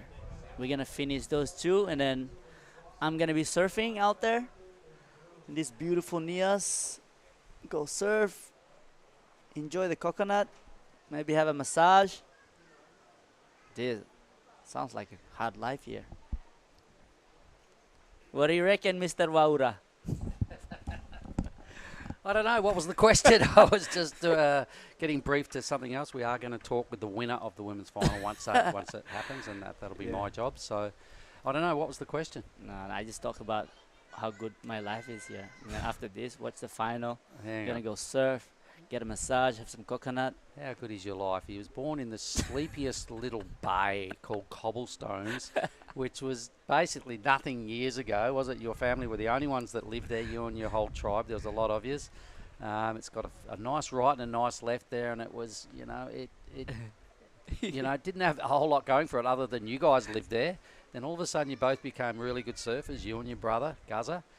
You moved to Australia. You went to school there. You got adopted by a really cool family. You've been all over the world. So when you say how good is my life, it's probably got to be one of the best stories ever out of the smallest little surfing bay ever. So yes, I'm going to shake your hand. You've come a long way. Well, thanks to you too. You know, you push us since I was like a little grum. You made us pretty much go surf bigger wave, and you give a lot of compliment to my bigger brother Goslin. So I really didn't like that, and that's why I got better. And you were the youngest one, so it was quite funny too growing up, folks. A quick one, a little side story. Oni had these big arms and these big legs and this little body. It looked a bit gangly compared to his brother, but then you grew into your limbs and stuff clicked, and you got a lot of support through your career, and you've done a lot of really good things. So, and now you're a dad. Hello. How good is your life? Life is good. The generation is coming in hot. So, yeah. How was that board riders, the first board riders were you holding it at Fatma and you were giving me the prize? What number I was? Number 7th or something? Oh, I can't remember. It was that long ago, dude. Come on, that was in the year 2000, and we did a lot of those events for the board riders there. Yeah. We did 15, but that was really good fun. And LPB is, you know, my heart's at Lakey. I live in, I'm a West Aussie, but my heart's at Lakey, and you guys, it was good watching you all grow up. You good did times, a lot. mate. So I've followed your career closely, having known you since probably just as you started surfing. It was a cool story. Someone should write a book on you. Matt if George, I can remember. Matt George. All right, they've got 2 waves each. All 4 of them are sitting out the back. Priority listing sees Kokona in the red with next pick.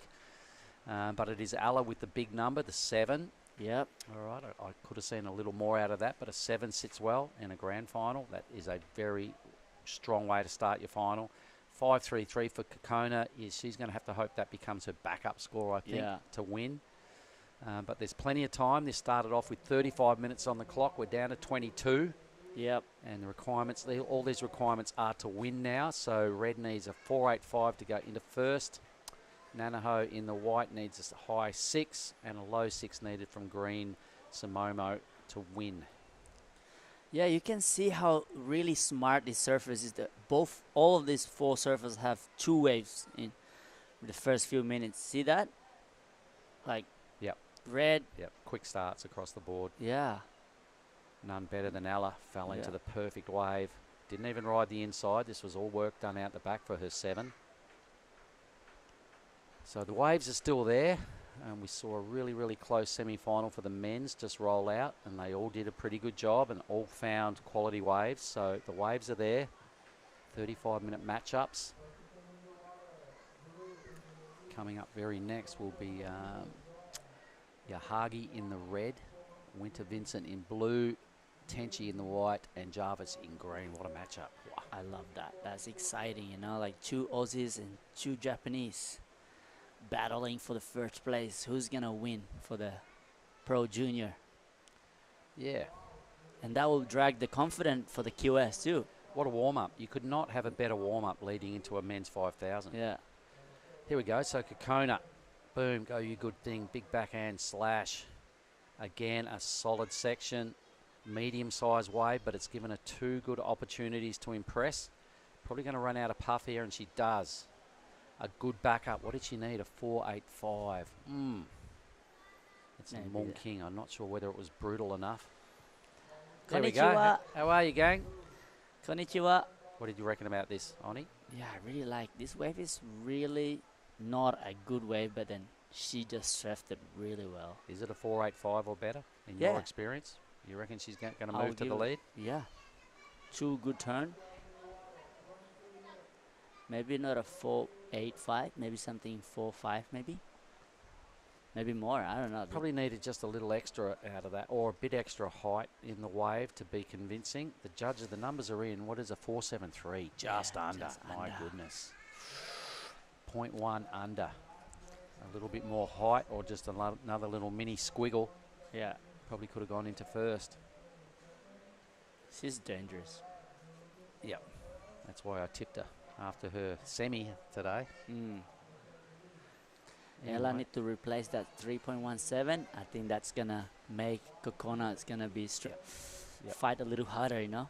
Yep. No, look, Ella is still a clear advantage with that huge 7-point ride at this stage. So she will be content to this point.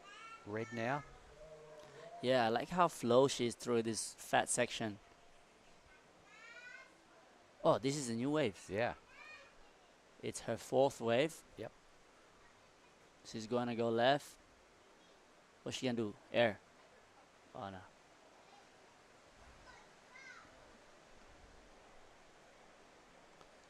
Yes, she seems like a girl who could actually just do an air in any section too. All right, I'm going to ask you the same question. Was that 485 or better? Ah, I think still under. Here goes blue now, so Ella needs to burn off a 317, slaps a couple of good hits. Always solid on a rail when she doesn't move. Deciding now which way to go. She says, I better get back out the back. Nah, smart decision. All right, so I'm not sure whether we saw the whole wave then. I didn't see her get up to her feet. Let's have a look at this. Yeah. Oni, what did you like? I like this turn right there. And then she wait for the section to come. Yeah, I mean, definitely better than 317. All right, so it was worth doing. That increases the lead. Is the tip, the Oni Anwar tip. That's Rio there. Yep. Super. Wait, get out of the water. No, stay in the water. we all want to see you surf. He's the big shot here. Rio Whited, the only CT surfer out of Indonesia. Yoo-hoo! G'day, mate. Trying to slap the mosquito in the sky. Back off a bit, Ryan. Don't want to get your drone wet. Yeah, it's cool drone out. Scores in 393. So Yep. it did improve. Yep. All right, so good call, Lonnie. Not by much, but enough to make it worth doing. Replay here of Kokona's score that is in and did not lock into a top two, only a 3-7. So rode a whole lot further than the last wave for a point less score. Didn't have a steep section out the back was probably the difference. The judges have been pretty clear cut on if nothing good happens out the back and you only sort of do your best work at the end, you're not going to get rewarded much. Nah, judges don't like that when you come all the way in the shore and you do no finishing. Yeah. Well, no start really. No big start was probably what cost her. Then you have to paddle back out, so like lose time there. Okay, so it's starting to take shape now that the Japanese in third and fourth need some big numbers to win. So Sumomo Sato in green, who has top priority, she's right in front of our screen here, needs a 7.03. Nanaho, who is paddling for this wave, needs a 7.6 to win. So the drone footage is squarely on it. That was a good look at all the fins. Unfortunately, can't reconnect. So that'll be a throwaway number there for Nanaho. Sato there being most patient with a priority. You can see the requirements, everybody. They're all tracking down Alla, who needs to improve on a 3.93. Alla's the surfer there in blue, the deepest. Requirements are pretty substantial for all surfers to win. Nanaho is probably the worst positioned, although she's in third. The 7.6 is a big score. Yeah. Sumomo's got something to think about in these next 15 minutes as well, chasing a 7.03 or at least 11 points on 2 waves to go into first.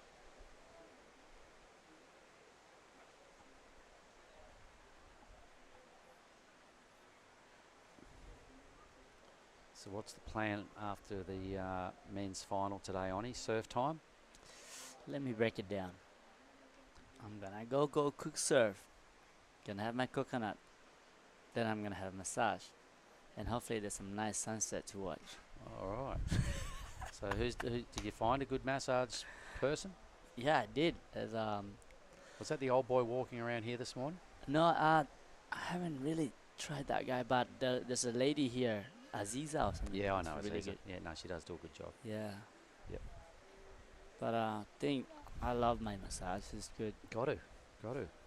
Learning from the master right best here. Thing, best Mr. thing Mark. for your body, you know. Bit of stretching, a massage, good way to rejuvenate and get rid of some aches and pains. Yep. On the move here, 14 minutes. A little swell line approaches. White is really deep. I'm not sure that's going to become a wave. Had a little mini hump in front of it that just did not connect on time. What about you, Mr. Mark? What are your plans for the Me, day? I'm going to go down right after this and have a chat with the winner. Yep. Really quickly. And then I'm going to watch the men's final keenly. I'd like to take some crew up to the King's Village and have a look around at some point. Oh, yeah, that sounds fun. All right, now let's stay with Nanaho. Oni, what do you reckon? Bam. Wow, I like that. Can she make it through another one? Boosh.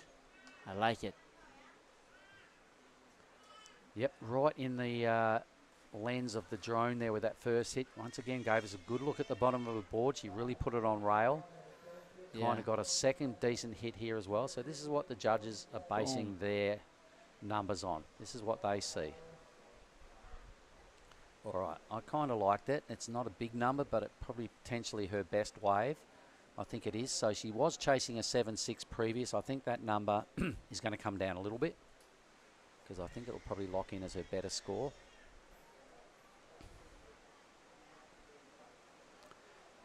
Have you been up to the King's Village? No. Oh my God, you've got to do. I can't believe you've never been there. Seriously. Are you riding a bike or? I think if I get it together, we'll take a car because I want to take Ra. I want to take Nick Muntz, the judge. I know Alex McGuffin and his girlfriend were pretty keen to come and have a look. So if I can round up a bit of a tribe, I'll go up there. It's about a 10-minute drive up there on the hill. Well worth seeing, mate. It's a must-do thing if you come to Nias, King's Village. Are you gonna go right after the final or like? Oh, I haven't even put it out there yet. Hopefully, I'll see those crew and we can discuss it. Maybe some of them. I'd love to join now. Maybe the two frothers, Alex and Nick, might want to go surfing. If so, we might put it on the back burner. Yeah. So her better score drops in a 4.37. What does she need now, Oni? Right now, she needs 6.57 to go in the second place. Yeah, I mean, 12 minutes. Righto, here's the men about to do business. Blue Rash Vest is the big lanky Winter Vincent. Right in front in the red boardies. Which one's that? Tensi Iwami. Yep, okay, so Tenchi will be about to pull on the white Rash Vest. Jarvis fluffing around in the background there with his green Rashy. Everyone's got their poker faces on, mate. They're not really talking to each other. Yeah. Winter looks chill. He's smiling. Oh, even Jarvis Hill is smiling all the time. Jarvis smiles in his sleep, I reckon. He's a non-stop 24/7 smiler. Yeah. Oh, that is, yeah. Winter also such a cool kid, eh? Yep. Really tall. He's an avatar. He's huge. And he's been popping airs at will. For someone his height, he makes the little waves look easy to surf somehow. He's really worked into his frame and uses it to his advantage. So Yeah, stuff's getting closer now. Kokona moved up into, Kokona in second, a 5.61 needed to win. Nanaho reduced the requirement and getting a better look at a win now with a 6.57. So Samomo still has to get a wiggle on here. A 7.03 can definitely happen on one wave, but she's got to really get a good wave first, an A-grade wave, and tee off on sections out the back. This is Ella having a good look. Ella, here we go. Nice first turn. How vert that?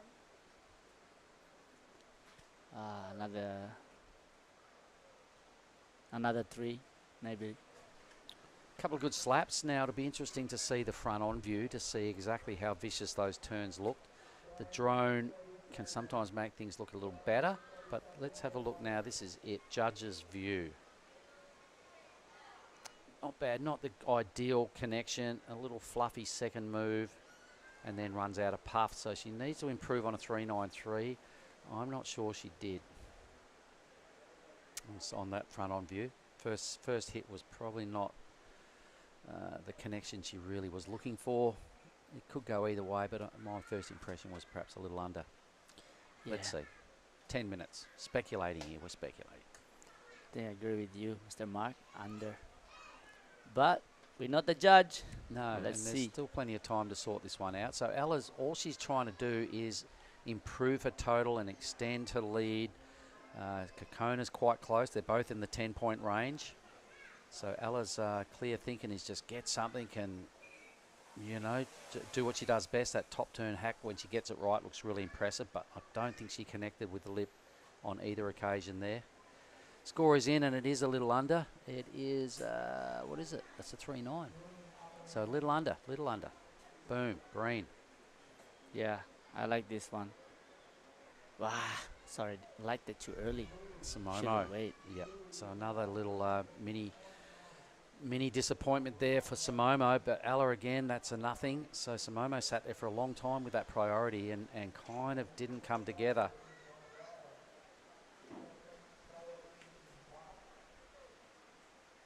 So all the requirements remain the same. Red needs a mid-5, white needs a mid-6. green needs just over 7.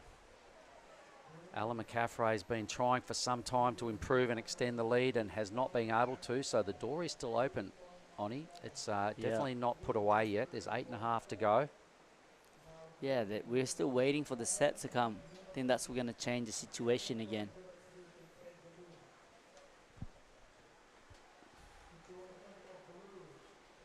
Yeah, I think Ella is asking for the situation. They can't hear it out there. Well, the sun's come out to play. My goodness. First time today. The colours look bright. Sunshine. There we go. Things are going to steam up on the point. It's 12:30 here in Sumatran time. Big crowds getting on the beach here. Lots of domestic locals coming down to pay homage to the biggest event that ever happens down here in, I imagine, in Nias. It's pretty huge. It's a big deal for all the locals. Yep.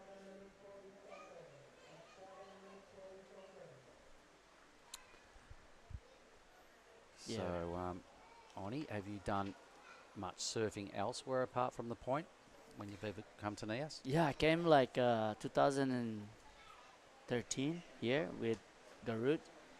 It was like a big swell, monster swell came, and I thought we were going to surf Nias, but actually we ended up surfing another point called Sabatu, just around the corner. back.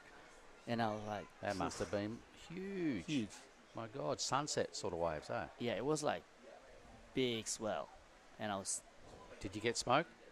Well, I paddled out by myself, and Garut didn't want to paddle out with me. All right. It was like... I'll have to remind him about that this evening when we're... It's like...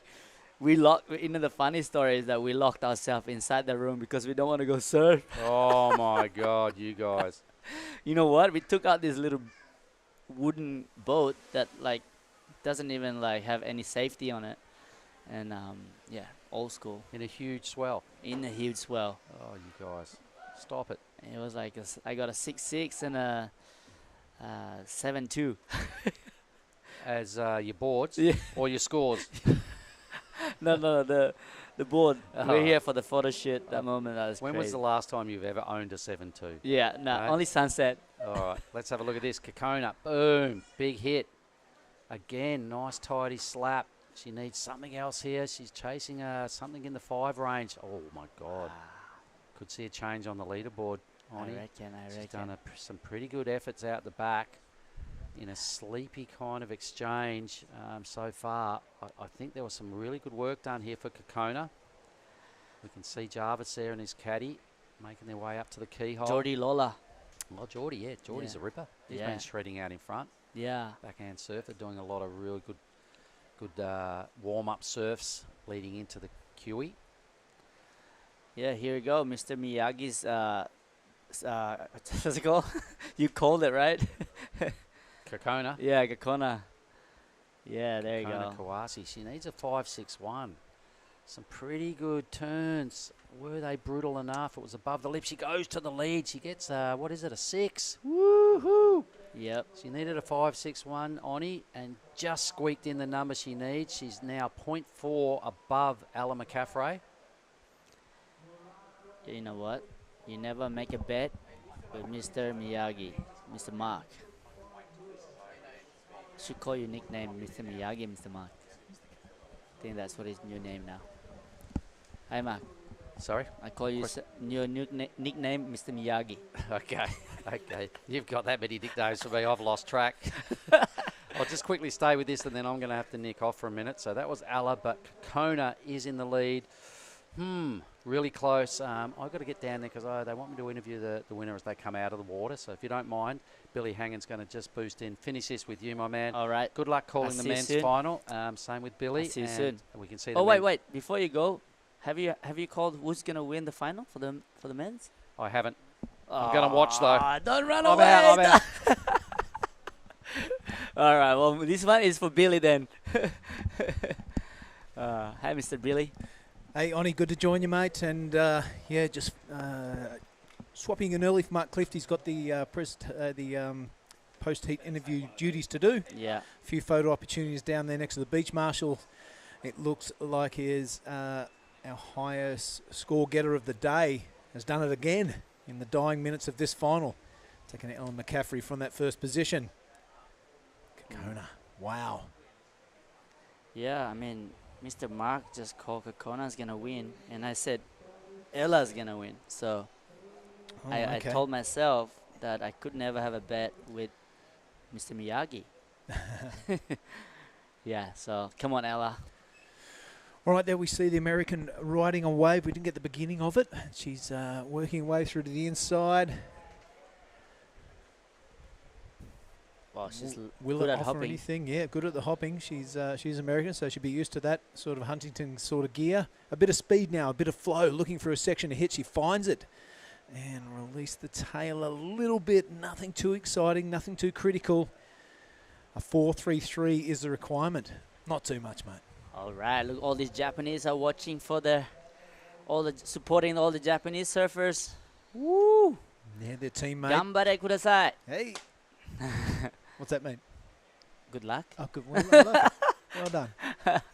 I think so. I hope I'm right. All right, 2 minutes 30 left in this final. It's the Pro Junior Women's of the QS 5000. 5,000. Yeah. Oh, yeah. No. We're waiting for scores to drop for Kokona, Ella, and Nanaho. Nanaho. Here we go, Nanaho. Oh, wait. Sumoto.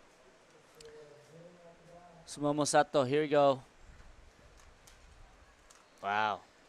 Yeah, way down there, a massive 7.43 to go to first. Second really doesn't matter. It is the final. We want to take that first position. That's a massive score and a massive ask on a wave like that. You see the Japanese there beside themselves. It really has been the march of the Japanese women up into the Pro Juniors. Waiting for scores for all surfers. There is 1 minute and 45-ish seconds remaining. Yeah, I mean, 1 minute to the who is All right. the. Scores are in.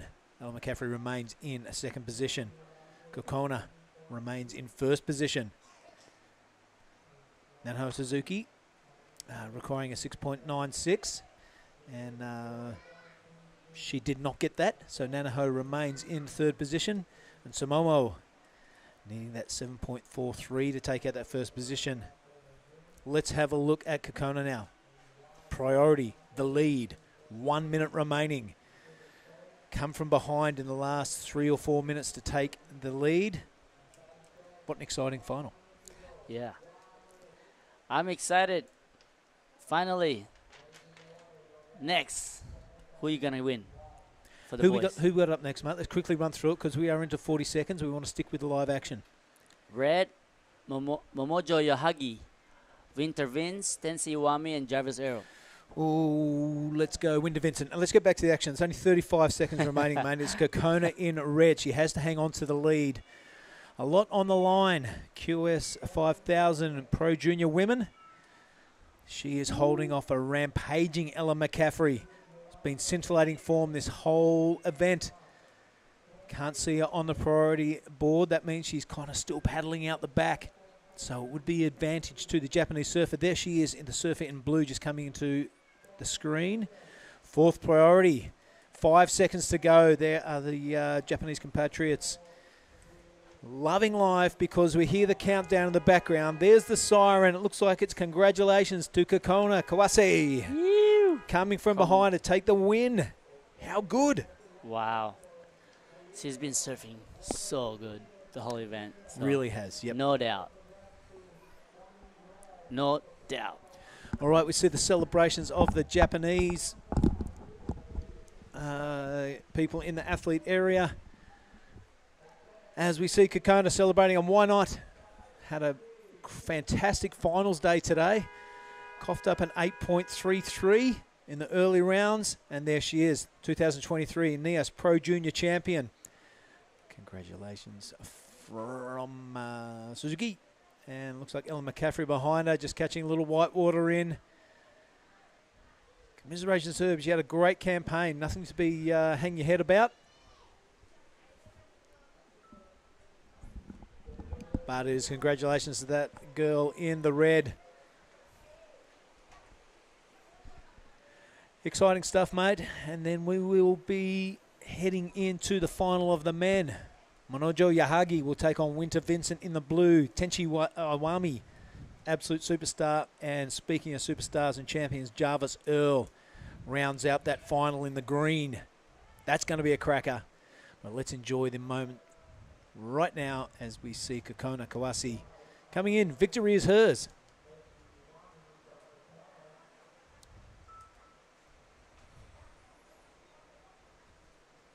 Do you enjoy that final, Mr. Oni? 100%. That was good.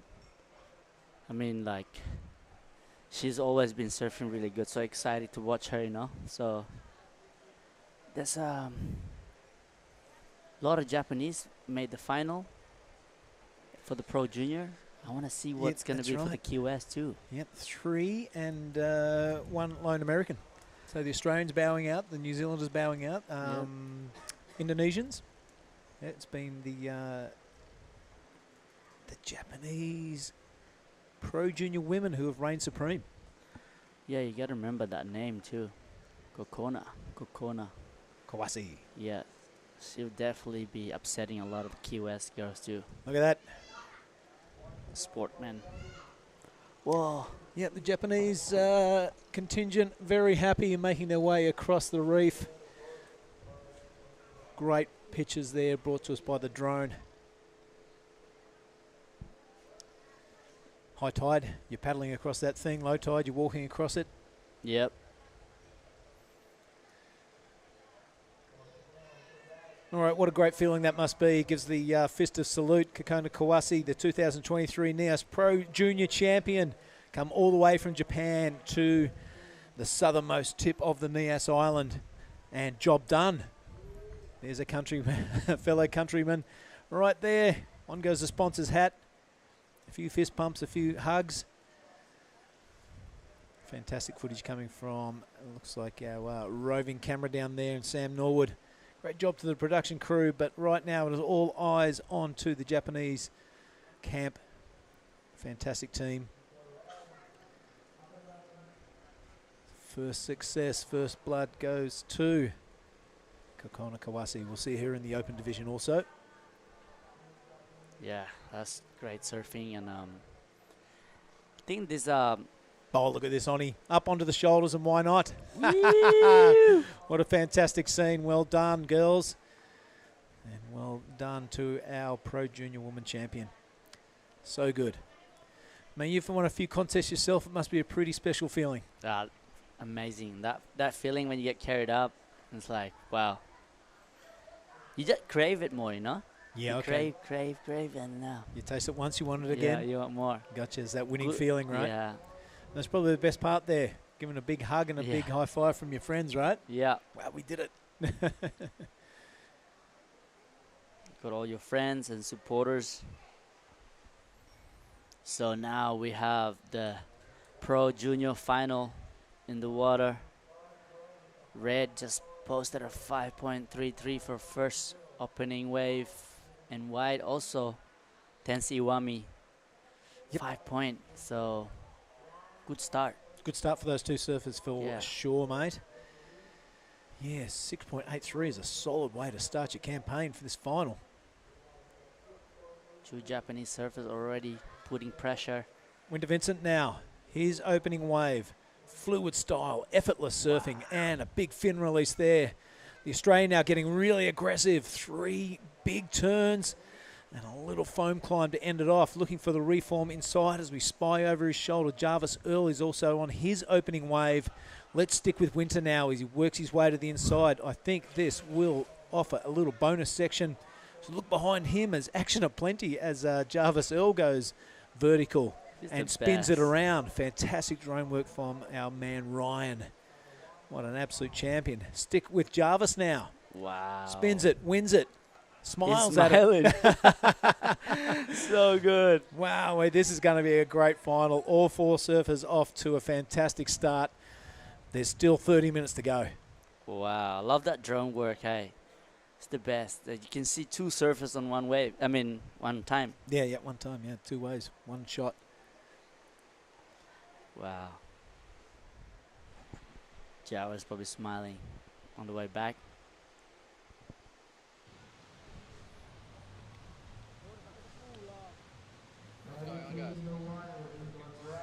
All right, looks down there. Looks like Mark Cliff. The feeling must be electric down there, mate.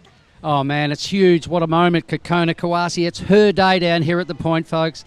Tell us right now exactly how you're feeling. That was a great win. Yeah, I'm so happy. Thank you. Always support me. Right from this morning when you got your 8.33, you've carried the momentum through. What were you thinking when you're sitting out there and you were coming second? What were you thinking at that point? So, スコアできる波がセットだと思ったので、セットに乗ることにフォーカスして今回のヒートを進めることができました。で、いい波に乗れてスコアできたのでとても嬉しいです。How big is this win in your career? What does this mean for you, this win? Win. Yeah, you're the champion. What does it feel like?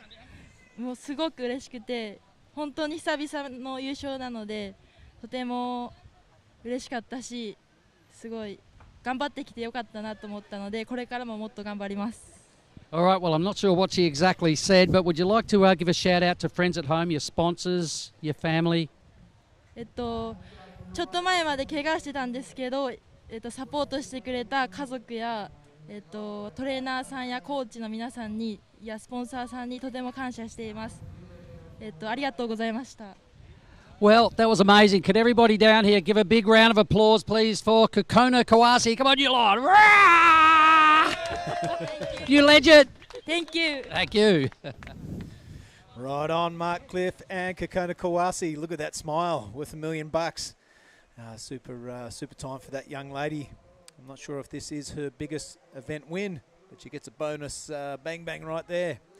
Back to the men's final now, Oni, and as Winter Vincent opening up with a 7.83, if you don't mind, taking him straight into first place. Jarvis Earl still waiting for a score. He has a 5.97. And we're waiting for a second score of him. Manojo Yahagi, also waiting for a score from him. 5.33, his best. Yeah, I really like Winter. He's surfing so fast and explosive. Straight, look at this. Oh, 7.83. I love seeing that score coming. Really flow, full of like power. Look how light his feet is. It's like, where is this section? I'm gonna hit that thing. Yeah, he's a big, tall guy. It's hard to do, and keep that flow going is super impressive. Jarvis Earl is no problem keeping the flow going either. Watch this little spinner at the end. Don't mind if I do. Yeah, little flare of the back foot, a bit of a laugh because his mates at home will be giving him a bit of a ribbing about that one. Yeah. Loving the surfing from the World Junior Champion. Yeah, from Cronulla. Jarvis Earl. Oh. Right, 5.97 for that effort. Jarvis' score is in. 7.83, the best of it from Winter Vincent. Yeah, it's exciting final. Here we go. Manojo Yahagi from Japan. Straight into the air reverse. Come out clean. Can he still going? Oh yeah, this is a replay. So he got a 5.3. Wow. That wave number 2 is a 5.30, mate. So Manojo is in first place. We see Tippy Jubrick handing out the winner's checks. Girls very happy. 3 Japanese girls and an American in Ella McCaffrey.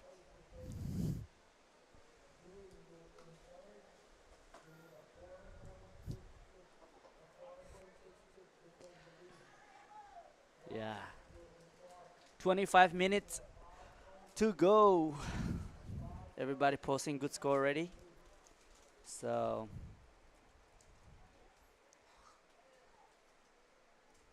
yeah, look at that. 2 waves by Manojo. So a pair of mid-range 5s. The rest of the field with 1 solitary wave. So Winter Vincent be feeling pretty comfortable with that 7.83 next to his name. Still really close. First priority sits with Tenchi, but it is Yahagi now on the march. A nice back foot drive there to start with. A nice wrapping turn. I'll stop using the word nice. I'll be happy as he works his way to the inside. It's only 2 turns only.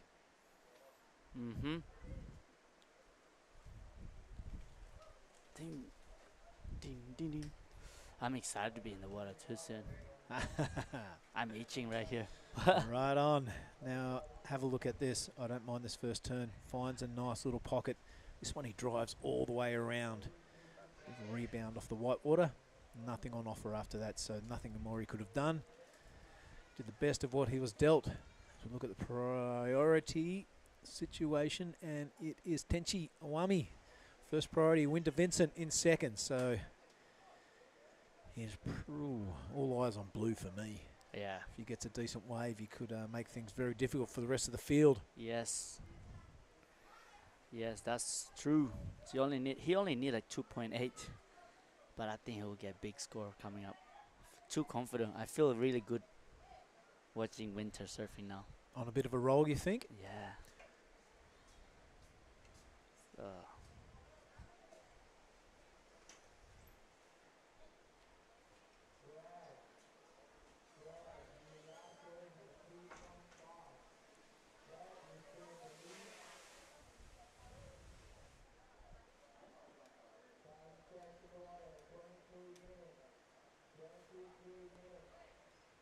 So, Winter got one wave, Tensi just got one wave, WSL,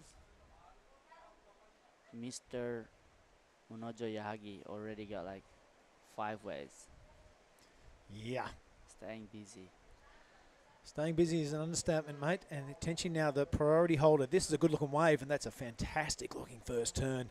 Follows it up with a great second effort. This wave standing up on him as he finds the lip on the third attempt, and the fourth coming unstuck. What a pity.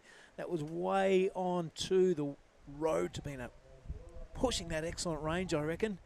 So we look over, and Winter Vincent doesn't like the look of that. What would you think of Tenchi's? Oh, that was so good. Solid. I think that's going to be a similar score to Winter's maybe. I like that one. Yeah, a lot of flow, no downtime in between turns. Just except that not finishing. Look at that, a real shame that he kind of muffed the last turn. Love the hand release on that one. Found the pocket, which is really hard to do. And just a little bit late doing that floater, which sends him backwards onto his backside. But Winter Vincent not taking advantage of priority there. No harm, no foul. He's quickly out the back and slips into third priority, looking for a decent second scoring wave. All right, now it is the Earl of Jarvis. He's doing the meerkat, looking for sets. We'll see what he can do once a wave comes his way. Yeah, I mean, Tensi just really going for that one and going for all broke, giving nothing less but just explosive surfing. So I'm sure it will change the situation maybe. We'll see.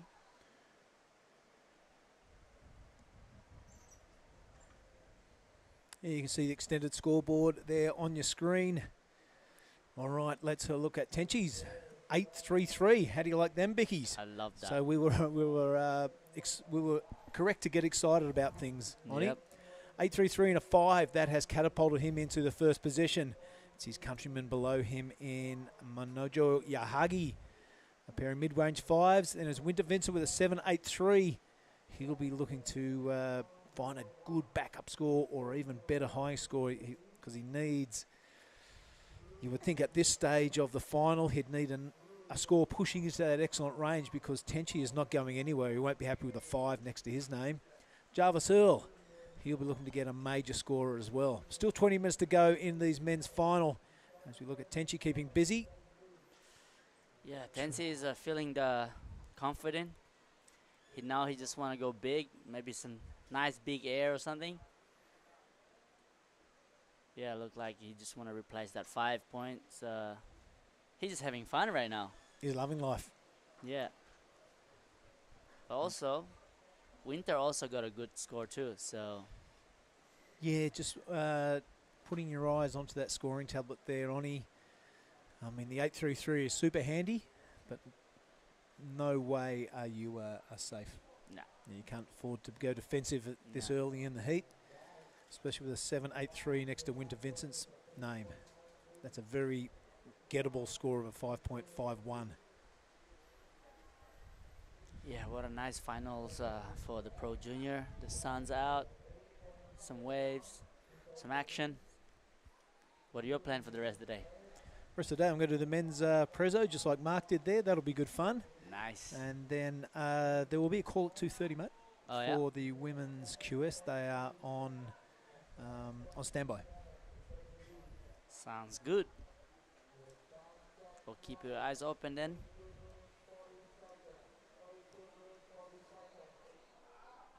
So, Jarvis Earl still haven't got a backup yet.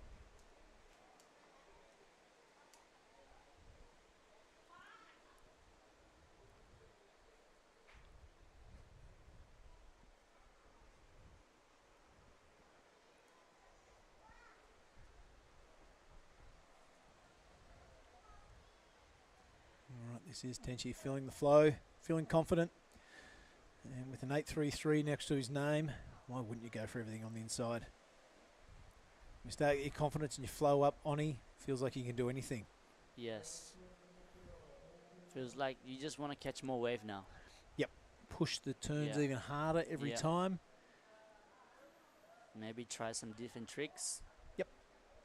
Because you know, like, oh, I got a 8.33 and a 5. Might as well just try some crazy tricks. Might as well land it. Why not? Yeah, what they are looking for is a heat total over 14. You know, call it excellent heat total. You know, a couple of excellent scores. So that's what we're aiming for. We're looking for a heat total around the 14, 15 mark, and we feel pretty comfortable.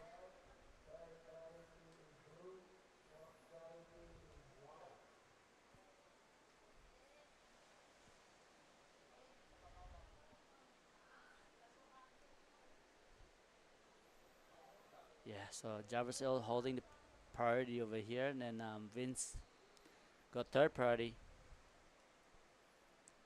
Very small score required. Yeah, all surfers. Yeah. I mean, Jarvis has just got his hold his nerve out there, and trust that the ocean will deliver him a wave that he can ply his trade at. 7.37. We've seen him do that time and time again. So time is the enemy, but still plenty of it left. 16 and 30 remaining. It's Tenchi Iwami out to that strong lead. 8.33 and a 5. He'll be looking to get rid of that 5. Manojo Yahagi right behind him. The lowest scores, lowest first wave score is Manojo, but he has a couple of them. So it's that versus the big score of Winter Vincent in third place, and only a minor one to follow it up. So you would think the next set of waves is really going to throw the cat amongst the pigeons and rattle up that scoreboard.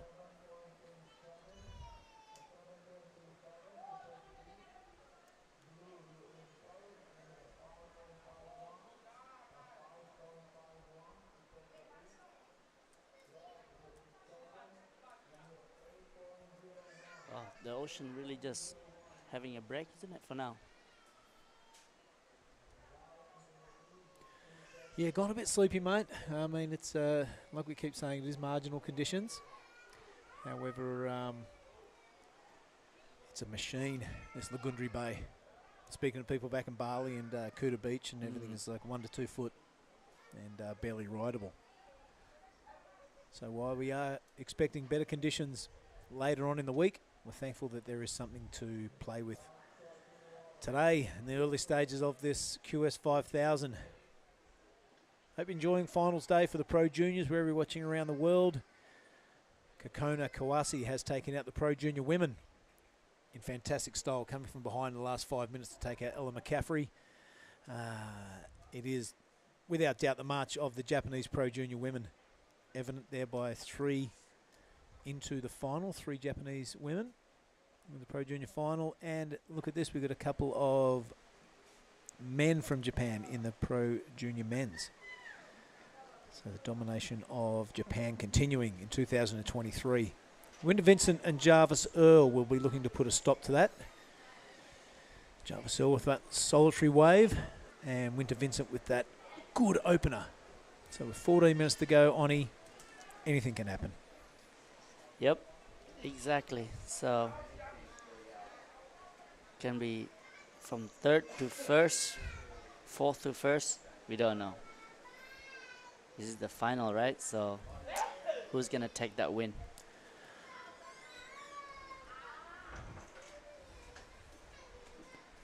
Yeah, it's probably my favourite contest to work the QS 5000s. I mean, it's the pathway into the Challenger Series, and you get to see the rising stars. Yep. You know, I think last year we saw Jarvis Earl for the first time, Mm-hmm. and this year we saw Winter Vincent for the first time in Cruy. And it's just bringing that talent into the world view. Exciting stuff. And it's also a good insight into the QS grind, they call it, the QS life. You don't have to travel halfway around the world to do it. But the Indonesian surfers now can just kind of make their way from island to island. Go, here's a taste of the QS life. If you like it, wow, let's stick with it. If you don't like it, you know. So blessed. Don't do it. Yeah. Yep. One person that has liked it is Rio Waeda. Yep. Loves the travel, loves the grind. And look what's happened. He is on the CT. Requalified again for 2024. We look forward to what he has to offer. And won't be today, but tomorrow he's promised he's going to come up and do a heat with me. Yep. Which will be great to get his insights into the QS 5000 and just see what he did differently. There's a massive talent pool in Bali, but for one kid to rise above and get into the CT, I'm really curious to what he did. Yeah, his that's mindset. exciting. It'll be good to hear what he says. Come up to talk to you guys. Keep an eye out for his brother, also in the Ruki. main draw, Mariki Rider. They look exactly the same. A strong performer at Desert Point is Ruki. Same but different.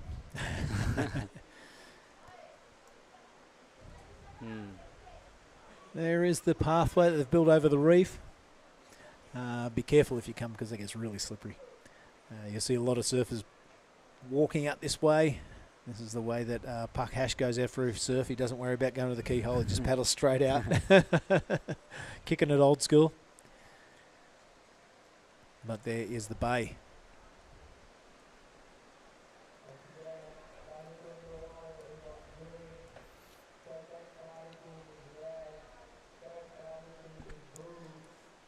All right, is Jarvis Earl sitting out there with priority, testing the patience game.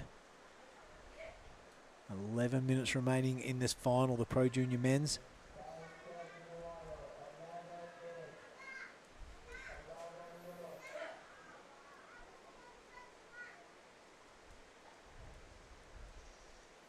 Looks like Jarvis and Winters talking to each other, having a good old chat.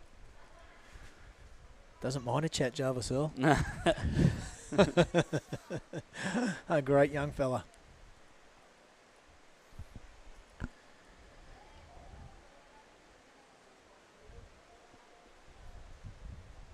All right, as time ticks away, we will remind you that the women's QS is on standby, and there will be a call at 2:30. Bonnie McLeod and Ty Conigan. They will be putting their heads together and assessing the conditions. And if things do turn around, we'll probably kick off the women's QS. That's exciting. Yes. You see more the Paige Harp is here right now. Yep, as well. defending champ. Saw her there. Tends to stick to her own around the contest site.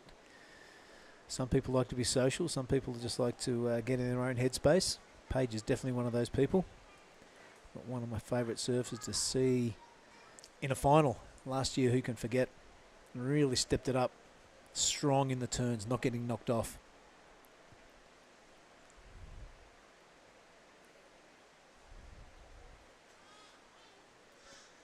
All right, we're sub 10 minutes. Jarvis Earl has 10 minutes to catch a second wave and deliver.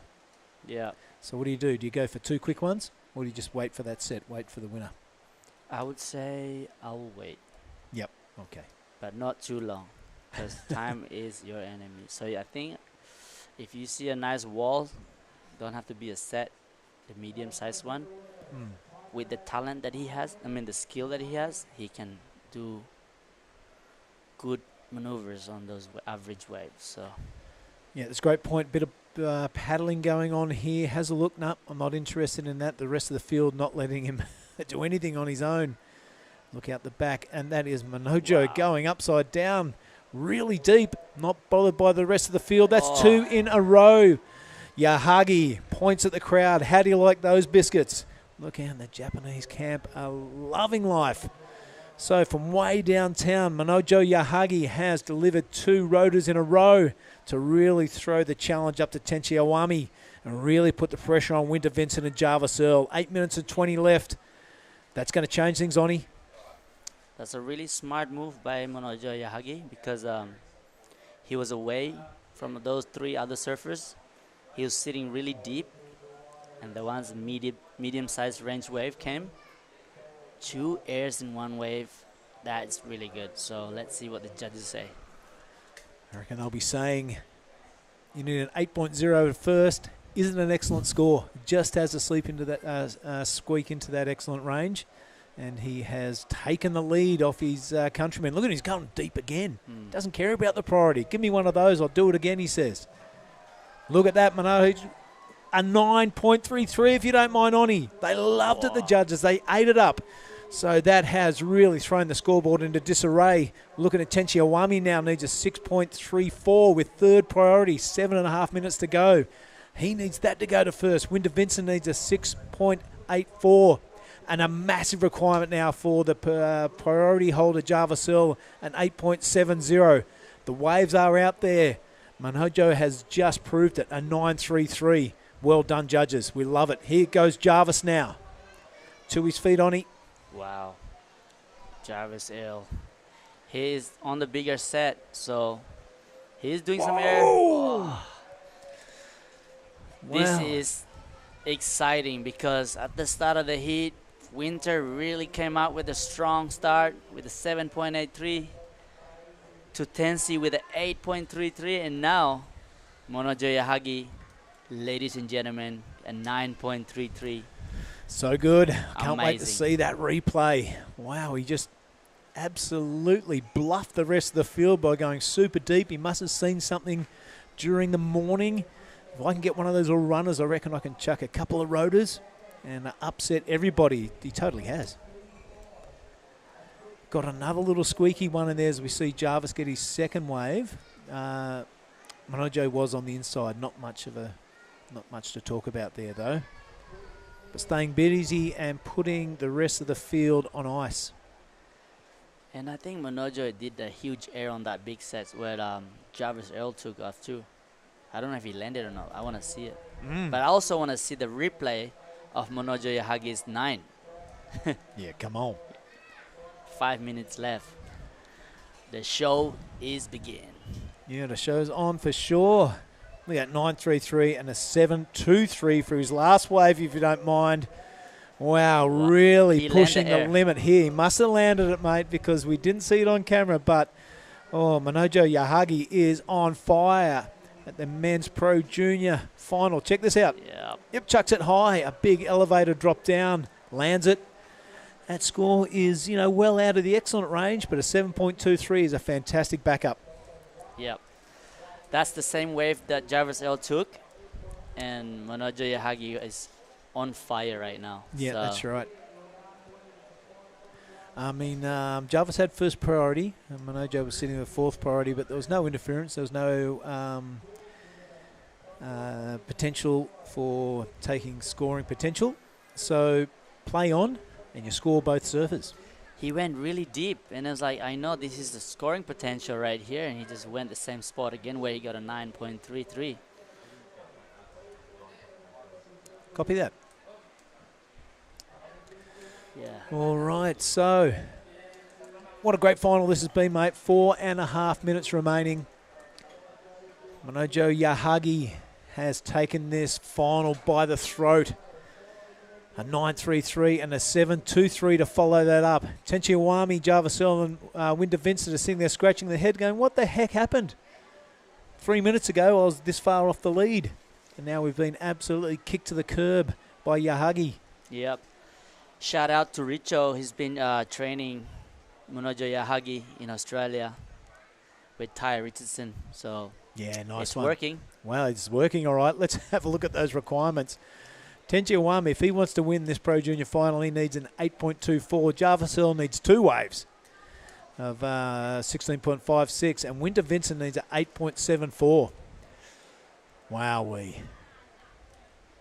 Like you'd think that is game over, but he's on a roll. He's loved that inside section, throwing it around. Not sure that'll go into his 2 top scorers, but you wouldn't want to write off Winter Vincent just yet. Or Tenchi. Yep. There's been excellent scores all through there. Look, Tenchi's already got one that could see him over the line, that 8.33. He just has to repeat that performance. Here goes Jarvis now, applying his way through the inside. A couple of lip taps. A bit of a spinner. Doesn't come out. So that could be all she wrote for the former World Junior Champ. Wow, this is a Pro Juniors final. It's getting heat up right now. So Winter only got like one backup. It's a 0.5. So all right, mate. Well, I'm going to go down and present that winner's check to the winner of this men's final. It's been great fun calling with you, Oni. I am going to hand over to Mark Clift to call out the remainder of the final. Welcome, Mark.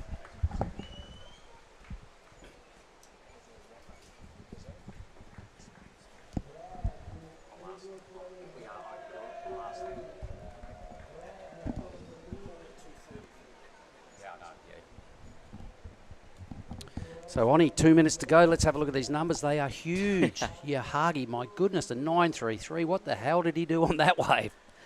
2 airs and 1 wave, and it just really like spin it really fast. He went deep too. I think he was under priority. My goodness, look at this. The 2 Japanese surfers have the 2 Australians well and truly on the ropes, comboed. Apart from Winter, who can do it if he gets his best wave of the whole weekend, the whole last 2 days. Jarvis on the inside, mushy little wave. So has the surf got better to get these scores like this? A little bit better, yes. All right. The deeper one. See where red is on? Yep. Currently in first place. Here you go, Jarvis Earl. Oh! Throwing it way too far, can't reconnect. Going big, he knows what it takes to win. Yes. There's the athlete area. A few of the local gangsters just howling around in the athlete zone. And a few of the Japanese campaigners there as well, watching their charges. A lot of waves have been ridden, particularly by the surfer in red. He's got 8. But what news, a 9.33, a 7.23, huge. Previous to today, the biggest score was only a 7.5, so to bust into the 9s and also to bust into the 8s for Iwami is just a monstrous upgrade on the performance. So the boys really, really stepping it up here in the final, Oni. 40 seconds to go. What an outstanding sort of morning considering. Look, the sun's come out. The waves have got a little better. The crowd's huge. It's really just peaked at the right time, I think. Yep. On what started off as just the dodgiest looking day. Yeah. So what an exciting finish, right? Sure was. Sure is. 20 seconds. It's not over yet. Winter. Yep. Needs an 8.74. Got to go absolutely monstrous. Red super deep as well. He's over and out. Might have to catch up with the Winter Vincent wave. Or Slash, the big lanky fella. I didn't see what he did previous, but tipping something huge has to happen in here. So weaving, staying with this. Still weaving. Let's see, his body language will probably tell if he reckons he's got it. He's still on this. He's looking for a mighty big ramp, I would suggest. Swings onto his backhand, Oni. Nice little tag there. We'll have to see the replay again to have any idea. Looking at his body language, I reckon he's not sold on the fact that he wins.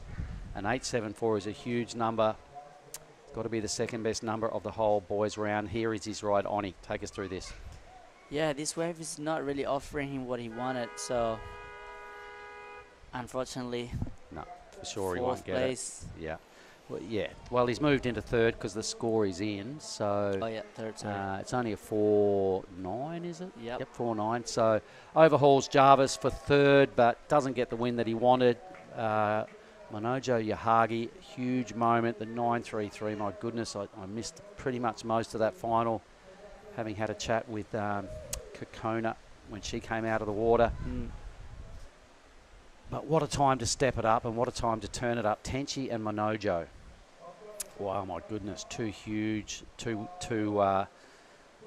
wave totals. Even Winter with a 7.83 was really solid. Jarvis looks like he never really put his best foot forward then, mate. Yeah. I mean, I wasn't gonna unexpectedly, you know. I don't know. At the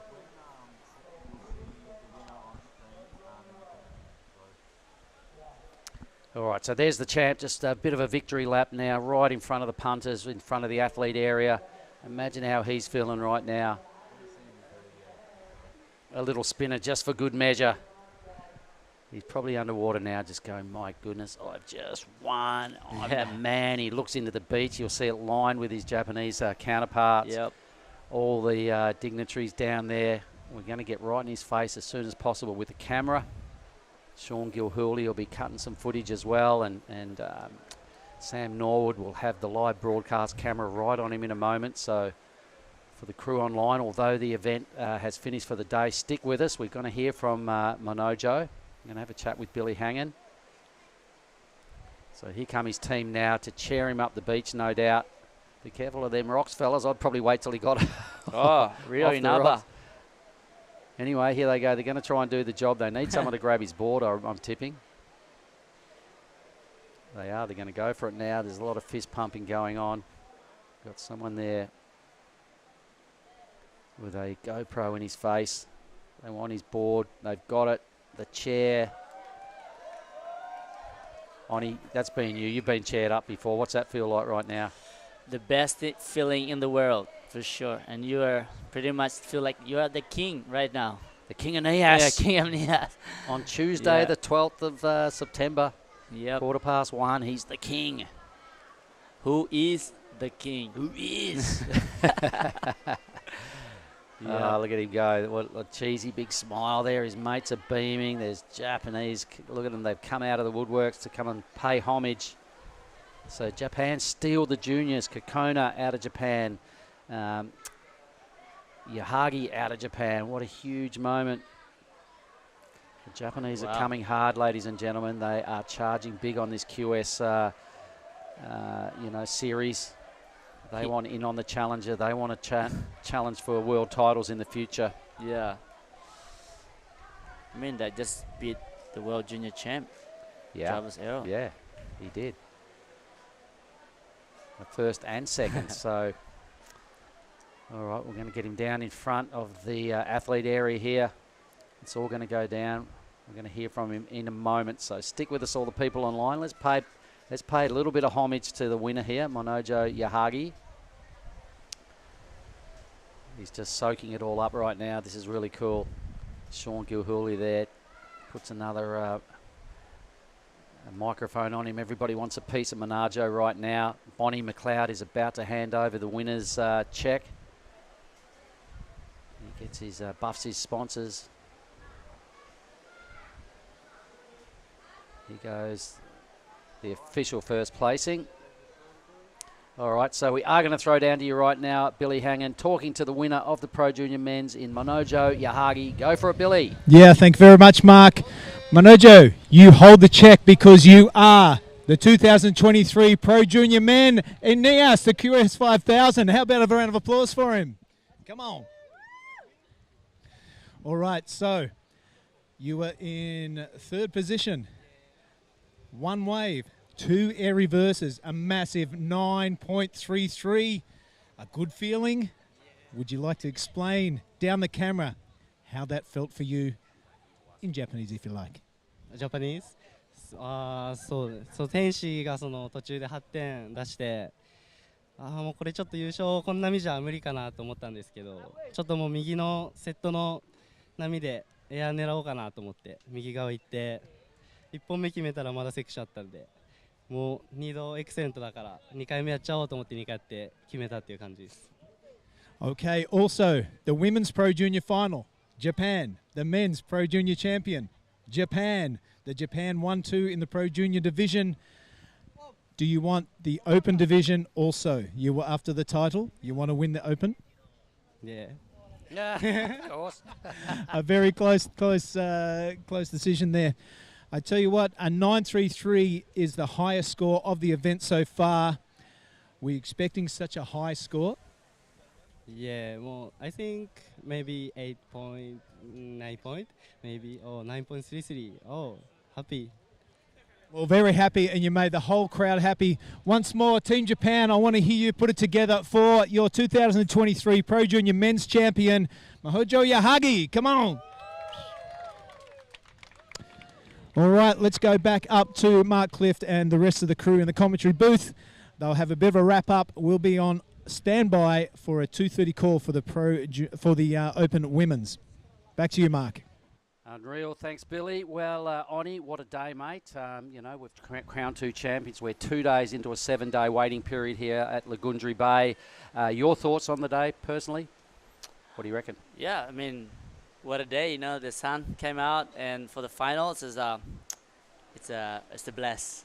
It is a blessing, and geez, Team Japan, you know, we've been saying it for quite a while now, a number of events over last year and this year. Team Japan are charging hard, ladies and gentlemen, so believe the hype because it is real. They've just taken out 2 divisions here today and got some second placings as well, and they're everywhere. They're hardcore. They're the real deal. So Team Japan, tick, tick, I'm loving it.